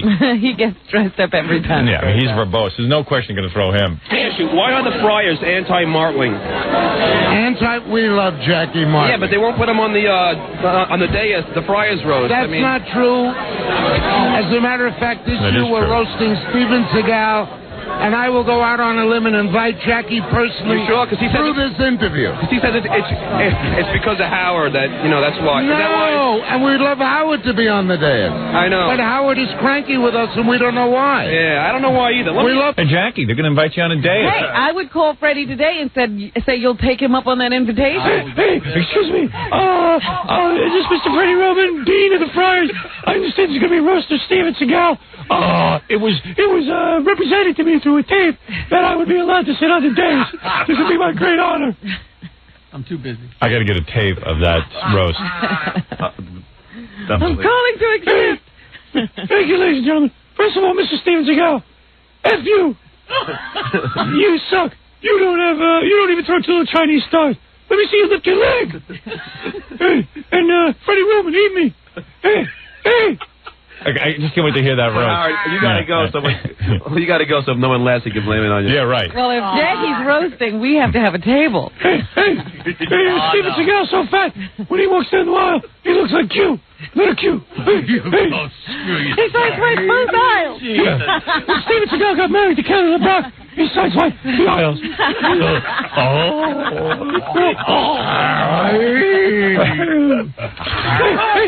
Hey, Steven Seagal, you do karate. Okay, hey, karate. All right. Cheeks. Chinese stars. Get in the bathtub first, then fill it up. Steven Seagal got so heavy, he gets in the bathtub, and then there's a flood. The water pours out. Tall guys with long hair. Let me ask you, which friar is incontinent? There are no friars that are incontinent. Those that are older, God bless them, we have no problem. Boy, no question throws this guy. Three urologists that are members of the club. Can I move ahead? Well, I do what Joey's wanted me to do. I asked him if you're a comedian, can you tell me a joke? He has one for you, of course. Well, he tells one about the E! Show, yeah. Oh, he does? Yeah, just about, Yeah. All right, well. That take care of any problems that may arise. All right, just one more, Freddie. Didn't you used to sell shoes for a living? I most certainly did. How long before you're back at it? My career is at its zenith right now. Yeah. I'll probably never have to sell another shoe. But you're a comedian, right? Where does Freddie Roman perform? I guess in the Catskills to old Jews or something? I guess so. I'm a comedian, right? Yeah, no, well, you are a comedian, right? Well, thank you. Good. Can you tell me a joke just for the camera? Rephrase the question. All right, well, you are a comedian. Thank you so much. Can you tell me a joke just for the camera? I don't tell jokes for the camera. I only tell them for live audience. No, this is a lovely... Is this for the E! Network? Yes. I get that on channel 68 of my cable system. Great. Unfortunately, my cable system only has 66 channels. Oh, I got you. There you go. So I don't want to waste the show. Got you. All right. Take care. You have a nice night. And you. Good to see you. Take care. Wow, he was happy. Yeah. First guy ever happy to see you. He would have stayed there and talked to John for hours. Yeah. Not as happy as the next guy. Who's the next guy? Burt Young? Yeah. Oh, you know Burt Young. Burt Young from the Rocky movie? Yeah. Although I don't know who he is. Oh, so you legitimately asked him who he is? No, I asked him who he is because that's what you want me to do. Yeah. You knew who he was, though, right? Yeah. He's the guy who plays Rocky's brother-in-law or something. Yeah. Oh, he's drunk and pissed off. Yeah, and he was in Caddyshack, where he was in Back to School, where he played Rodney Dangerfield's driver, Burt Young. Hi. Can I ask you a question for WXRK Radio? Sure. So who are you now? State your name. Who am I? Yeah. Burt Young. Oh, Burt Young. And what do you do? I'm a songwriter. Get my questions. Hold on a second, Burt. Is he pissed off? Yeah, you got to remember, he's sitting down eating, Yeah. Across from a young girl, Yeah. and I'm asking him who he is. Oh, man. That's the best scenario. Oh, that's the worst time to do that to a guy. Yeah. He's eating. He's got a young girl He's across probably him. feeling pretty... This ruins his digestion. Yeah. With you? Yeah. So you're a songwriter? Yeah. No, really, honestly. Yeah. Would I know your songs? They're not that popular. They're not in the top 10, but they're coming up. Somebody said you were an actor. Is that? No. All right. Let me ask you. Do you look like the guy in Rocky? Check your list. What's that? Check your list. Let me ask you, my man.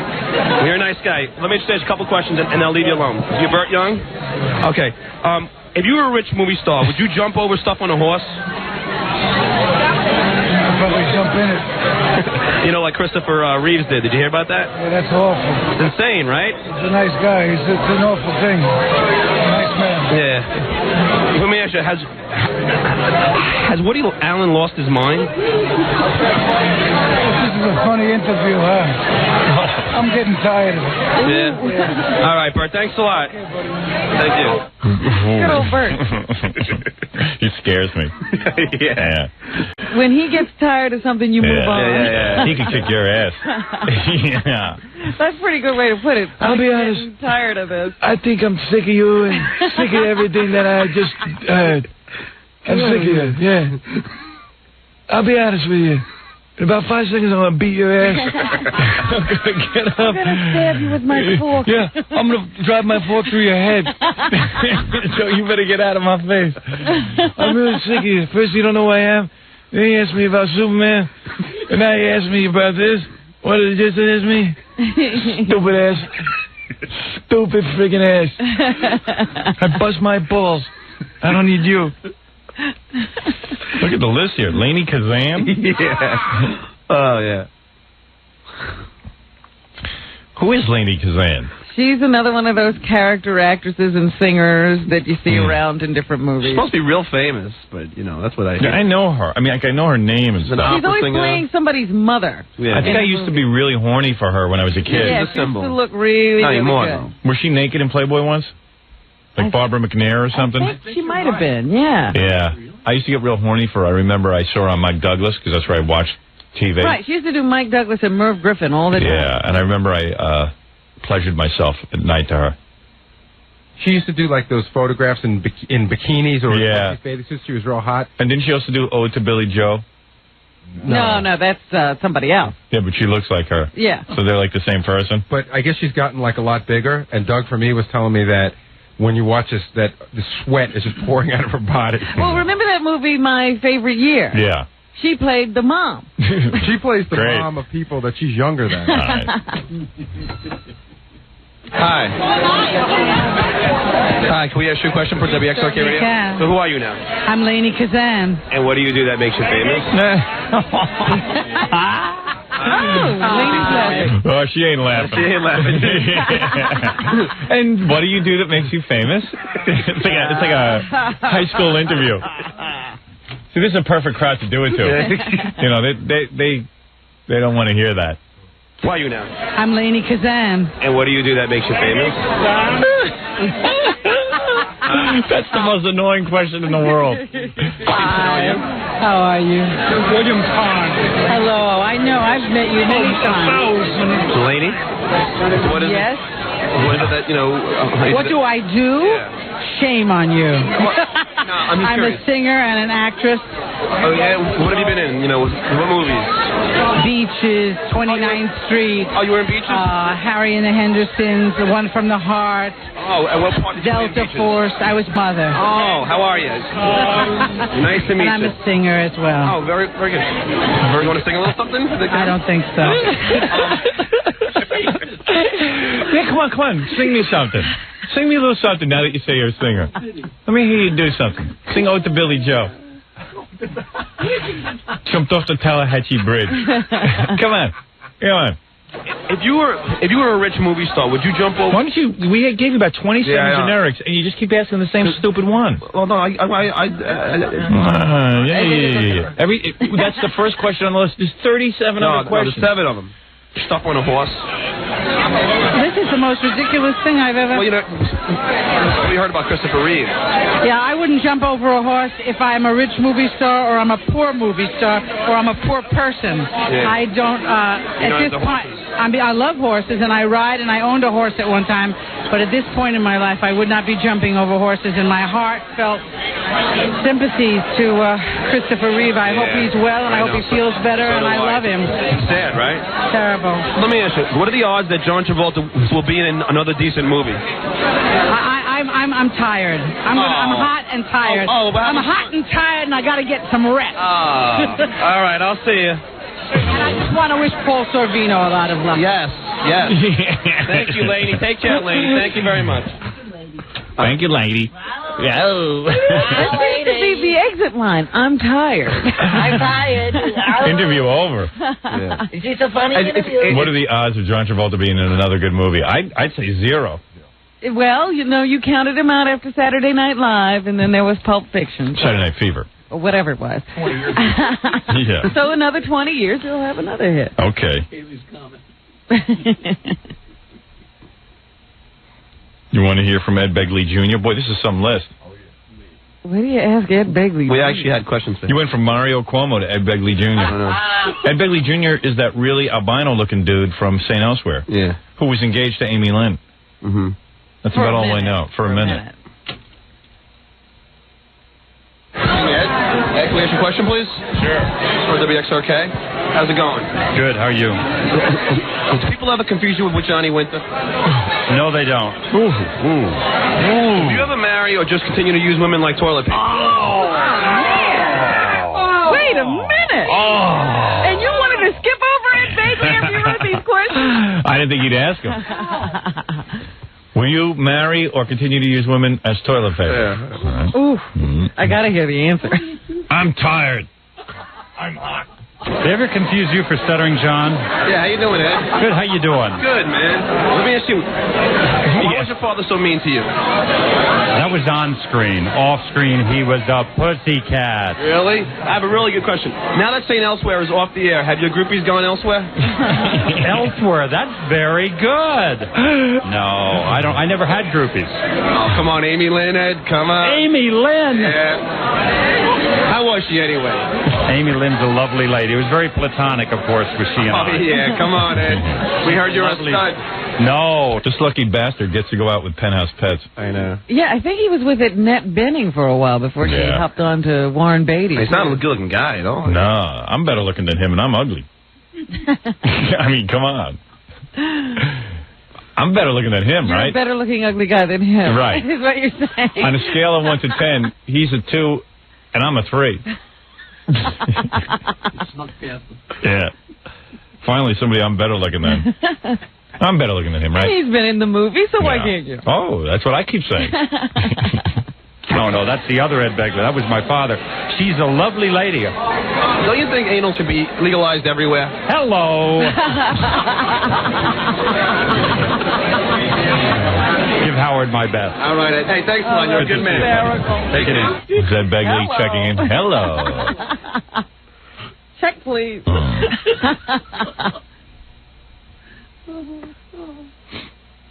This is all going on at Paul Sorvino's new restaurant. So then you interview Paul Sorvino, and he's a gentleman to you. And then he turns. When you go to interview Jerry Lewis, he gets mean to you. Yeah, he changes. And he tells you it's time to go. Wow.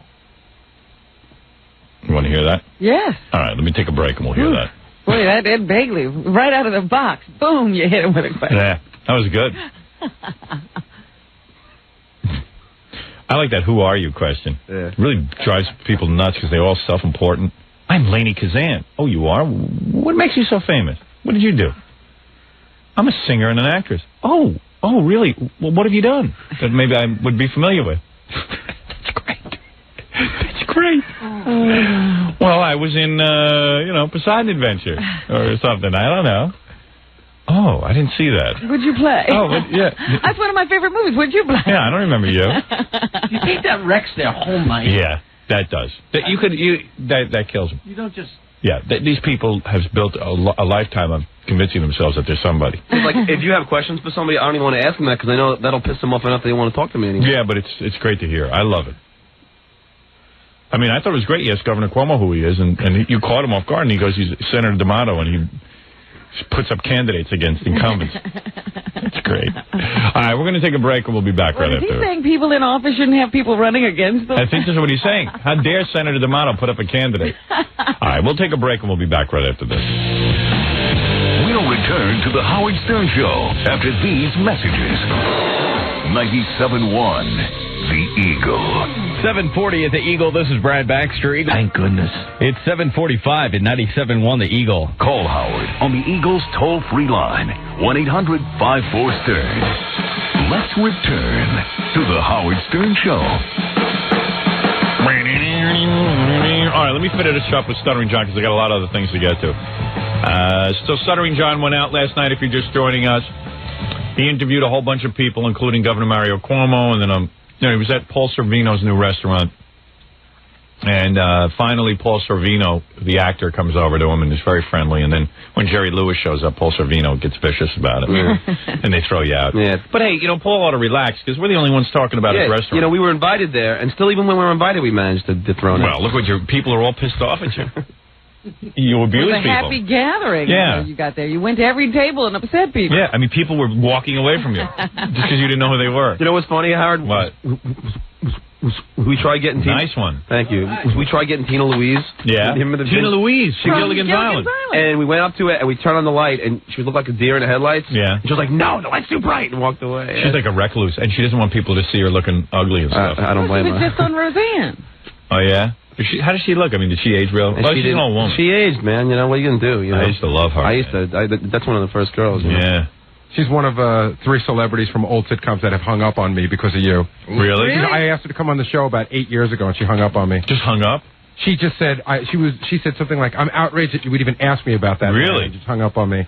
Wow. And the man was Howard Stern. Right. You sure? Yeah. Could have been somebody else. You want to know who the other 2 that hung up on me? That's great, isn't it? My name, I mean, look at me. Look what kind of career I have. People just hang, I mean, Woody Allen could call, or Michael Jackson, they would stay talk. on the phone. You know who the other 2 were? Yeah. Spanky. Yeah, Spanky hated me. Spanky hung up. He was freaked out by me. Yeah, well, he's down. And he's no longer with us. Hey, I outlived him. And Mr. B from Hazel. Mr. B from Hazel? His was the best story because I booked him for whatever happened to. Yeah. And he was all excited about it. And then he called me back when he realized who you were and yelled at me for booking him. Don D4 or something Yes, like Don that? DeFore. Don DeFore? He yelled at me. He goes, how dare you even ask me to be on a show like that? Really? Yeah. He was mad at you for asking. And he hung up. Wow. Mr. B, damn it. I love that. And Tina Louise was mad. Yep, she was real upset that I would want her on this show. Yeah, who would want her on any show? Don't you know no one's wanted to be on any show?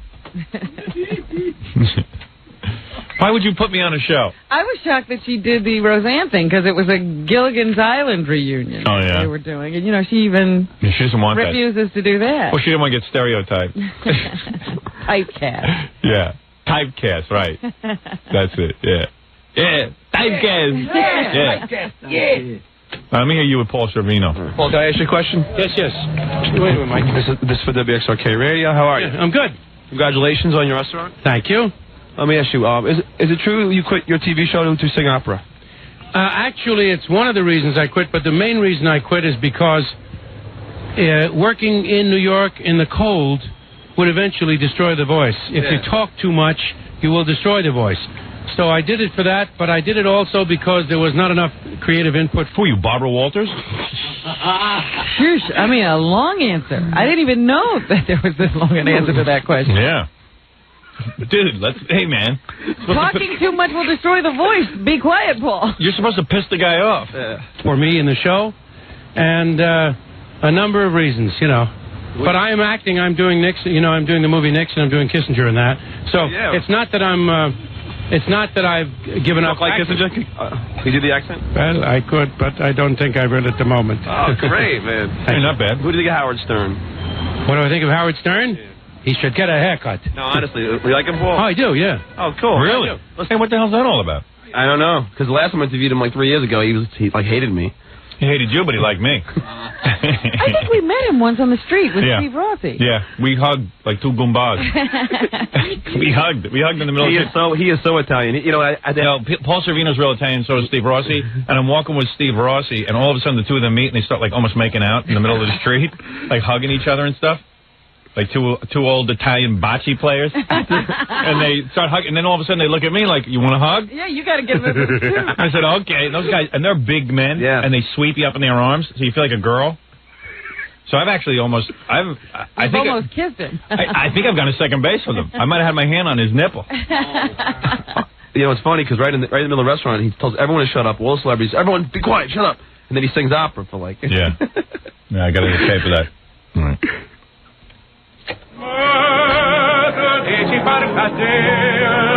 That's a real Italian.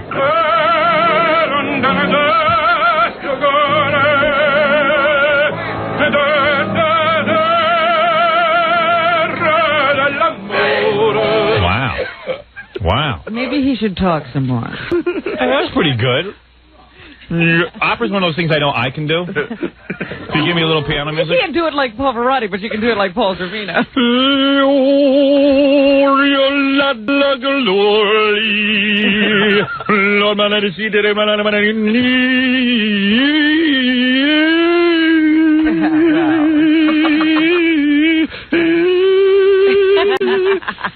I loved your work in Goodfellas. Thank you. Alone, all right? Thank you. Take care, man. Okay, guys. Hey, Paul, you remember? All right, so I leave him alone, and I go, you know what? I didn't ask him anything off color. Let me go back and talk to him. What is that? Yeah, he's getting the wrong impression. He's actually digging you. Yeah, what kind of interview is that? I mean, that was good for Live at 5. Hey, Paul, you remember We'll Get By? I do. I used to watch it. Didn't buy. No, it didn't. It didn't live up to its name. Yeah. Yeah, no, it's just so weird because, whenever I ask, people, nobody knows it. It almost made it. It was a beautiful show, but it was up against... Sounds to me like you guys are still hitting it off. Yeah, you're still bonding. Yeah. Yeah, because that's why it's funny that he, the guy turned into a dick afterwards, So you guys were getting along? Yeah. Number one show in television, Chico and the Man. Oh. So we almost made it, but didn't have a chance. Poor little thing. But then what happened? You did that, and then I didn't see it. Then I did movies, and I did lots of movies, and I did opera, and I did between those spaces, I did about 15, 20 movies. And I did television movies and specials, and sang, and I've been, write. I do all kinds of different things. I surface, I go on, I surface, I heard you singing in there. It sounded really good. Thank you. Let me ask you one actor's question, all right? If you were a rich movie star, would you jump over stuff on a horse? Would I jump what? Over stuff on a horse. I feel very bad about that. Unbelievable. I feel very, very... I know him. We've had dinner together. I feel terrible. I hope that he's not permanently injured. This is a very sad... How come all actors are having dinner together and I'm not having dinner with anyone? Well, this is what I'm telling you. There's a club that we're not in. Me, I'm eating by myself right here. We're never at dinner. You wouldn't, man. What? You wouldn't eat dinner. Sure I would. I had Chuck Norris over my house. With Joe Piscopo. Well, they all got to go to your house. Chuck is never at these dinners either. Imagine my power dinner. Chuck Norris and Joe Piscopo. And where is Joe Piscopo? I don't know. How's he make a living? Where is he? He's got some hot girlfriend, though, boy. That's what he's doing. Yeah. What is he, just managing her career now? Yeah, I think pretty much. We haven't heard from him in ages. No, I don't So is this mostly like more of you and Paul Sorvino hitting it off? Oh, I asked him all the generics. For all of us who know him, he's a beautiful person, a talented person, and this is a tragedy. Yeah. God grant that he makes a recovery. Yeah, no, I hear you. Yeah, OJ, innocent or guilty? You don't want to... Come on. No, I'm just curious. Come on. What do you think? I say guilty. But, a lot of actors don't want to say it. I'm not on the jury. And I have not been privy to all of the evidence, but it sure doesn't look good. Right, okay. It doesn't. I heard Effley Belly was going to be here tonight. I don't know. I didn't see him. I don't know. It could be. Everybody else was here. I had a great time. Thank you. Well, let me ask you, do you think it's right that Seinfeld is dating 17-year-olds? I don't know anything about it. Okay, a couple more minutes. You can ask me all the questions. Everyone's afraid to comment on that. I think he's been in a Woody Allen film, hasn't he? With Paul Sorvino, yeah. Yeah. You want? I know all about you. Go ahead. Okay. Has Woody Allen lost his mind? No, Woody Allen is a great talent. I know, but with Soon Yi and all that. I'm not part of his personal life. He's a great talent and a great director, a great writer. Right. Why don't people say nice stuff about me? Yes. I haven't got dated my wife's daughter. You haven't done anything, but they all hate you. Yeah. And what did I do? They're willing to say it. You have a great lifestyle, but you're bad. You're bad mouthing. That's the problem. Yeah. What are the odds that John Travolta will be in another decent movie? So even he knows. We don't have a chance. We don't have any say in that. The script comes along. We have to work. We see what happens. The actor is the least powerful person when it comes to making the quality of the movie stand up. Yeah. The actor tries. He said, okay, this is a decent script. Out of the scripts I'm offered this year, this is a good thing. He's a good spokesperson for... Can't throw him. Bad movies. I thought the next one would throw him. But... All right, I'll do it. But there's so many other things that have to do with it. He's been in a number of very good movies. Yeah. So he will. No, I think now he's on another upswing. He'll do good. Yeah. Well, let me ask you. Shouldn't anals be legal everywhere? Absolutely. Without a doubt. Turn around. I can't shock you. No. See, he's having a good time. Yeah, I can't believe he turns on you. Yeah, he turns on me. See, this is Jerry. Now, why does he think Jerry can't handle this as well? Because Jerry can't handle air. Well, all right, let me ask you one more. I'm sorry, I want to see what you can ask me that I can't answer. All right, won't it? Do we really need another restaurant in Manhattan? Oh, no. God, no. Whose place is this, anyway? How annoying. Paul, thanks a lot. I'm a big fan. You're a great actor. Thank you very appreciate much. it, man. Thank you. There you go. Okay, all right, so he handled it. So what went wrong? Everything's fine. Now, who's this, Peter Max? Who's that, the guy who draws? Yeah. The painter. The painting guy. Come on, you did enough. Well, please, let me just talk to Jerry, then I'm going to... So what is going on now? Oh, that's Paul Savino. This is when I'm trying to talk to Jerry. Oh, and you won't let you near Jerry? Yeah. Uh-oh. Yeah, this is the whole... Too bad. You almost had a friend. Oh, man, I would have loved to have heard you with Jerry. I know. You had great questions for him, right? Yeah, we had really good questions for him. Does his head slide off the pillow at night? What else was there for Jerry? Jerry walked in, Howard, with these, like, little shorts, like Richard Simmons shorts. Yeah. With a T-shirt down with little bony legs. Yeah. Look bizarre. Yeah. Did he look more bizarre than Tony Curtis? I doubt it. Let me just talk to Jerry, then I'm going too much now. You got enough. Jerry wants to relax. 2 shows. It's enough. Can we just ask him? Guys, it's enough for tonight. Please. So just ask him? Be kind to me, I'll be kind to you. It's enough tonight. Okay?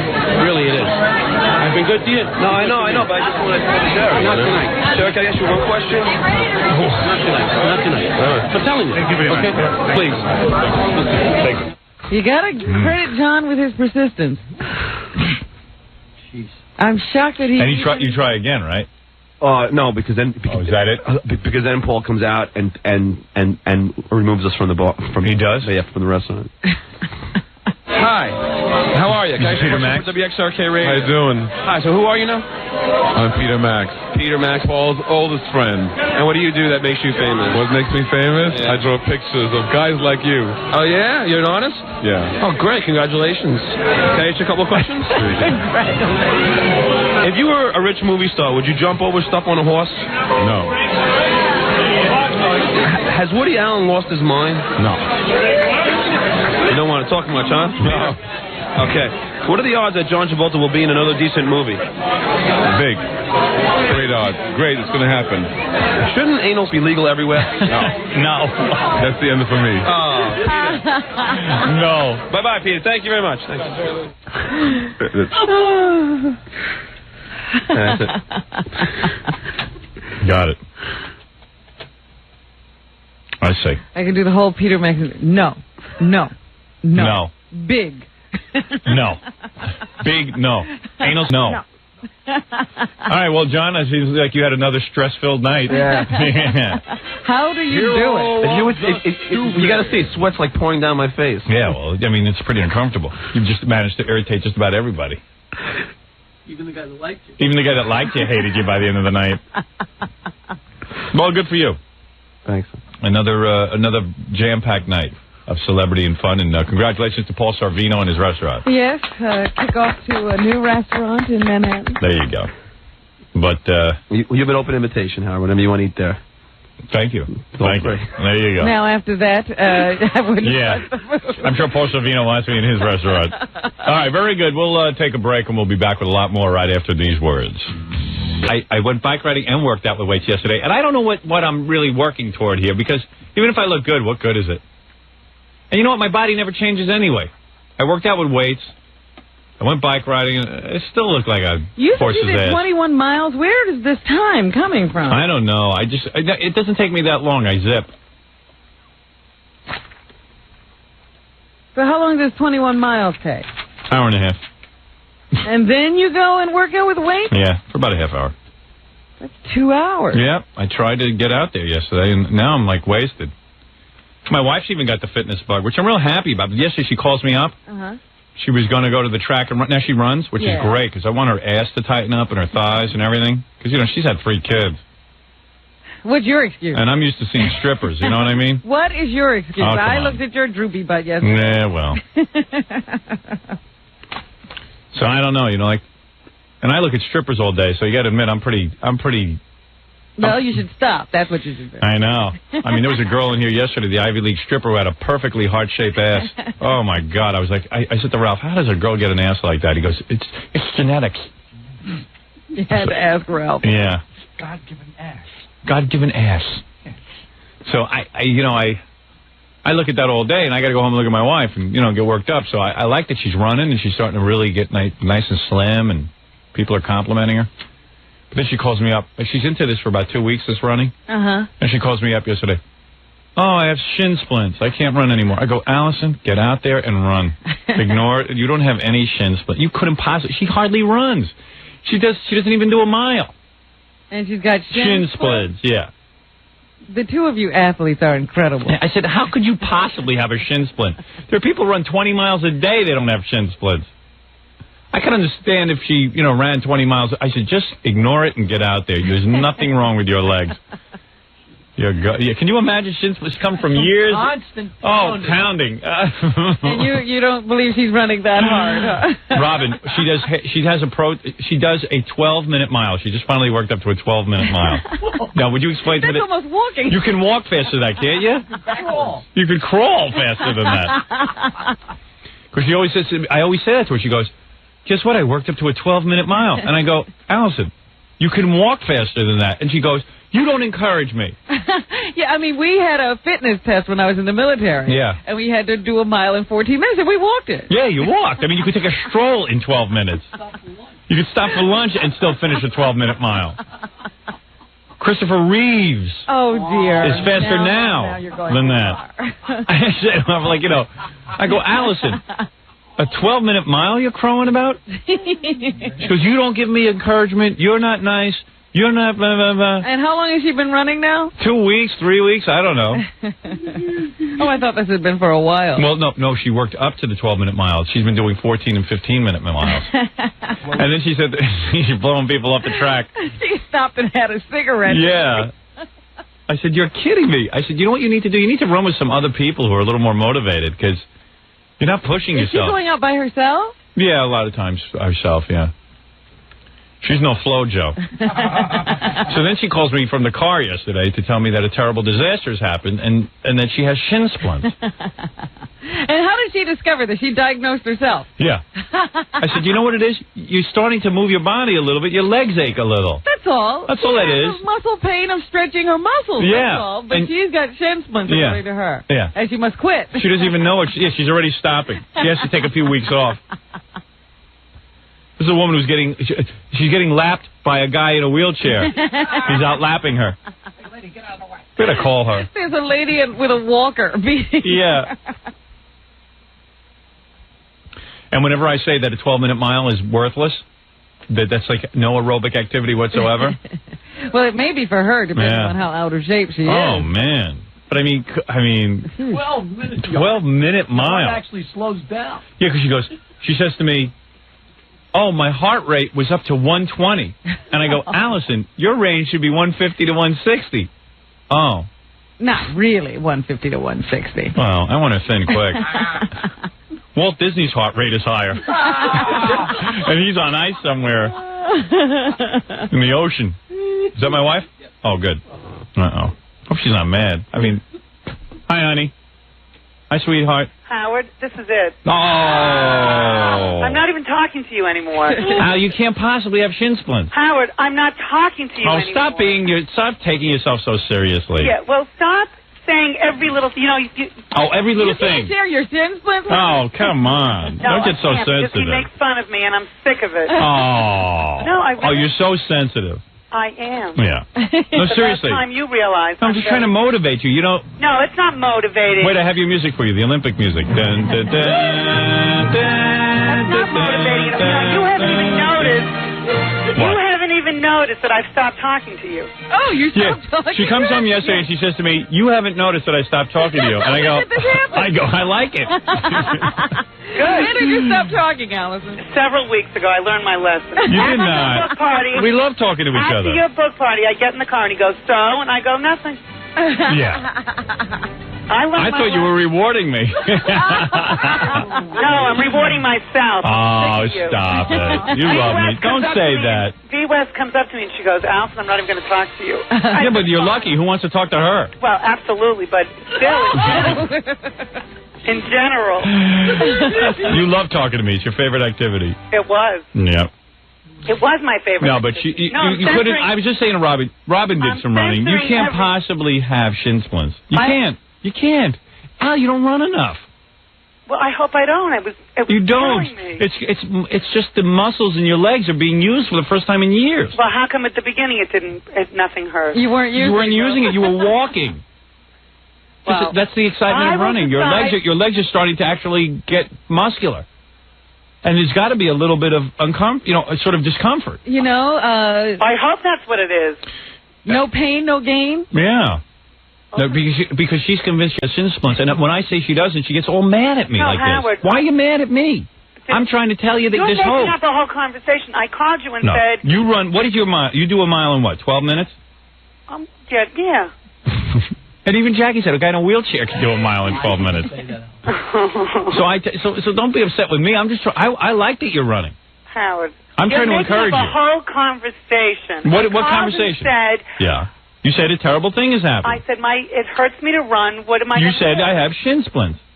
I think Where I do. did she even learn the term? No, because you read them in a book. I had it before. Yeah. I'm telling you, you know what you get shin splints from? People who run 5 to 10 to 15 miles a day, every day on hard pavement. Tumblers. After like 5 years of running. All right, so maybe I don't have it. Of course not. Believe me, I would love not to have it. But you're making up I'm not running anymore. You cannot possibly... All she's been doing for 2 weeks is what do you do? Tell Robin. You walk for what, 2 minutes? You know, Howard. No, come on. You. Oh. You to make fun of me now? I'm not making fun of you. I'm sick. I love you so much. Well. I love talking about you. You're my life. 2 minutes. Wait, it's 2 minutes of walking. And 4 minutes of running. And then... And this is how you guys shin splints? No, but that you do that about 6 times. Yeah. Yeah. And then you do what? That's it. That's it. It's like a 36-minute thing. Uh-huh. But what's the next increment up? Whatever I mean, I actually modified the whole thing because there was no... By the way, she's an expert. She modified it. I'm doing my own thing. She hasn't even sweated yet. Yes, I have. And I like that she's doing it. Sweat. All right, I had enough of you. You know, if you have shin splints, you probably got them from running to your nail appointment to your foot massage appointment. She's got the life.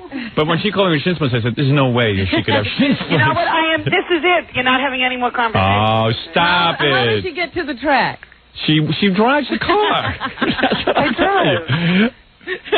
No, I don't like hard pavement, so I like the track. Okay. But she... did you ever have shin splints? No. Of course not. And I used to run 5 miles a day. I know. Of course you didn't. Allison hasn't even begun running yet. That's what I'm trying to tell her. Howard. I know, you're mad at me. Who asked you? Because you know what? You do ask me. I don't. Remember when you came home, you told me your heart rate was up to like 105? And I said to you, Allison, no offense, your heart rate should be like 130 to 150. I said it was up to 150, and then it was at 120. Oh, okay. All right, take it easy, darling. You don't even listen. You don't even, you know what? Oh, I don't listen. I listen to everything you say, then you get mad at me for repeating it. Well, don't repeat it. Well, that's absurd. I'm going to repeat it. Well, then I'm not talking to you. But you talk to me anyway. Well, I'm not going to talk to you about anything that means anything to me. Okay. By the way, I don't care. Fine. I've yet to hear something meaningful. Meaningful to me. Oh, to you? Yes. So talk to your friends, that's all. All right, good. Believe me, that'll give me more free time. Good. If I have to sit and listen to your problems, I'll be busy all day. She's always got something going on. Oh, God. I like the new you. I like the fact that you run and you don't talk to me. I like it. All right. I love you so frigging much. Right. Very nice. Well, you could think what you want. No, I'm going to talk to you. Good. About my problems. Well, but on my radio show... You love me. Tell everyone in the audience how you love me. I do love you. Of course. There are certain... You got a great life from me. There are certain... I am the life spring of your life. I am your life. Remember that. I am the rib. You are the rib.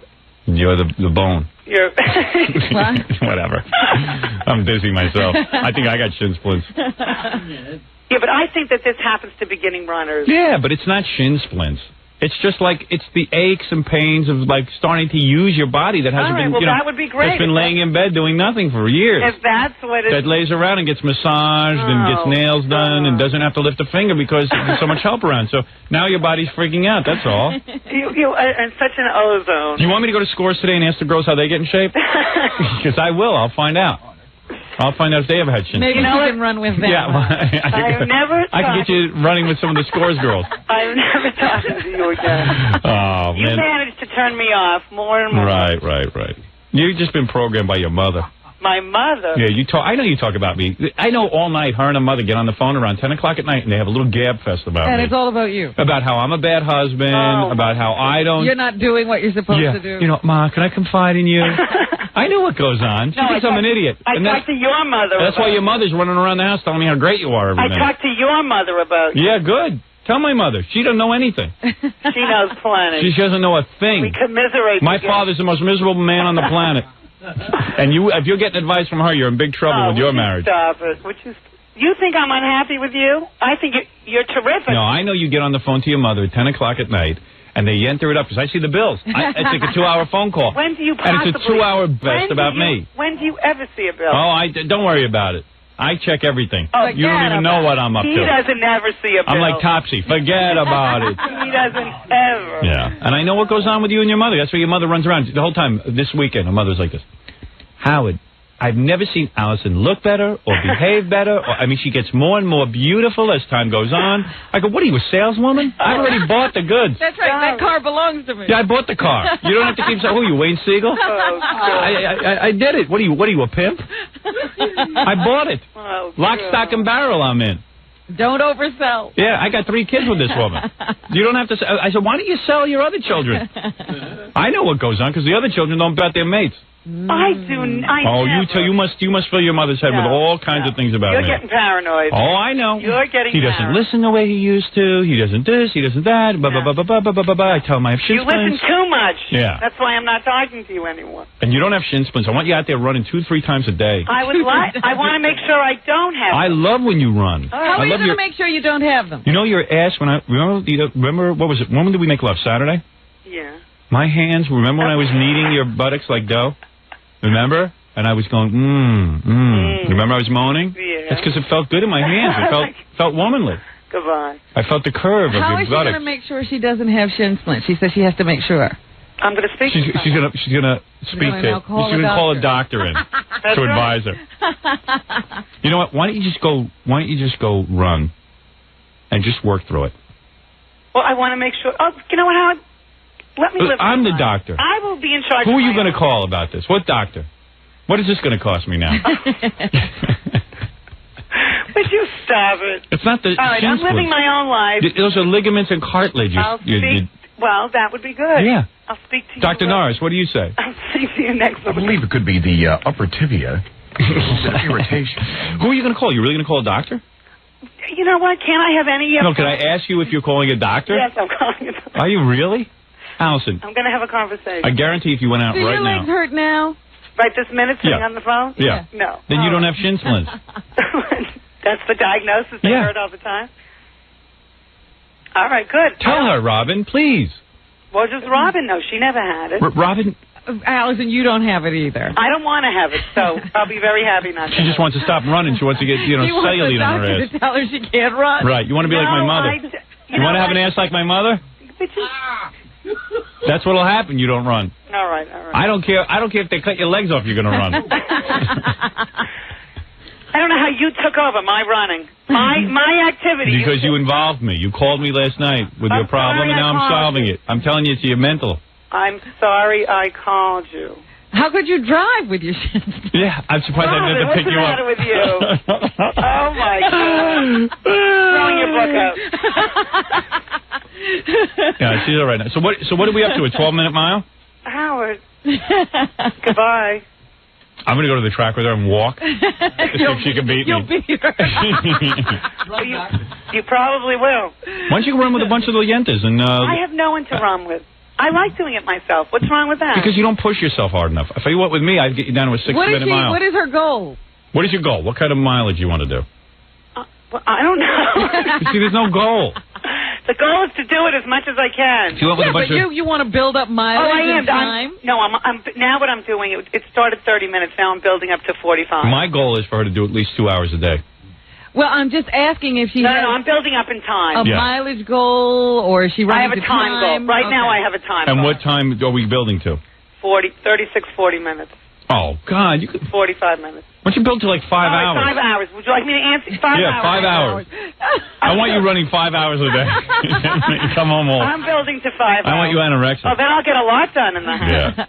No, the same things will get done. Goodbye. Goodbye. You're a pain in the...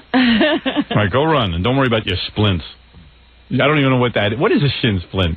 Well, it comes from the constant pounding of your... She's been running 2 weeks, and not even running, walking on a soft track. Joints on hard surfaces. No, what happened was I went to that hard track. One time. One time with her father, and they did a mile. And now she has shin splints. I'm telling you, it's all in her head. Tell her, Robin. She don't listen to me anymore. I think that you ought to just go out and run again. If you really had a problem, then I'd call a doctor. Thank you very much. Do another... Thank you for your advice. All right. Goodbye. She gets angry when you... I'll remember to confide in you again. Yeah, you know what, and Robin... your buddy there. Oh, dear. Your buddy. You know, it's almost like Fred getting writer's cramp and he writes nothing. You know what I mean? If Fred came and said, I couldn't write anything last night, I got writer's cramp. I got writer's cramp. Yeah. I got writer's cramp. The guy hasn't handed me in a script in a year. You're such a big shot, Howard. Hey, I'm just telling you. All right. I'm just trying to help you, honey. You want to be fit like me and Robin. You can chase me around for me to talk to, and I won't be around. Oh, stop it. You love me. It was nice. Oh, stop it. It was silly. nice. You don't have to be combative. It was nice having a relationship with you. Oh, stop that. In the past. You never used to be combative. You used to take advice, and now you don't. Now you're defensive. Advice? Yeah, I'm advising you. You're not advising me. You're making fun of me. No, advice I'm not. I could take. You know, I really I'm thought... saying to you that a 12-minute mile I had a friend. A 12-minute mile is nothing to crow about, is what I'm saying. You should keep that quiet. You've been telling everyone, I run a 12-minute mile. No, I didn't. You were doing that at the table the whole time we had your family over. Oh, my God. Once I said it, because you were saying to me, what are you up to a mile? I don't even know what I'm up to a mile. Oh, for God's sake. You know, you're still a young woman, and you got an athletic body. Go out and push it a little. Push that machine. Thank you for your advice. You need vigorous exercise. Thank you for your advice. You can't mamby-pamby yourself. I'm so glad. Got to get out there and really move it. So glad that you're in my life. Yeah, come on. Goodbye. I love you. Do push-ups while we talk on the phone. I'm running in place as we That's what the girls from Scores do. They do push-ups while they talk on the phone. They're in constant motion. They're in constant motion. All right, my sweet pinup. I love you. All right, bye-bye. That's my pinup. She gets a little irritated, but I push her. I said, get up. I said, Allison, please, just don't start in with shin splints. Just keep running. Your body is really coming back to where it was. Pain. Yeah, please. I said, there's nothing wrong with you. I said, then alternate your workouts, but don't stop working out. Do some other activity that goes against your shin splints. Works the calf muscles. Don't ask. Don't ask. Corpses are more active. Oh, stop it. 30 minutes a day is a drop in the bucket. I need this woman out there 2-3 hours a day doing stuff. Where is this guide she's going by? Where did she get this? I had a running magazine. Uh-huh. And I'm reading it, and I said, Jesus Christ, let me slip this on the table, see what happens. So I slipped it on the table, and all of a sudden... You started reading it? Yeah, it says, he says, look, start like this, 2 minutes. It's for people who don't do anything. 2 minutes, and then walk 3 minutes. So now she's starting to build up steam. I see changes in her body. I'm all excited. I'm excited to see it. Uh-huh. And right away, shin splints. That's it, the end. Felled by a injury. And I'm like, oh, for crying out loud. Jesus Christ. Just what I'm getting what I want. And she's walking around in little dresses, and I'm, nice. She looks good. It's my wife. I'm proud. She's exhausted. But I just wondered where she was, this guy that was telling her she should get up to a certain... Yeah, it's in a running magazine. Oh, okay. Yeah. There are girls who hike for 3 hours a day, then they go mountain climbing for 2 hours. Bob Pittman's wife, Sandy Pittman, I read, she's climbing mountains in the Himalayas. Yeah. Jerry's kids are climbing more mountains than my wife. Stop it. I can't stop it. They're not climbing more than Allison. Yeah. My wife isn't climbing stairs. So I got all excited. I'm trying to be encouraging about her running, and right away it's misinterpreted because she's a very sensitive woman. Suddenly. She don't understand when I'm being encouraging. Oh. And she takes that as bad. I go, 12 minutes. Yeah, that's encouragement. I go, Jesus Christ. Honey, you're running or you're walking? She goes, no, when I walk, I do a 20-minute mile. Oh.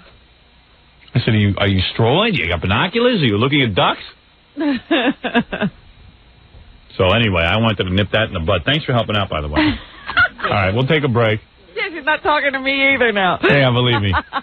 Like you care. We'll take a break, and then we'll be back with the news. Robin will inform us of what's going on. I'll tell you what's happening. Okay, thank you.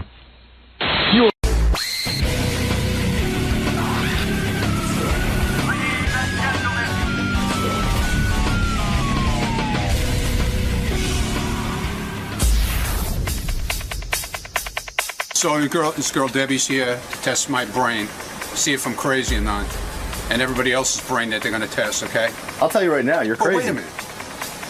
The chick is hot. How the hell am I going to concentrate? I know. She's smoking hot. How am I going to do this? You can't have your behavior analyzed with a boner. Yeah, exactly. Let's bring Debbie in. Are you ready for this? Ready for what? For the big personality test. Oh, now right this way, right? Now it's a personality test. What did you think it was? Sort of a behavioral crazy test. If I'm going to see if I'm Well, not. it's going to test to see your mental health. My mental health? Yes.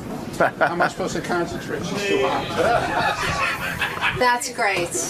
Debbie, how does this process go? What are you going to actually analyze? Well, we're going to analyze things from their personalities to things like depression, anxiety, you know, the things like narcissistic personality disorder, dependent personality disorder. There isn't anything that won't be found out with this test. Is this a written, like, exam-style test, or Well, is this more... it's a true-false 175-question test. It's highly reliable, highly valid. It's one of the best tests out there, so it's the most objective test we can find. Now, do you know anything about the subjects you'll be testing, besides Howard and Robin and some of the people on the air? Thank you. What do you mean? Do you know anything about their personalities going into this test? Oh, yeah. I mean, I'm a huge listener. I've been listening forever, so I know as much as anyone can know from listening to them on the radio.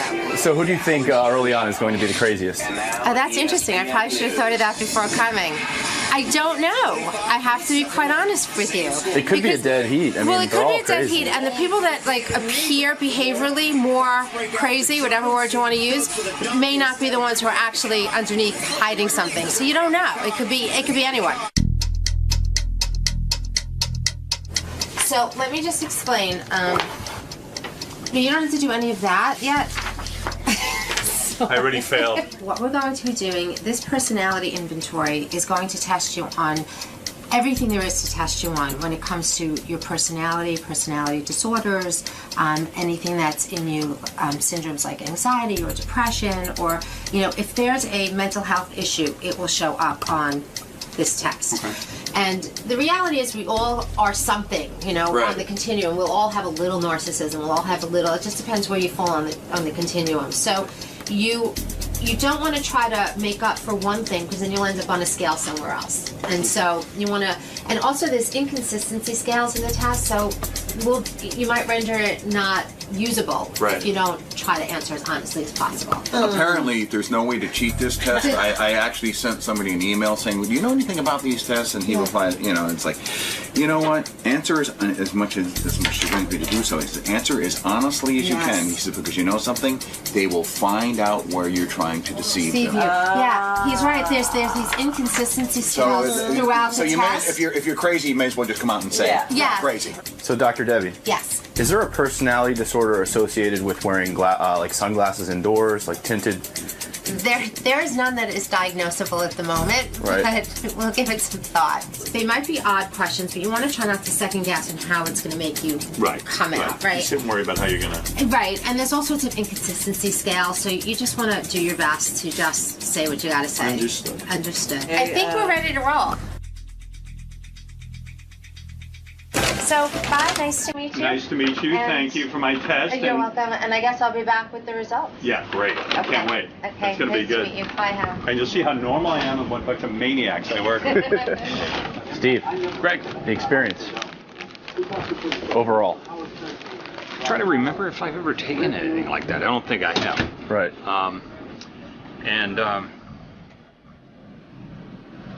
Well, who knows? I mean, I'm not a psychologist, so I don't know, anything about the test. I just took it.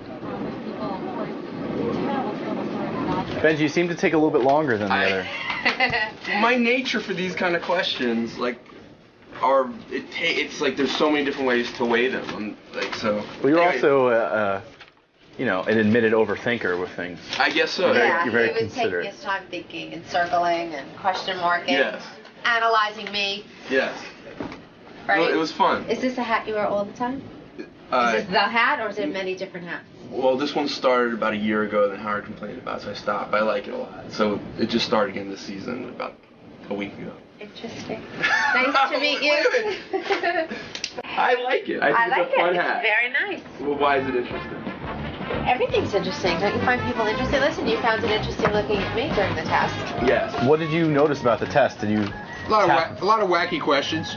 Well, you're a wacky guy, so. Yeah, I'm sure. well, hopefully I answered the wacky questions right, but I don't know. We'll see. Why did you find it to be wacky? What? Just things you've never thought about your personality and. No, it's just like they try to keep bringing back the same kind of topics about different things, you know. Well, it's looking for consistency. Yeah, exactly. Do you think this test will uncover anything that we don't already know about you? Well, I don't think I'm crazy, but a lot of people do think I'm crazy, so we'll find out, won't we? You look very relieved, Robin. I am relieved, because if they find me crazy based on that test, I won't mind. Fred? Yes. Do you have a similar experience? Was it enjoyable? I still think I'm okay. Otherwise, I'm sure that room was probably wired.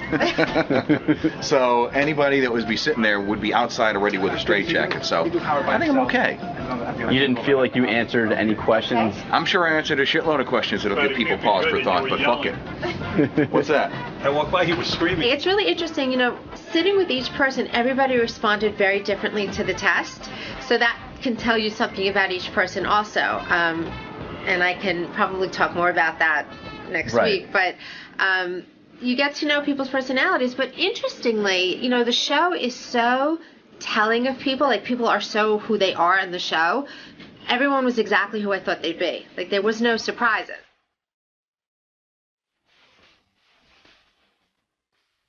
I fully expect the psychiatric exam to go badly for me today. Oh, my God. It woke me up a couple of times last night. I was like, well, today's my last day of being considered even sort of sane. We're doing that around 7 o'clock, so we got to get some betting going, too. See, I don't have that far to fall because nobody considers me sane. So. Do you think the person that's actually crazy will seek treatment? You know, I don't. That's the problem. Well, if it's me, I will. You will. Because I think I'm fine. I would be shaken to find out I had all these problems that I'm not aware of, and I would go seek help. You know what? I admire you for saying that, because I do think you're going to test very poorly. And no offense. Thank you very much. Listen, for it is your who you are. support. It's who you are. And you can't help it. Why do you I love hate you. me? I don't hate you. I love you. I want you to get help. I think you need more therapy. I don't like all this running around in enemas. Oh, here we go. Every minute. Even like the 15 Foundation. What's wrong with that? You're completely obsessed. And with you're, what? I'm obsessed with nothing. No. I have a lot of different interests. Everything is very intense. There's tremendous frantic energy with all What of this. is intense? I don't know. Just stop it. You're making this up. They see, You're told trying me. to paint me. No, you told me to tell you things, and then I tell you, and you get upset anyways. That's why I can't tell you anything. You're impossible. She says, tell me what you think. And then I tell her, if you're a friend, you'll tell me. I tell her, and then she tells me I'm a fucking bad person. Look, I'm worried about you.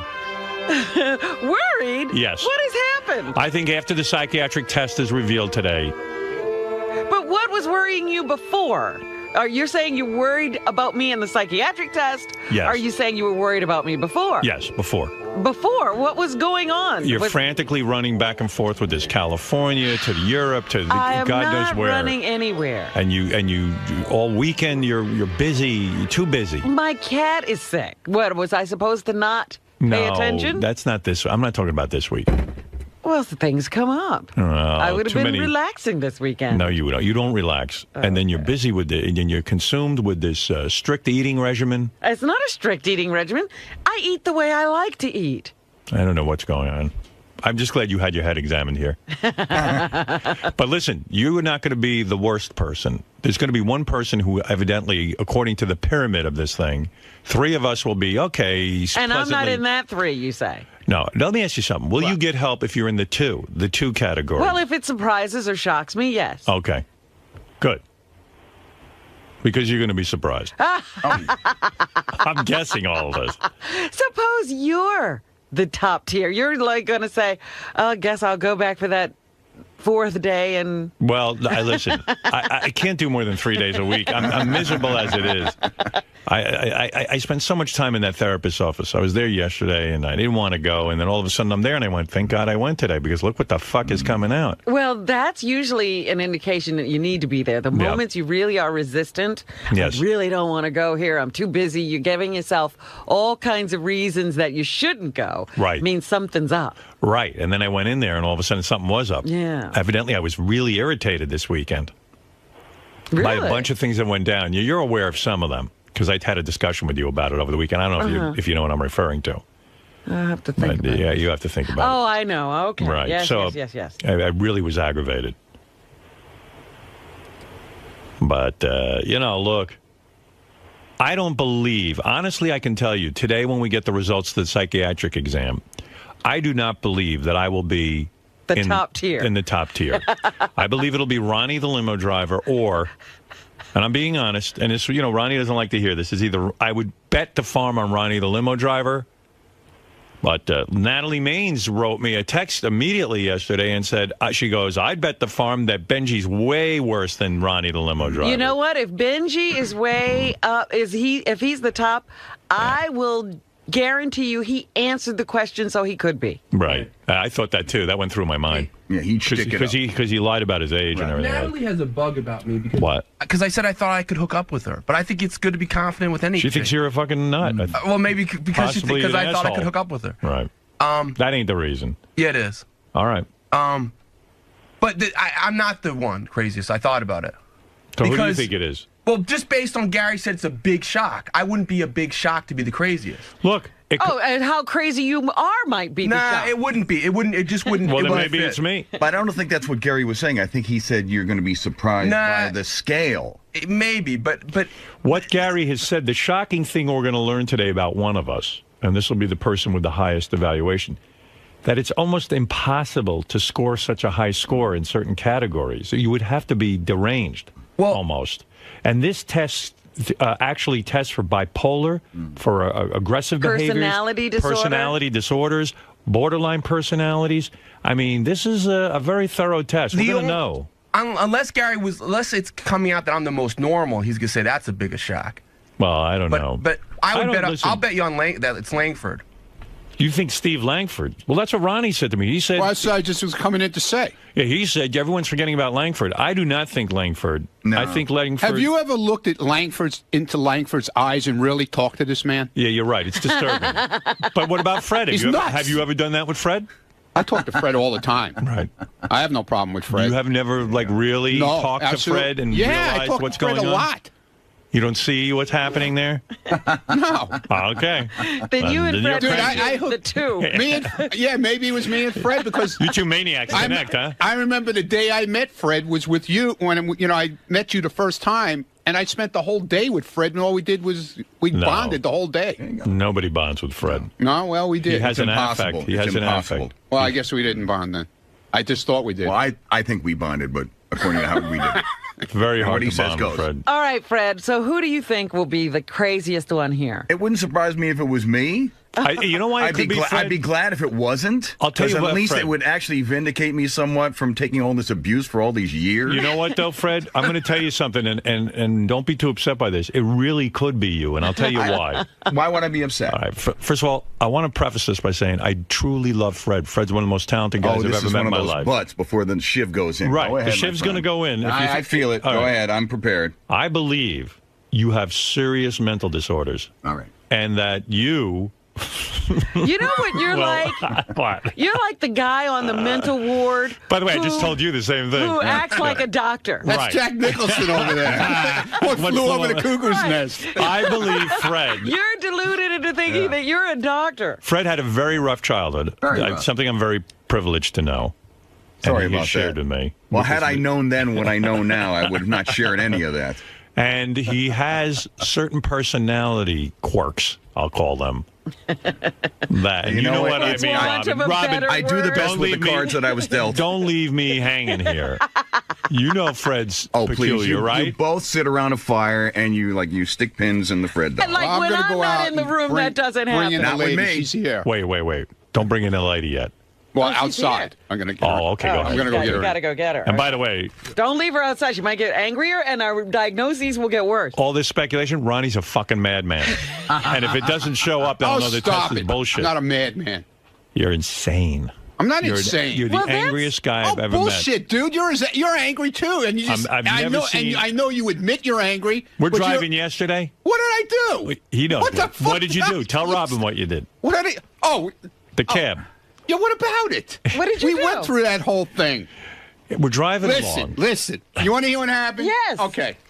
All right. So I drive every day in this city. Yes. Okay. And this lunatic never drives in this city. Right. Okay. So we're driving up Central Park West, and this south, and this guy in a cab decides he's just going to cut out. Uh-oh. But I didn't stop. I just kept going. Right. And I said to him, I said to you, I was fascinated. I said, Ronnie, what part of you believes that you can continue like this guy's not going to crash into you? Right. And he said to me, I don't know. But he's willing to go. I'm willing to go. And he's right, because I see these guys back off. I wasn't criticizing him. I admire his driving. Well, He's why am I a fabulous madman then? But your whole psyche is like one of like... that's madness. No, that's how you have to operate in New York City to drive. That's how you operate. Professionally. If you drive like a guy like you that comes in once every 10 years and drives in the city, and he's going to jam on his brakes when that guy comes to pull out. Instead of going, he's going to jam on his brakes. Somebody's going to ram into him. And the cab is going to... You mean I would jam on my brakes? Yeah, exactly. Right. And the guy in the cab is going to keep going, laughing, going, "Hey, man, I'm on my way. Fuck this guy." All right. You know. We'll see the test. That's going to be here soon. I don't care. You better go get her. I'm going to get her. Well, I want to go look at her more than get her. The thing is, nobody came out normal. Nobody came out completely normal. No, as far as that, we're gonna see. We got to see. Never said I was normal. Like some of it could be like slight neuroses. It could be, But everybody's got. Everyone's got something that sent the needle higher than normal. Yes, that is true. Howard, can you mandate a therapy session for the craziest person? No, of course I can. You can't. Listen, it's just like on Celebrity Rehab. These guys are horribly drug addicted, and Dr. Drew says to them, "All right, I need you to go into aftercare. You're a crazy addict." And they go, "No, I'm fine." Right. Listen. What if they agree to it now? Say, yeah, I'll go to one. Listen, you heard what Robin said. If she's that upper tier person, she said, I'm going to have to really realize that I might not know what the fuck is going on with me, and I need to go into therapy. So I would literally have no grasp of reality. We might even have her carted out of here in a straitjacket. It might take that, you know. Yeah. It might be that I'll have a meltdown. I don't know that it's going to be. You know how, like, if you unmask the wizard, he loses it? Right. If I discover that I don't know myself at all and things are revealed about me, I could just sort of disappear. All right. I got you a beautiful straitjacket, just in case. Something in Bejeweled. a nice... You'll love it. Fuchsia. Listen, when we come back, Robin, Fred, Benji, myself, Howard, Steve Langford. Did I mention Ronnie the Mun limo driver? And you did not mention Ronnie. Ronnie the Mun limo driver. I think that's everyone. Yes. We will find out who's the most crazy. And evidently, according to Gary, who knows, there is startling details that you are going to hear. No hype. That someone's mind is really going to be blown. Sorry. He also said, you know, each of us might get a little bit of a shock. Each of us will get a little jolt. Actually, I already know. You know. How do you know? Jason told me the other day because someone was coming by from traffic or something. We're getting a sponsor for Fred's Crazy Contest. He didn't say that. He did say that. He did? He said he was joking. It probably is you mental It is me. Come on. Yeah. I never said that. Yes, you did. Bring the girl down. Well, I anyway. never said that. Yes, you did. Maybe Fred hears things as well. Yeah, I'm hearing things, so this will bear it out. When we come back, I would like to bet a little dough. All right. I have my feelings on who's the craziest. I'd like to make a little money on it. Go ahead. Since I dropped a fortune on the IQ test.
Pierce tweets from yesterday and today.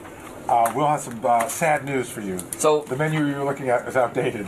Well, here's the one thing. So they change the soups every day. I have a list of the soups. I give up. Turkey chili. I'll get you turkey chili. That's good. I've had it there. Yeah. Turkey chili soup? It's like a turkey chili. Yeah, it's like a. That's what it is. It's soup. It's a chili. Soupish. It's chili. Is it soup or is it chili? It's chili. Go ahead. Split pea, garden tomato vegetable. You don't want to get clam chowder. Chicken noodle, cream of broccoli. You don't want cream of potato and cheddar.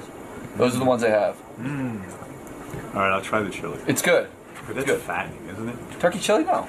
Give me the cream of potatoes and cheese. All right, and you want to wrap with that or just turkey chili? No, just turkey chili. You got it. See, I went over you. I get a great smoothie from a place up where I live, but I got to tell you, like there's a smoothie shop down at Rockville Center.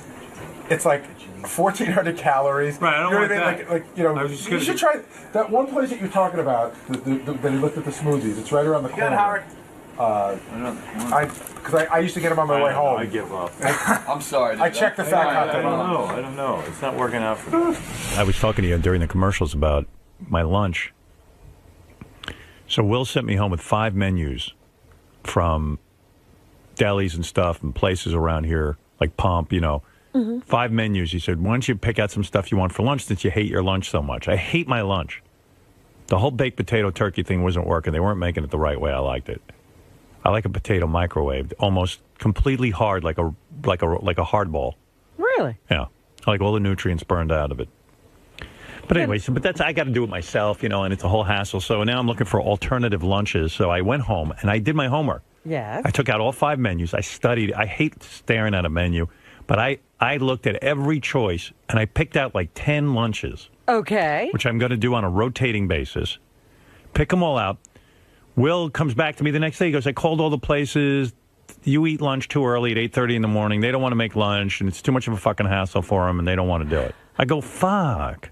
I had a whole smorgasbord.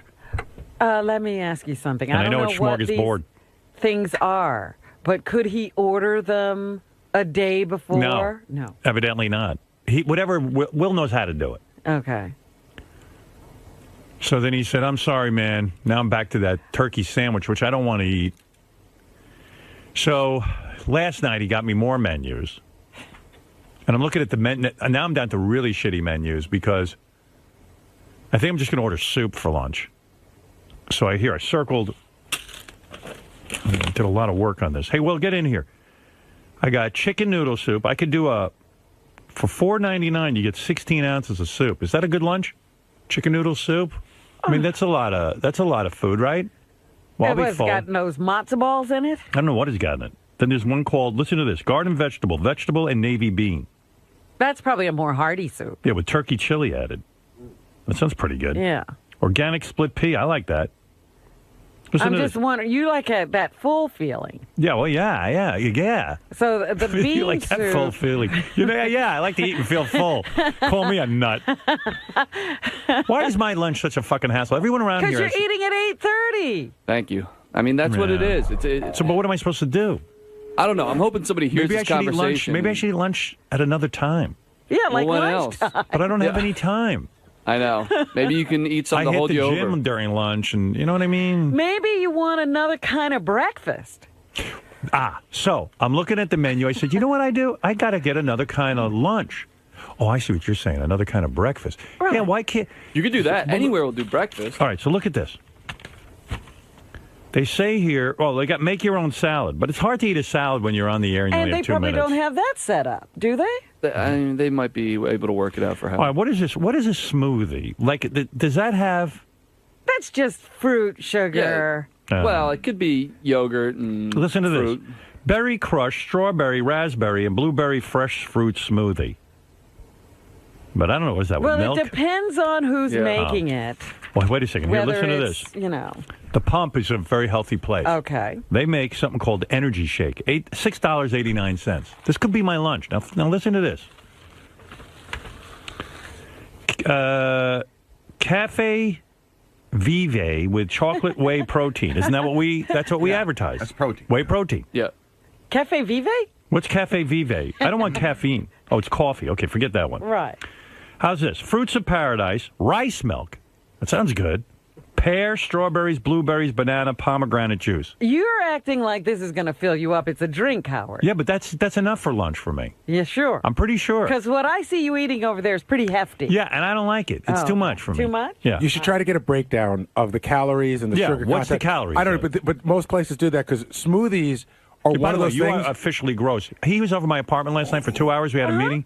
He claims he had eaten improperly because I put out some nuts and fruit, and that he had something caught in his throat. You're sick. You have a cough. No. You were coughing every I know. second. I had one of those wheat but things. you had a phlegmy, hacky cough. No, I just had something caught in my throat. No, you didn't. Yes, I did. You're sick. No, Howard. And during the meeting, I turned to Gary because he's in my apartment. I know. He's just like, and I go, Gary, are you okay? I was. I was fine for the whole meeting. You were snorting through the whole fucking meeting. I was fine for the whole meeting. And then in the middle, I had one of those wheat check things. Right. And like a thing got caught in my throat. It's one of those Dude, weird you were things. coughing for an hour. It wasn't an hour. Yeah. It was an hour. I'm neurotic. I know. I promise you that I was not sick at your house. It was one of those things where it got caught because it was fine. I want him in on the meetings because he understands shit.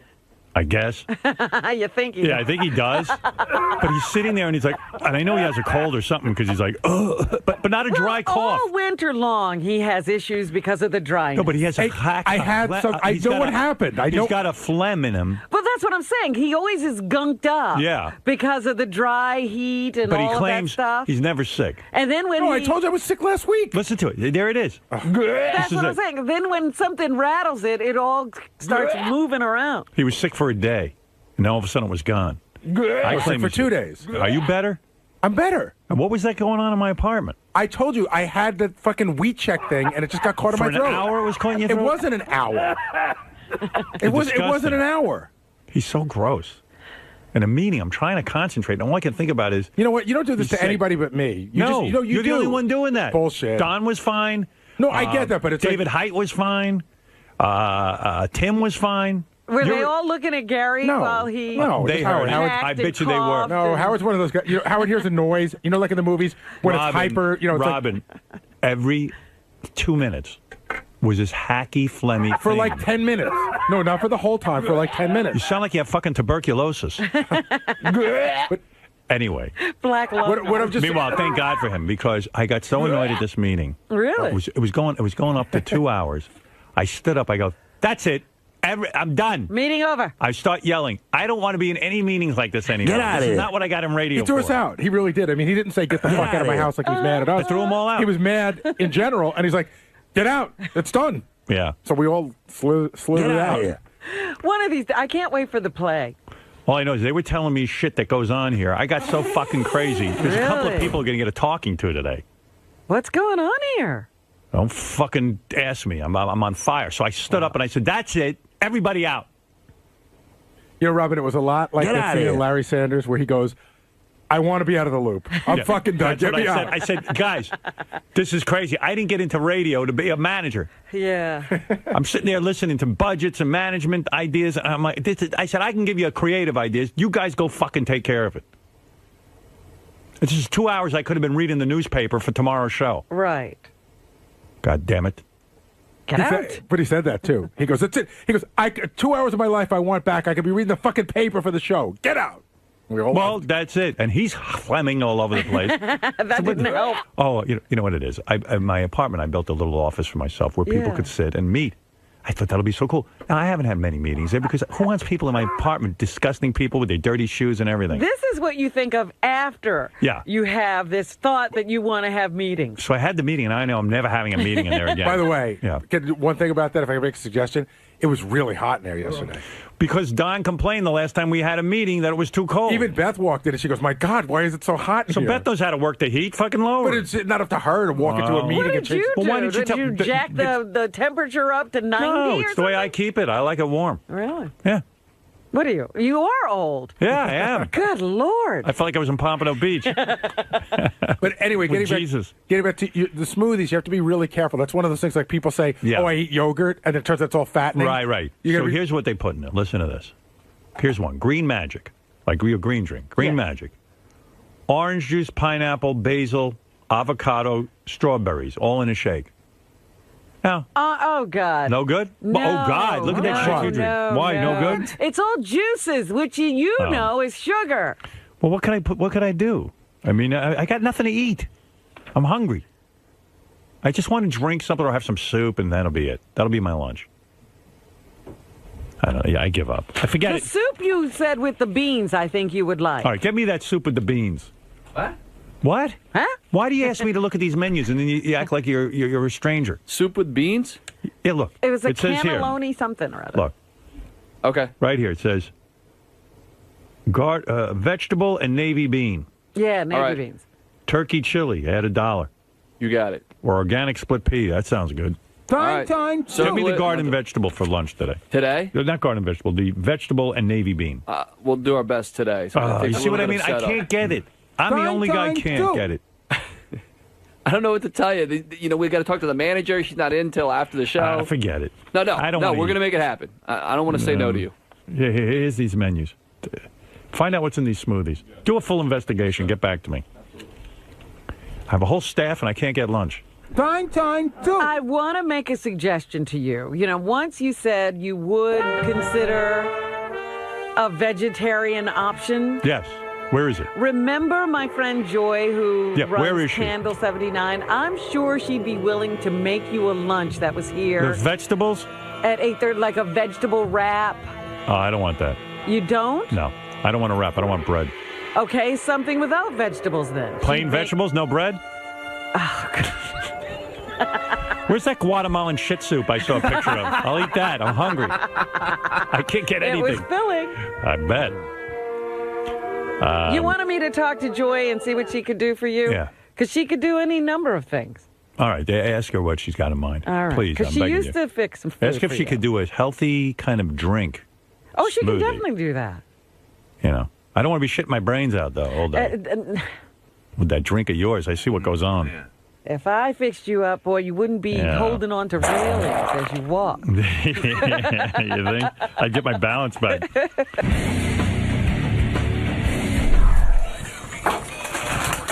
Turkey chili. Man, look at that thing. It looks like that's a big pot of chili. No, there's just some bread in there. All right, well, I was able to get something. Now they had that ready? For you. For me. King of all media? They're good guys over there. Oh, they brought the wrap too? I'll give you a wrap too. In case you want that too. I would give that wrap. Hey, whoa. Don't give that wrap. Wait till you try the turkey chili. There's a reason you're the producer. I feel bad I threw you out of my apartment. You might take one bite and go. I bet you were thrilled I threw you out of the apartment, right? It was enough already. I was getting a little hot. I didn't know you were that hot. Romano. There seems to finally be some resolution with today's lunch. No, there's resolution for a day. Well, he seemed to really like the turkey chili. He liked the turkey chili. Tomorrow maybe he hates the turkey chili. Maybe he wants a sandwich. Maybe he wants a salad. Right, thank you. The man wants some variety, which I completely understand. You don't want to eat the same thing every day, So this happens periodically. I deal with this. We try and get him a new menu. He gets tired of the menu. We go somewhere else. It's 8:30 in the morning. It's what, 8:20 right now. People don't make breakfast or lunch at this hour, so it's just difficult. First of all, you're not giving him any ratings. It's just tough because Well, he's a picky eater. He's a picky eater, and somehow I've become responsible for what he eats. I don't know how that works. Like if you, which I don't mind because it is important to him. It is very important, probably more important than any of the stupid things I do around here. But is that why I went to Syracuse University? Is to become a lunch guy? No, but when you've been given an opportunity such as working for the show, you do what the boss asks you to do. Absolutely. Sometimes that involves interviewing high-profile guests, and sometimes that involves being a lunch runner. I mean, and sadly enough, being the lunch runner is way more important to Howard than any dumb pre-interview I do. It's the truth. Hey, you got to keep the boss happy by any means necessary. Anything for my boss. Now, are you hoping that a listener or a restaurateur that's a fan will come through in the clutch and offer some sort of gourmet meal? At least send us a menu, please. And it's not for Howard. Okay. But do they it's for have somebody else up here. check your DVR to see what you're taking? So Yeah, that's my next step. We're going to have to taste all the food to make sure it doesn't kill them. You know, like the kings in England used to have the food tester to make sure they wouldn't die. They weren't poisoned, so that's my next step. But a temporary solution for now. You can get by on the turkey chili for a few days. Turkey chili probably bought me another week. As long as it stays cold and shitty outside, I think turkey chili is a good hearty meal. So beyond that, I don't know. Godspeed, merman. Thank you. You're in Howard's apartment yesterday. Yes, You're having a meeting. yes, I was. Do you have any idea that this little throat clearing or this little? Yeah, no, I totally had an idea because I was, coughing and I kept drinking water, and he goes, "Are you okay, man?" I'm like, "Yeah, I just got something caught in my throat." But did you know he was going to bring it up again today? Yeah, I had a pretty good idea he would. I could tell once he brought it up in the meeting, I had a feeling he'd bring it up today. There's no guest today. Right. So any little thing that might have happened. He might have noticed that I trimmed my left pinky nail in an odd sort of octagonal shape. But he's ripped on, the phlegmy sound in your voice before, especially when you were a smoker. That was a long time ago. But he did say he would make mentions of that you're constantly clearing your throat and. Yeah, listen, I'm not going to deny I have some issues from time to time. I think a lot of them are created by nerves being around him. Mm-hmm. I find that I don't have those issues except when I'm in there with him in the morning, and I start thinking about it when I'm in the car and all that other stuff. But I have been sick. Yesterday, that just wasn't what it was. And he's someone who's extremely paranoid about being around, any type of sickness. Yes, like the other day, you were wearing a mask. Right. And so that just all contributes to one big, perfect storm of blame against you, I guess. Well, that's his problem, not mine. I don't blame him for anything. But going the other way, it sort of fulfills itself because then it becomes more psychosomatic for you. Like you're going to be constantly thinking about it, and therefore clearing your throat more, and the whole thing just becomes. So a big in other cycle. words, you say basically Howard's making himself sick by focusing on me, making me crazy, and then giving it back to him. Exactly. He's nuts. Steven Tyler's guy said, "Hey, Steve was great. Steve's on Twitter now. Could you mention his Twitter address?" I got to get on Twitter. I want to follow people. You should. I like set up an account for you. Yeah, but I want to be. Don't I want my name? It might be taken. How do you think I should do it? Should go on his he says, look at his. I am Stephen T or something like that. Should go and see if Howard Stern's taken. I'm going to bet the farm But it I is. guarantee I could call them or have Jeff call them. I actually have emailed the guy, the owner, several times. I emailed him and he's taken care of. He took a guy down that was a fake me. And he took down a guy. Somebody that was He's a fake. probably interested in having the real mayor. people. Like, how come Steve Martin has Steve Martin? He doesn't. It's Steve Martin to go. Yeah. You know what? Because Steve Martin's a common. Yeah, they probably don't do it if the person's legitimately, because that would be kind of right. A lot of people. I think I saw that yours might have even said it's being held for you. I think Really? I think Howard K. Stern has. Yeah, right. So, would you check into it, Jason? Yeah. Or I know Jeff could do it, maybe. Well, check and see if Howard Stern's taken. Because I would like to. But will that mean people somehow can bother me? Yes. But I'm not going to Twitter. I just want to follow people. Right. But if you just want to follow, you should use a fake name then you wouldn't. Right. Right, if you just want to follow, you just go on. Go on as your. But what if I want to Twitter something? What if I get inspired? Then get the name. Why don't you start with the fake name and then see if the real name, and you can hold that too. And who do you follow on that? I follow a bunch of people, but like Steve Martin, I would. Steve Martin, I follow a bunch of sports guys. Yeah, news. You know who's worth following? Brie Olson. 20 seconds, Howard. Yeah, she's good. Oh my God, it's absurd the stuff she writes on there. I need to be fucked. I would follow. Roger Ebert's a great one. Ebert's a good one. Ebert? He's great. Yeah. There's a couple of comedians that I follow. Roper's a good one, actually. You follow Robin. That's fucking funny. She's a horrible Twitter. No, but it's good material for the show. This is a good topic. All right, so I'll make a list for you, and I'll check out the names. It says yours has been suspended, so someone probably did it. You as fake, and now they're probably just locked it up. Once it's suspended, you can never get it back. No, they probably could for let me get my name. Hillary Schuff works with Twitter. Like she's, she's direct contact there, so I'll talk to her about it. All right, and then I would follow someone. Okay. I'll put a list together for you. And someone will follow you. Now with my new Android phone, I get updates on everything, so I'm going to get a Twitter account. Oh, good. So, people have been asking me, get Howard on Twitter. I'm going to get on Twitter. Jason's going to sign me up today, and then but I'm only going to follow people at first. Oh, that's so silly. Yeah. So I said, who should I follow? First of all, I got this letter from Steven Tyler's people saying, thank you for having Steven on the other day. It was a lot of fun. Can you let everyone know that Steven has started tweeting? This is what got me thinking. His name is, I guess he doesn't own his own name. I am Stephen T. His account is I am Stephen T. Okay. I'm going to follow him. Yeah, and I said to myself, I'd like to see what Steven Tyler has to say. He's a very witty gentleman. And is he Steven with a V or a PH? V. And so I was like, and plus with my phone, I have a widget that I just get notified whenever somebody mentions you? Or not mentions me, but tweets. Oh, okay. You know? So I said, I heard Steve Martin's a real good tweeter. I would follow him and Steven Tyler. And then I said to the guys, who else am I going to follow? Well, Joan Rivers, Lisa Lampanelli. One of the guys said Roger Ebert is the best tweeter. He is amazing. He's always on there, and he's got good information, yeah. So I'm gonna get in on that and see what's happening. If you want the inane, Paris Hilton. Does she have a tweet? Yeah. But does she write it, or does some idiot write it for her? Sometimes I think it's her, because it's like, I'm going to go to sleep now. Naps are so much fun. Naps are great. They are great. She's right. I need to read that. I've been feeling bad about napping. No kidding, yeah. She says naps are great, huh? Yeah. That's one of the things I read. Right. Yoko Ono, I love to follow because she's always sort of announcing something or saying, one of her crazy love things. And how do you know who to follow? Is there a list of everyone that you can pick from? Yeah. Yeah, I might follow that because I like on my phone that it pops up. I'm digging my phone. Very involved with it. Really? Yeah, very involved with this phone. Don't ask. A day and night with the phone. It's my whole new life. You don't get frustrated every time you try one of these new things. Yeah, this is a lot to handle. I mean, the camera now is frustrating me and the way it interacts with the email, but nevertheless, I'm involved with it constantly. Because I started trying some of these new apps, and then I get them, and I'm like, I don't know how to use this. Right. What do you want, JD? I had someone you can follow on Twitter. Who? There's someone that... Well, everyone... I go, hey, maybe I'll follow Robin. And a couple of guys who will remain nameless said, Robin's the worst tweeter.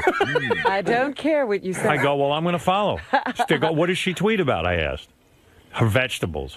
I said, okay, I get it. I tweet about my cats. I tweet about a lot of different things. I was tweeting about tennis the other day. I was tweeting about football. Is it nonsense or you got something good to say? No, sometimes it depends. But lots of people were following the progress of my cat, so I was, tweeting about Leroy Brown and... All right, I'll follow you. Yeah. I'm going to follow you. Put pictures on there of them. But I will delete you if you disappoint me. Go ahead. Unfollow. I will unfollow. Did you stop following me, JD? No, I haven't. You don't even follow me, so... I don't? No, you don't. See, I would follow JD. I want to follow JD. I see some of your tweets sometimes. Pretty witty on there. I saw Social Network. It was okay. JD is... I saw King's Speech. It was all right. Oh, do you follow him? No. Yeah. Do you but have I Twitter? imagine that's what it sounds like. Do you have it, Fred? No, I don't. No. Why I aren't you on probably Twitter? should get into it. You know what, Fred? You should have a Twitter account because yes, everyone wants to hear what you're thinking. Oh, yeah, absolutely. I think you should. Everyone would be locked in with bated breath or finger. Well, there's a guy. I would follow JD because I've read him on Facebook, and is he actually, good? he's way more articulate when he writes than when he speaks. He might be one of those kind of guys that's better literally. Like he turned me on to the Big Mama's House 3, the trailer, and I loved it. And John Hines said that he turned him on to a really good movie the other day, which I don't know what the name of it was. Maybe Shattered Glass. That's it. I like Shattered Glass. Shattered Glass is good. He turned me on to a great movie. I only watched the trailer, and I know it's going to be great. It's called I Think We're Alone Now. It's a documentary about Tiffany's stalkers. I have a documentary. I know I'm alone now. It's my life. Yeah, anything with alone, JD watches because he can relate to it. Home Alone, Home Alone 2, Home Alone 3, Home Alone 3D. Gary, does your Twitter account get hacked every week? It got hacked a couple of times, but I think I got it fixed. How do they do that? I think I figured it out. I have when you want to put up a picture, it's not so easy. So there's a thing called TwitPic. Yeah. And I think they were hacking through that, so I just shut that down. I think I'm fine now. Oh. But it kept putting up this stupid diet. It said, hey, guess what? I lost 8 pounds in 7 days, and you can too. And then I had a website, and I kept saying it's not me. And then people were complaining that they were getting ripped off. People, were being goofy. There's a couple people you can follow that you might like. There's one called Sexy Candids. Hey, someone told me Brie Olson's good to follow. Yeah, well, she just posts like dirty shit like I want a guy to just come inside me and use me like a whore. I don't want that. I don't want that. You know the people that Kanye West, a lot of people like to follow because he says ridiculous things. Who is the other one that everybody 50 Cent? Sometimes you see him getting like he'll be talking to girls, asking them to do certain things, and you see him commenting on what the girls are doing for him. Wow. See, I don't care about that. I find him interesting. See here, Gary gave me a list. Like Bill Maher I would follow. I like him. Yeah, I'm not following Bill Maher yet. I would do that. Conan O'Brien I'd follow. I follow him. Is he good? Yeah. Tracy Morgan I'd follow. Definitely. I don't follow Tracy. Does he even tweet? It says here he does. See, Joan Rivers, Steve Martin, Gilbert Gottfried I'd follow. Joan Rivers is funny. She was always saying funny stuff. Gary Shanley, but it says here he never Twitters. So then what's the point of following him? Exactly. That's why I don't follow Tracy Morgan. I don't think he Twitters that much. Really? Roger Ebert, everyone said is the best. Yeah. John Stamos Twitters? He's on there. He don't Twitter the truth, though. What's going on for real? Right. He doesn't tell you what's really going on. He's trolling. Yeah. John Favreau, I'd follow him. I think I follow him. Let's see here. People from work. Gary Delabate. Ralph, evidently. Is he on? I didn't know that. With that Geek Time stuff. John Hine, I think, is on. Steve Brandano. Lisa Jisms. Oh, that's Lisa. Lisa G is. Oh, Lisa. Oh, that's just Lisa Jisms. That's a good name. Page 2. So Benji, either yesterday or the day before yesterday, first of all, everyone thinks he took an Ambien and then was walking around being weird. So which would be like the second time. Bumping into walls and everything. But in Blue, he went and asked. This is cut down from 5 minutes. He asked Lisa G out on a date.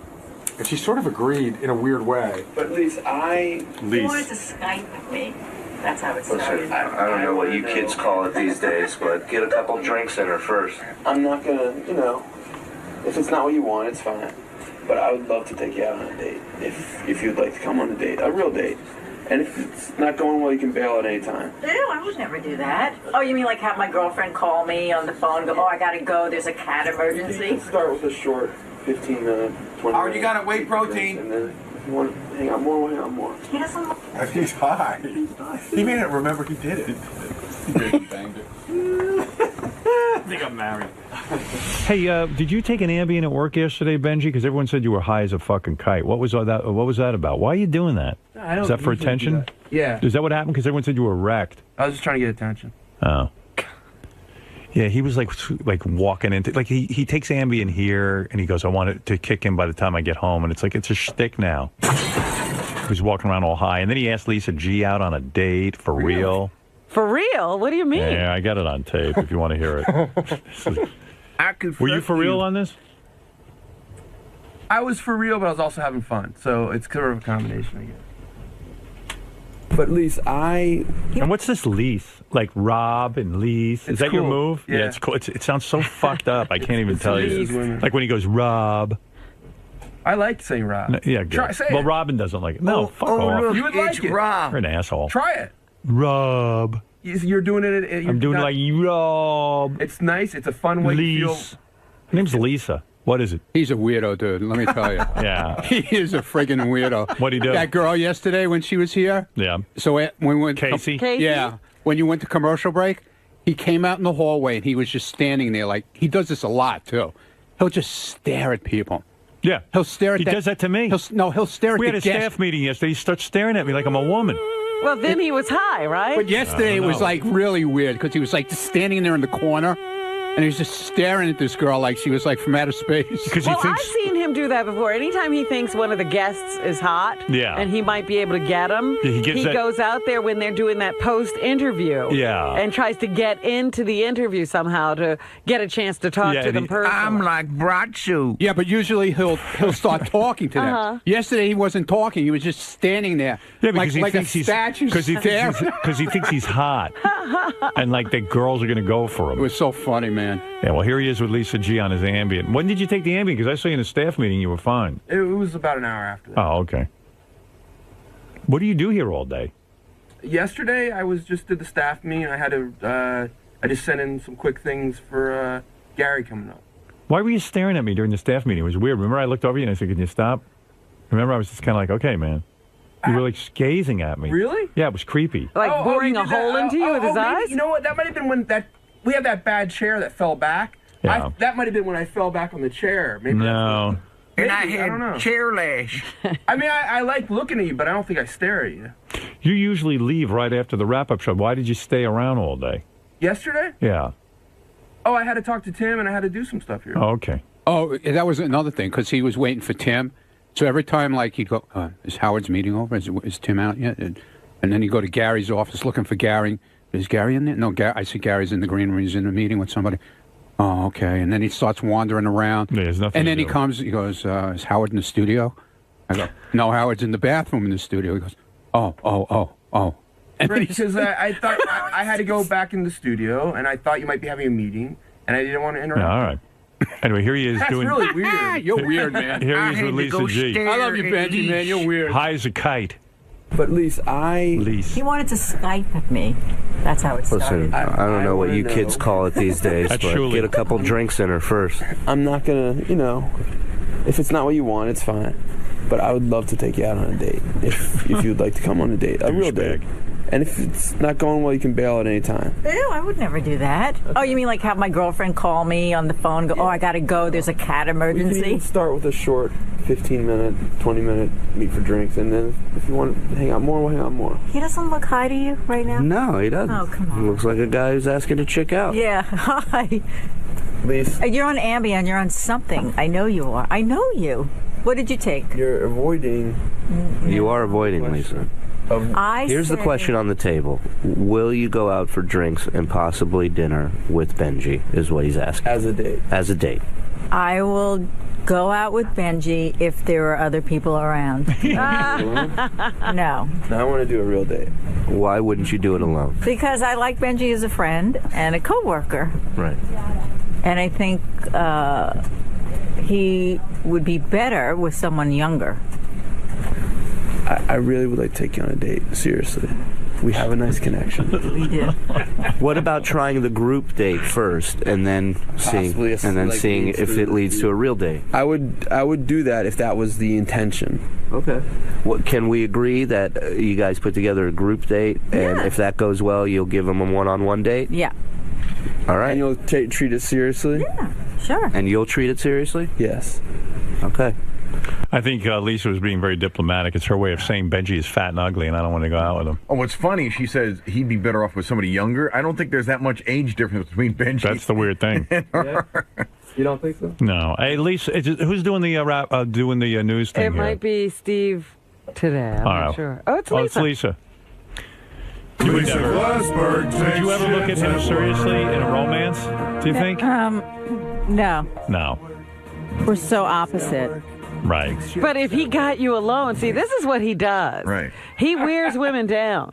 That's No my kidding. Secret. That's my secret. I may be fat, but there's a thin man inside. I get them alone and talk to them. That's my secret. Yeah, well, that's a good secret. Don't Keep it to scream or I'll yourself. stab you. Right. I'm on time. He's late. I love to be organized. He's a mess. But you're not physically attracted to him, I think. I mean, bottom line, I think you could put up with a lot if you're physically attracted to a guy. But has anybody ever been physically attracted yeah. to Benji? Yeah, I mean, he gets girls. Yeah, But that's Sarah. what I'm saying. He Right. wears them down. He stays Right. around until they can't avoid him. I don't know what his secret is, but he does get women. Ask Gary the note he got the other day. What? From who? You know what? There was a couple came to the wrap-up show, and the girl was really cute.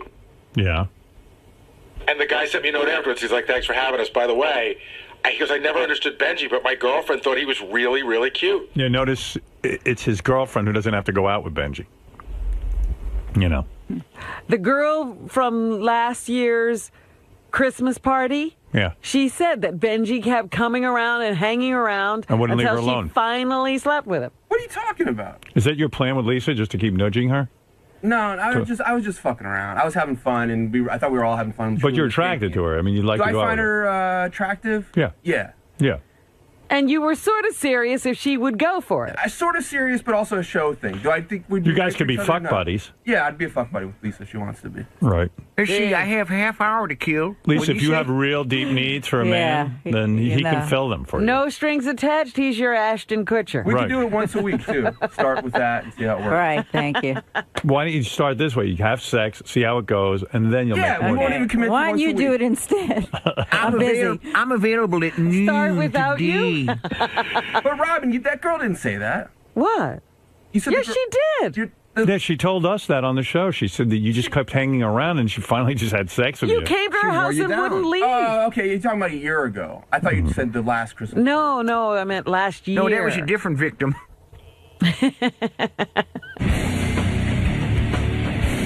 So, Lisa. Yes.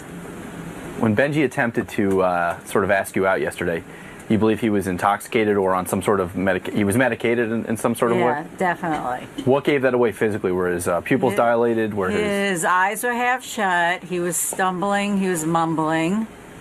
Yeah. You don't think it was part of... Steve. Steve was here. He saw the whole thing. Steve, he seems sedated, to say the least? I don't know. I couldn't tell whether it was just an extreme case of shtikoma.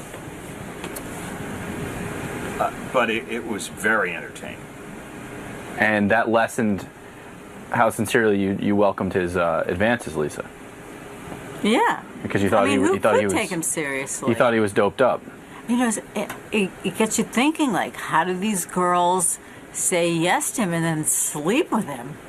What is he doing? Is Robin right that he wears you down? Is he wearing you down right now? No, he's not wearing me down. He's becoming a pest. But like I was saying to you earlier, you could just, if you really truly didn't want, anything to do with Benji, you could just cut him off. But he's nice and he's a coworker. I'm not going to say, get out of my face, you asshole. I'm not going to say that. He's harmless. Yeah. Cute in a way, I feel like you feel. He's nice, he's smart. There's so many good qualities about him, but then he's got those real irritating ones, and then you don't see the nice qualities. So, yeah, that was happening yesterday. He wouldn't leave. Now, let's say you guys actually make this group date happen. Yeah. Somewhere down the road. And things go well. You see the charming side of Benji is out. He's cute, he's funny, he's whimsical. Any chance of a follow-up one-on-one? I don't think so, because I can just imagine going back to his apartment and it's a mess. It's like hoarders. That I'd throw up. That would make me sick. I wouldn't even be able to get naked. I don't know how women get naked for him in a place that's, if he lives in a pigsty. Ew. So, are you saying that if he cleaned up his apartment, you'd... Oh, he'd have to start being on time, clean up his apartment. I'd have to change him. Who has time for that? We're so opposite. But there's that little crack of the window is open. Whose crack? Well. Oh, yeah, the crack of his ass. No, it just seems like there's that little window. The window of hope is slightly open. You're not giving him a no. You're saying there's a chance. I didn't say there's a chance. I said I'd go out on a group thing together. Maybe Benji cleans up his act. He becomes a little more responsible. Holds on to some of those charming qualities at the same time. And you think that's going to happen? He was voted almost the most crazy, right? I don't know. Oh, I see a change from Lisa G to Lisa B in the near future. Benj, was there any chance that you were a little bit medicated yesterday with Lisa? Lisa and Langford both tend to think that you were. I said I was. For real though, you were on Ambien? No, I took one Ambien. I was gonna go home and go to sleep. You all right? So that's the there was no. Huh? But as far so let me get to my next. I'll take question. a blood test. So I'll have to take a blood test. Benji, as far as a relationship between you and Lisa G, were you serious? Are you serious with your advances, or is it? I gotta go back. Okay, I'll get serious, you afterwards. I was fucking around, but I was having fun with it. Do you know what I mean? I was being a little flirty, but I was more joking around than being serious. Are you gonna keep joking with her like this, or do you really ultimately want to get in her pants? Yeah, I would love to fuck her, but that has nothing to do with this. I mean, but it's not. Listen, she's a cute girl, but she's not that special that I want to fuck her. You know what I mean? Right. There's a lot of cute girls I want to fuck. She's not at the top of your to-do list. Nah. Of the girls that you guys know that work on the show, maybe. She's in the top 3 or so. Well, in a male-dominated staff. Now, she's cute. She has a nice body, but no, I don't dwell on that too much. Are you going to keep pressing like Robin says you tend to do, or that you wear down women with your advances? I think I'll try to rub against her in the hallway and stuff, you know. Try to walk by her. And... see if friction leads to something more? Yeah. Okay. All right, Benj. No, I'm not going to do anything. I want to ask me out before. It's true. I want to see this happen. Yeah.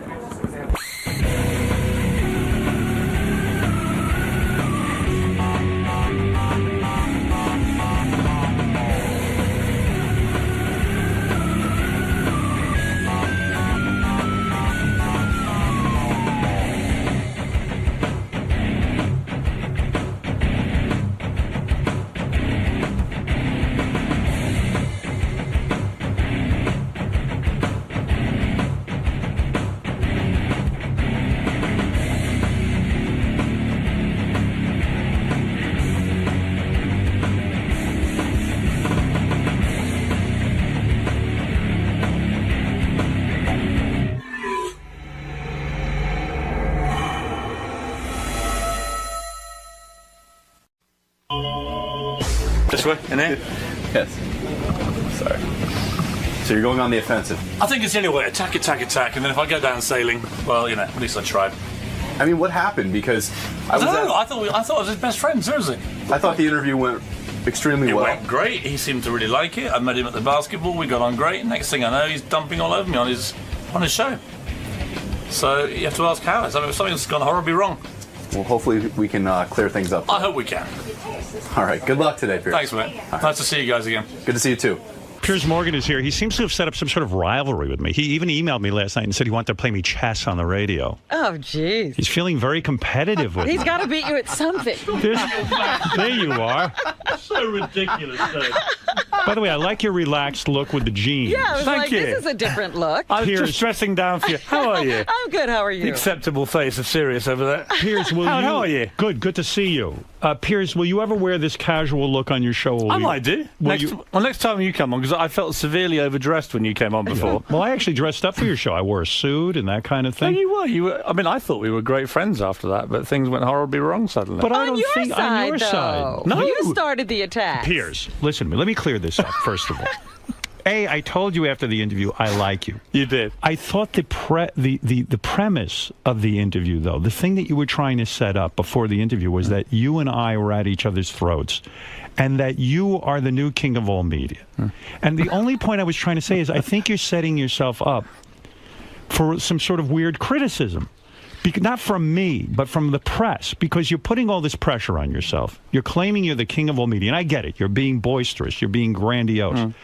But at the same point, then the ratings come out, and then people are looking at you and then bashing you and saying you're not the king of all media. And I even said to you, yeah, but hang on, it is early days, Howard. I've only been doing it 3 weeks. I know, but I said to you. I've arrived as, in your eyes, the prince of all media. I would simply say to you, my show, as I've tried to explain to you, airs in 220 countries to 350 million people. You barely touch the sides of this kind of audience. So I've come here to say to you, Howard, hand over the throne. Piers, listen to me. I'm taking you down, old man. CNN. Just hand it over. CNN As reaches... the new king in this city. CNN reaches 350 million people. It has You the don't. potential. You're reaching 3 people. You lost the other hundreds of millions.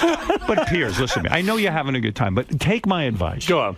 Don't look to compete with me. You don't compete with me. You just got to like beat. competing with you. It's funny. Sean, you're competing with Sean Hannity on Fox. Yeah. If you beat him, then you'll come after me. I agree with that. By the way, I totally agree with you. And you're talking to a guy. Competing with you is funny, though. No, but listen to me. It's like now you just joined Twitter because you just couldn't resist trying to get into my action. No, I feel like you are getting into my action. You tweeted about me all day. I didn't tweet about you at all.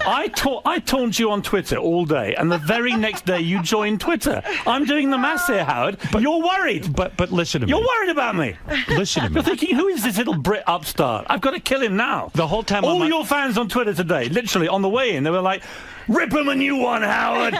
Teach this little limey scumbag what real king of media's all about. Take him down, Howard." And I'm Who like, is come on, this then, guy? bring Who it is all this on, guy? all of Where's you. that? You should be on that show. Let me give you some advice because I don't hate you. I don't feel a rivalry with you. I love you, like Howard. I've always liked loved since you. you were a judge on America's Got I Talent. know you said that. I thought you're terrific on America's Got Talent. By the way, I forgot to mention, I do love Howie Mandel on America's He Got is Talent. great. He's doing a great job. Yeah, he's very annoying, but he's great. I thought it was weird that, like, when I don't even know if they aired that part of the interview because you did quite an interview with me. When I asked you about David Hasselhoff on America's Got Talent, you backed off and said you wouldn't talk to me about it. And I thought that was weird. Why? I mean, well, no, because it's not my job to talk about why he left that show. He was fired. It's generally known. Well, I don't think it is generally known, actually. And I'm not quite sure what went on. What I do know is he managed to end up getting my seat on Britain's Got Talent. But that's a come down. I mean, being on in America. No, it's not good for me, though, is it? Imagine, I was thinking I was going to be replaced by someone like George Clooney, and in walks the Hoff. That's like that. You were hoping. Time to take a header off Beachy Head, as we say in England. Are you feeling good about the new talk show? Or are you getting hammered about the ratings? Everyone's hyper focused on the ratings. As they always say in those 007 films, not so fast, Mr. Bond, because very pleasingly, given the attention that you were drawing to the slight local difficulty we had with the Kardashian show, yes, ratings actually last week trebled on that figure. For most of the week, so we're actually feeling very good about the ratings. The ratings went up when you started covering Didn't just go up. the Egyptian situation. They went up 3 times. Yeah, the big news story came in, and so you're as people do. So well, no. I tell you what, I did I met Howard at the basketball with your lovely wife, who is absolutely lovely, and you're batting, as we say in England, way above your strength there. So congratulations. Yes. We're having this lovely conversation, which Howard turned the next day into this disgusting man's attempt to tell me how to do my job. Actually, all I said was, Howard, you were great for my rating. Actually, let's get back to this point. Yeah. Because you want to focus on ratings. Oprah Winfrey was my first show. Yes. Oprah got 2.1 million viewers. Right. You're my second guest. You got 1.2 million viewers. You think I brought you down? I'm just simply putting it out there. Yeah, right. Putting it out there that somebody was my second guest after the Queen of all media and lost me half my audience overnight. Maybe it's That's all when my the rot fault. set in. No, that's what you think. Luckily, Condoleezza Rice was coming around the corner. Yeah, and she really and saved suddenly her. things began to perk up, but for a moment it was dodgy out there. Listen, when it's my show, I count on me. Never mind that. And this is advice I'm going to give you. I'm going to give you some advice. You actually helped me beat Sean Hannity in the demo, and that was very important. I heard you beat Sean Hannity for the first time. That was the first time we'd done it, I think, in about 3 years. So I do actually, Howard, I come to thank you. And I think we should work together. I was trying to say to you, come on my show. It'll be good for you. It'll be good for me. It's good for the world. That's not how you said it. It's two kings of all media. It's like this. It's good for ratings. I bet your ratings go up today. Piers was saying that I chased him all over the basketball game. Now, first of all, as you notice, I was in the front row. Piers was in the third row. Yeah, but hang on. I was in the 10th row the week before. Yes. This is what I mean. It's like my ratings. It's getting better all the time. Yeah. So that proves I'm a little more successful than you. A little bit more. But Piers, one of the things I said, so I walk out of the bathroom and I see Piers and he's talking with my wife and he says to me... Which instantly had to worry. You were very lovely. You said, hey, you were great for my ratings. I want you to come on once a month. And I said, oh, thank you, this and that. And you said, it'll be good for you. I can help you. And I was just like, well, I think I'm doing pretty well on my own. I don't You can need never that. have enough help, Howard. Don't be too arrogant about this. Yeah, but I think of your foreign audience. I think you've making you big in places like, Kuala Lumpur. Is it true, and Piers? Paris and Belgium and places where you could walk down the street and no one knows who you are. I'm trying to help. Do you think Larry King is watching what you're doing? And when the ratings, they were publicizing that the ratings were lower than Larry's after the Kardashians. Do you think Larry King is sitting there going, you see, maybe they'll bring me back? Oh, it's funny. I got to the end of 2 weeks, so I'd had 5 new shows on air. And someone said to me, only 6,990 to go, and you've caught up with Larry King. So when people criticize Larry, I say, something? That guy did 7,000 shows in 25 years. And it is an exhausting, relentless, quite difficult job to do. You know what it's like doing these daily things. So I've got huge admiration for Larry. He's never said a bad word about me. Right. And I'll never say a bad word about him, because he was genuinely one of my idols when I grew up. But the closest thing he's come to saying a bad thing, he said his number one choice to take over for him was Ryan Seacrest. Well, that wasn't a good moment for me, I must admit. Right. And then I said to Larry, you've got to set the bar a bit higher than that, mate. Come on. Is it true they offered your job on CNN to Katie Katie Couric first? Was she the first choice? I've no idea. I read that somewhere, and I don't know if that's all true. I read about Katie was she was under contract until the middle of this year, so I would think that's unlikely. How do you think they found you for this job? I mean, whose brainstorm was From this? what I heard, they just literally put an SOS out there and said, does anyone know who the new king of all media is? And they found you. People began writing in droves now. I think it was, I do this series called Life Stories in Britain, which is, it's an audience-based, quite lengthy interviews with big figures, and they got me the tapes in of Simon Cowell, the interview I did with him, where I made him cry, and they thought, wow, if this guy can make Simon Cowell cry. Why did Simon Cowell cry when you interviewed him? Because what I like to do is get into, as I did with you, funny enough, I thought the most interesting part of our interview was not anything to do with the bragging that went on between us and the joshing and all that kind of thing. The most fascinating bit to me was when I asked you about your father. Right. And it was the same with Simon. And I asked you about your father, and I could tell immediately, I knew from your story how much he meant to you. But I also suspected from what you'd said before that praise was quite rare with your dad, and that you maybe have spent most of your career trying to get some form of appreciation for you as what you do as an artist. And he finally said to you one day, he'd heard one of your shows, and he finally said to you, well, your film, I think it was, Private Parts, and he said, Howard, I think you're a genius. And I knew in that moment, I looked at you and I thought, that was probably one of the great moments of your life. Yes, it was. And I was moved when I was telling you that story. Yeah, and it was a great, and that to me is what interviewing is all about. So it's you not were about interviewing the banter. the king of mean, Simon Cowell, and suddenly he broke down about his father? Yeah, it was very poignant because not many people would have known this because I know Simon for so long. And, I was determined to try and show another side to him because there is another side to him. He's underneath all the exterior. I watched last night the Super Bowl, and there he is appearing as this cracked man rebuilt to conquer the world, and he's fantastic, all that kind of thing. But underneath it is actually a very quite sensitive guy. He's very, he's incredibly hard-working. He gets quite paranoid about stuff, and he's got an emotional side to him, which people don't see very often. And there was a moment in his life when he had the best and worst of days, really. The morning started, he got his first #1 record with one of his artists.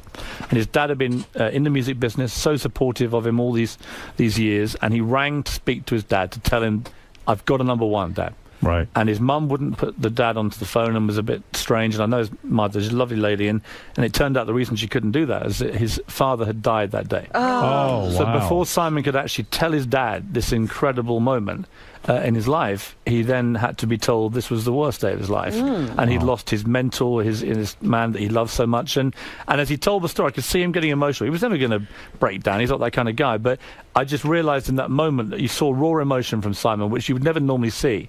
And I don't think it's wrong to say he was pleased that he was seen that way, but I think he enjoyed talking about his father in a way that I thought with you the other day that you did, that it was, these things mean more to people than other people would realize. Was CNN aware of that tape, and that's what kind of did it for them? They saw that one. They saw that one. They then called in 3 or 4 more tapes with the British Prime Minister at the time and a few other people, and they could see that. But who finds these tapes? I mean, is it one executive? We know the key thing for me in getting this job was YouTube.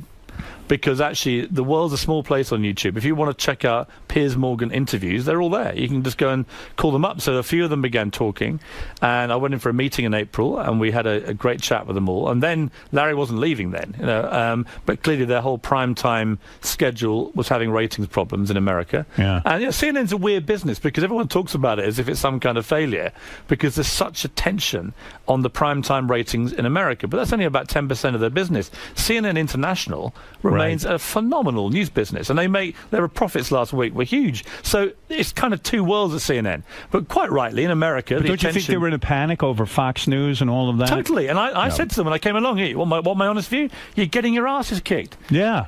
By Fox and by MSNBC. And I said, I don't mind having Fox do it, but Rachel Maddow? Seriously? Are you going to let them just beat you to death like this? But you see, those shows, and this is what I was trying to say to you, those shows are opinion shows. The topic changes every 5 minutes. I was concerned in the beginning. What I was trying to say to you is, don't have the Kardashians on for an hour. Okay, you can have me on, you can have Oprah on for an hour. Howard, sometimes you get away with it. I agree with you. You do.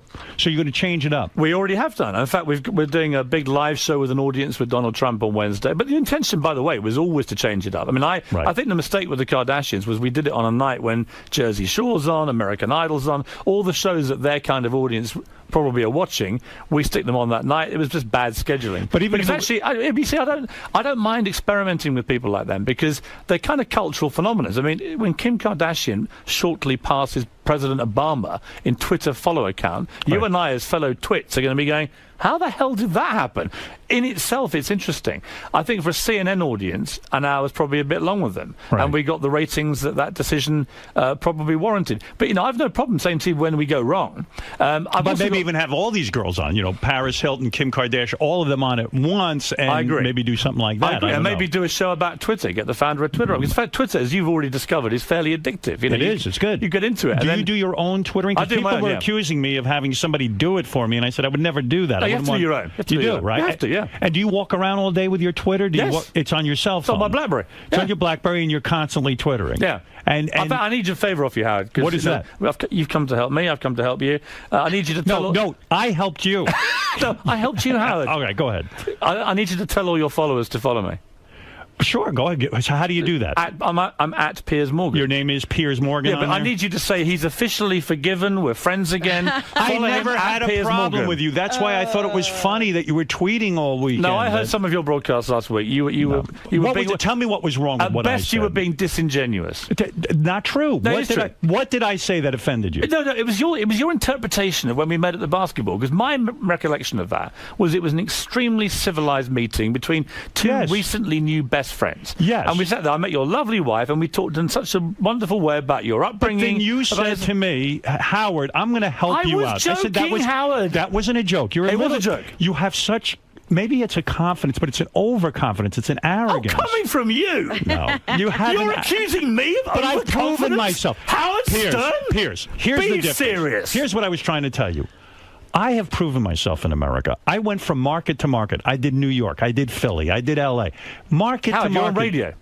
Yes. I'm a TV star. It's different. There's more pressure. You're not a star. You're not a TV star yet. I'm better known than you. You're not better than me. I am. You have to be number one. No, in your country, you're quite well known. I'll give you that. Outside of America, no one's ever heard of you. But no one's heard of you either. I air in 220 countries. But Piers, stop it. Seriously, do you go to bed at night thinking? Family. Do you go to bed? Serious. Do you go to bed thinking that that's true? I'm right. Aren't I? You keep nodding and laughing, saying you Howard, he's got a point. in more countries. Thank you. It's official.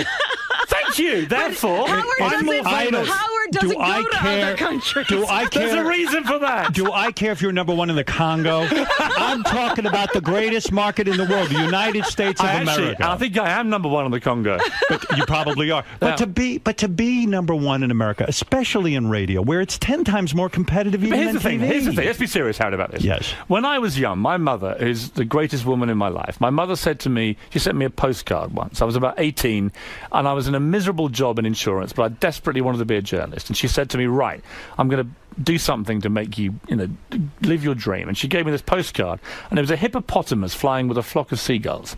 And on it, the headline was, "Ambition knows no bounds." Right. And that was it. I went, you know what, Mother? You're right. Get rid of this insurance. Let's get into journalism. I want to be a journalist. I want to be an editor of a national newspaper. Everyone said, you're crazy. Did you go to college for that? I went to journalist college, yeah. You did? Yeah, so I did my proper training. I did my hard yards on a local newspaper. And look what it's led to. You can get a free meal in Tanzania.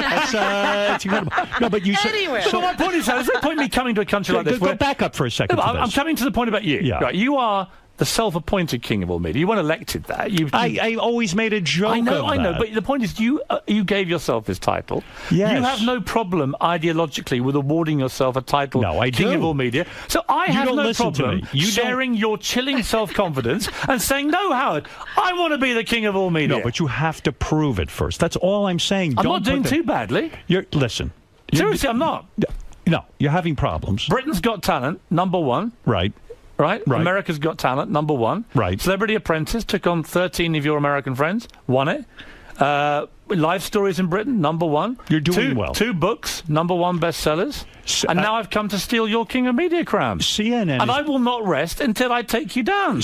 Believe me, the crown... But I want to stay your friend while it happens. But the crown was a crown of shit. I comfort you when it all goes down. I was making fun of Michael Jackson as the king of pop.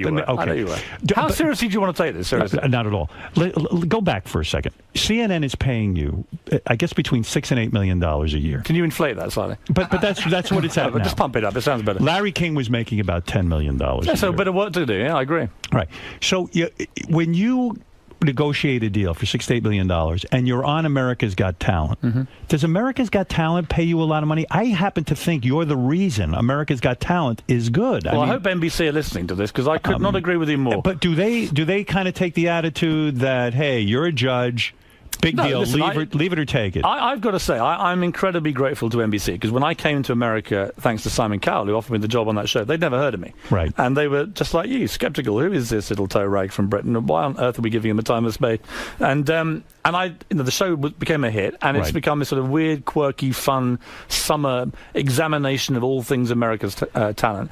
And I love doing it. And they pay me well. All these shows get paid well. Is it like millions of dollars? Well, look, you get paid very well. When you say very well, and I don't want an exact figure. Is it over $1 million? I want to make it comparative. You know the answer to that question. The answer is yes. Let me compare it. My brother has just got back from a 7-month tour of Afghanistan. He's a British Army colonel. Right. He's done 2 tours of Iraq, fighting with American troops as well, but in all 3 places. He gets paid something like, I don't know, $80,000 a year. And for that, he in Afghanistan, crazy, 7 days a week in Afghanistan, 15-hour days in 50-degree sandstorms, getting shot at, mortared, training Afghan troops. Huh? How old is he, your brother? He's 2 years younger than me. And he is he's over there fighting right now. Yeah, and he's got 4 daughters under 10.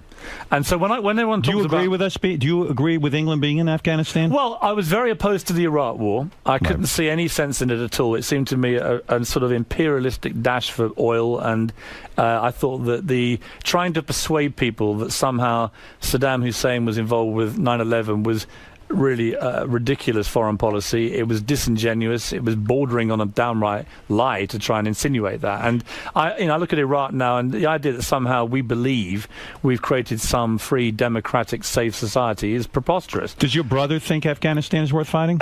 He feels that it's more ideologically defensible than Iraq was. Because of 9/11. I think a lot of soldiers in Iraq, on both sides, when they got there and discovered that contrary to what their governments had been saying, there were no weapons of mass destruction. So the main reason for going to war with him simply didn't exist. Very dangerous territory for governments to treat their armed forces in that way. Very dangerous to say to them, this is why we're going to war. They go and risk their lives, and it turns out the reason isn't true.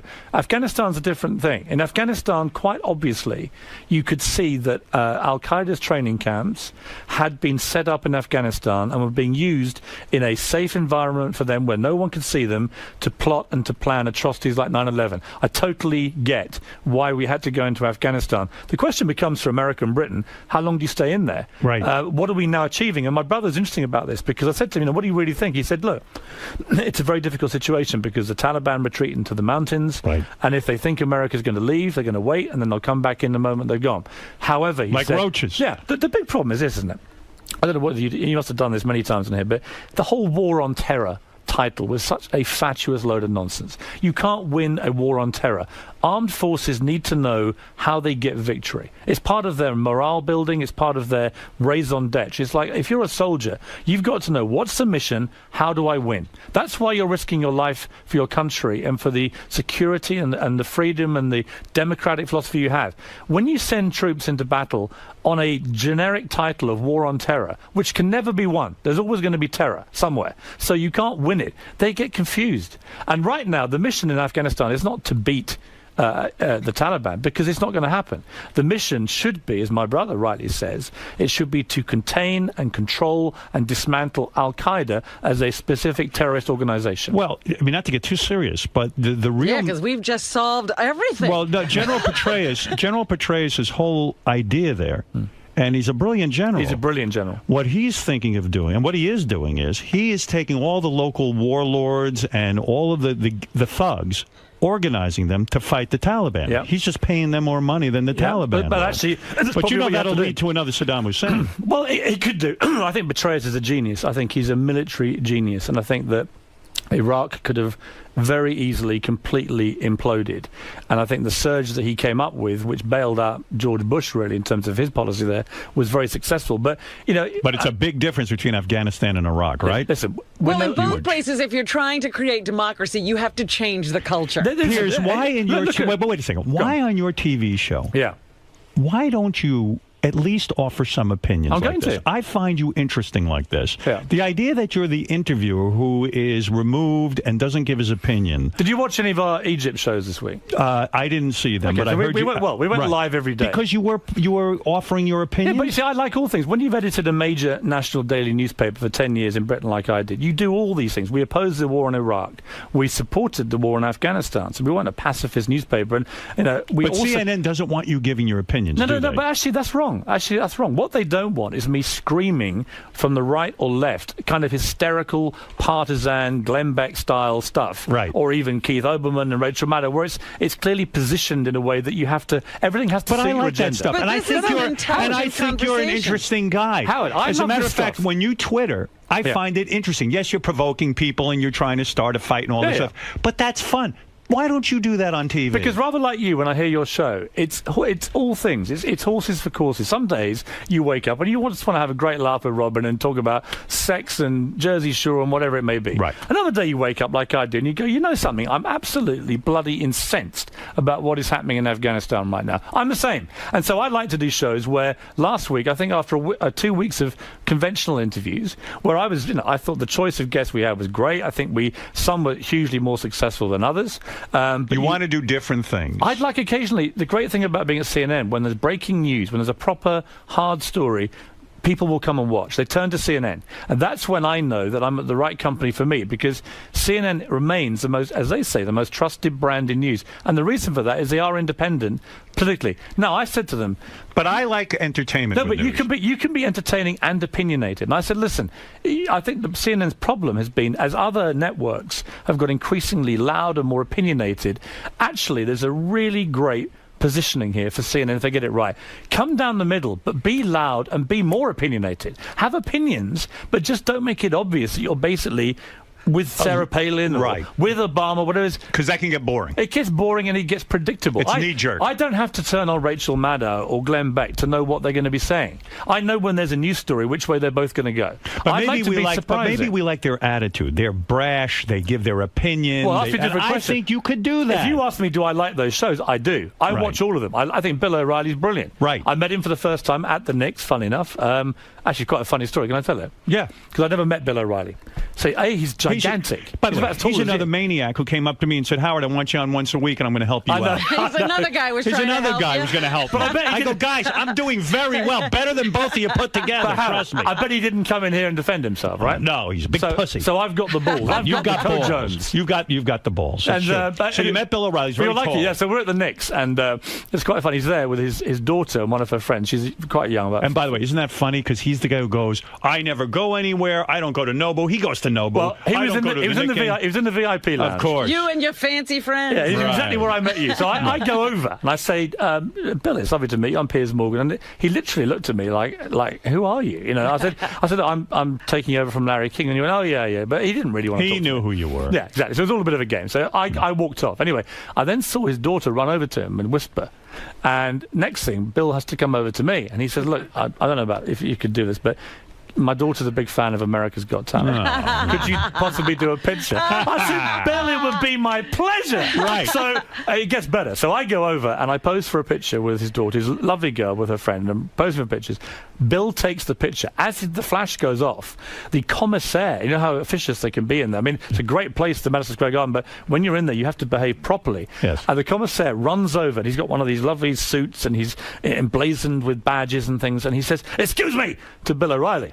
Stops him, puts his hand over the camera and says, this is my favourite quote of the year, we must respect the privacy of our celebrities.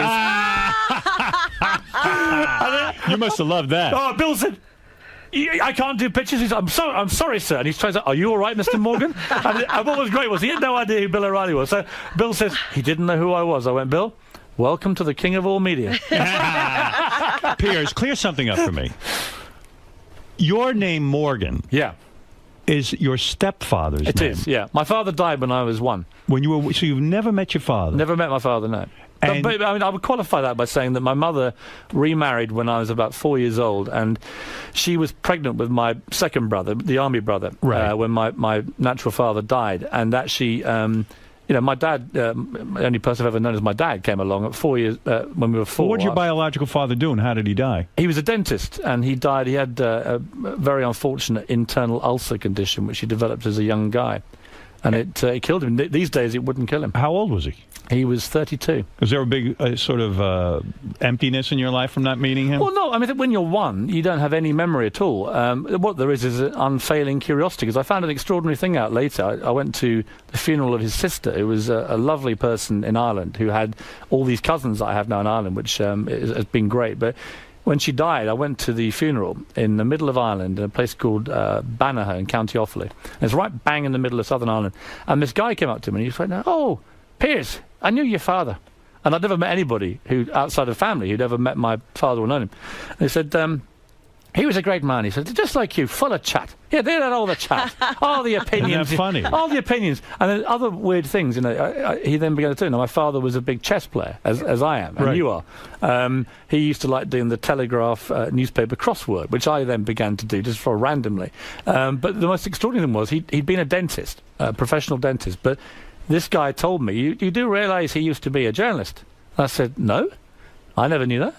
And he had for 2 years been a trainee journalist on the local newspaper. And his mother had said, you've got to get a decent job, and made him become a dentist. Yeah, but so I suspect he had the ulcer from trying to beat all the other dentists. He probably was competitive like probably. that. You seem to be You're on fire working with on that. an ulcer now. Yeah, it was just it was an amazing discovery to find out that I got it really, from my father. And your stepfather adopted you? He did, and you felt loved by him. Yeah, I found him. He is an extraordinary guy now. I mean, he to take on 2 young boys when he's in his mid-20s. Very unusual. He worked in nightclubs at the time, and he had to give all that up, and he restarted and started his own business. And he an extraordinary guy. I mean, as I say, the only dad I've ever known, and he's been a wonderful father to all of us. And we've got a younger brother and sister came along. Do you think your brother in the military is envious of the money you're making, and are you giving him money? What he does, he makes sure that I lavish quite a lot of it in his direction when he's back on leave. Is that true? And I try to, yes. You do? Well, what do you give him? What are these things? I give him little trips here and there, and I throw big parties and all that kind of thing. Yeah. No kidding. Well, I think listen. I think when you're lucky enough to be in my position, where for a large part of the last 5 years I've been paid ridiculous sums of money to judge piano-playing pigs. If you have another member of the family who is risking his life in the war zone, the least you can do is bum him a few meals. What about the other 2 siblings? Do you? Well, my throw younger them brother's anything? quite good. I just bought a pub. In fact, I was going to offer you a little peace treaty here. I bought a pub in London called the Handsome Cab in Kensington about 4 months ago, and my brother has been You feel good installed. about that? Love it. Giving people alcohol? Do you have any Yes. moral issue with that? No, absolutely not. Do you think that drinking can lead to wrecking people's lives, and therefore it you're the can, guy who's going to serve them all that alcohol? It can, but it can also, in my experience, lead to enhancing people's lives. That's right. You can get laid. I lie awake at night dreaming of a pint of Harvey's Real Bitter, and it's sitting there in my pub waiting for me. I get back next weekend for a long weekend. I'm going to march straight to my pub and just guzzle the fastest pint of beer you've ever seen in your life, straight down my gullet, served by my brother. But if you're ever in London, any of you, right, free beer for life at the Handsome Cab. Thank you. Awarded to you and your team at this show. Are you a serious chess player? I mean, are you very good? Yeah. You still keep What's up your with it? ranking? Do you have one? I play on the computer all the time. What is your rating? Do you know? I once no, but I've checked you out. I know that you're pretty serious, Right. and I know that you get into this whole. By the way, I've internet quit chess. Do you know this? Stop it. I stopped 2 weeks ago, and I will not play. Why is that? Because I was obsessed. It was taking up my life. I know why you've quit. Why have I quit? Because you heard I played. I had no idea you played. What opening do you use? I'm taunting you on Twitter. You join Twitter. Let me. I tell you, I'm going to judge how serious you are. You give up chess. What opening do you play as white? I like to play the Bobby Fischer opening from the 74-75 Clash. What is that? If you don't know it, Hal, you're not a chess player. You're not a chess player. Well, Bobby always opened up with E4. Exactly. Right. But what is the opening? What is the name of it? Why don't we play? Let's put it over once and for all. Are you a very good player? I can play. You can play. I've played all my life. Well, I started 3 years ago. I know, so you're a beginner. I am. Yeah. I am called a beginner. Why don't we play? Why are you so competitive with me? Why? Because you're competitive. Talk to me about your personal life for a second, because I'm not following. Let me ask one more question. Yeah. If I beat you, Will you admit that I'm the king of all media? No. In chess? First of all, part of media. What would chess have? It's part of media. How about we arm wrestle right now and get it over with? Are you okay? strong? Let's do a 100-yard dash. I'm pretty strong, actually. What if we did a wouldn't 6-mile run? Do you want to do the arm wrestle? I tell you what. Let's do an event. Arm wrestle. All right, let's have an Olympics. I tell you what, I've actually got big. I've got big arms at the moment. Here's Let's what we're have going a to do. I'll take you downstairs. Come on, Come on. We're going to let's wrestle right now. Whoever wins, whoever. Can we wrestle with Robin? Robin too. That's right. She wrestles with me. All right. Let me ask you. Get a king of all media sandwich, Robin. You lucky girl. More confusing than anything about you is your personal life. I can't figure it out. You were married at one point. Yes. You got a divorce. I did. Okay. Now you're remarried. Correct. When did you get remarried? In the summer. Okay. So it's recent. The new wife. Yes. Lives in England. She may have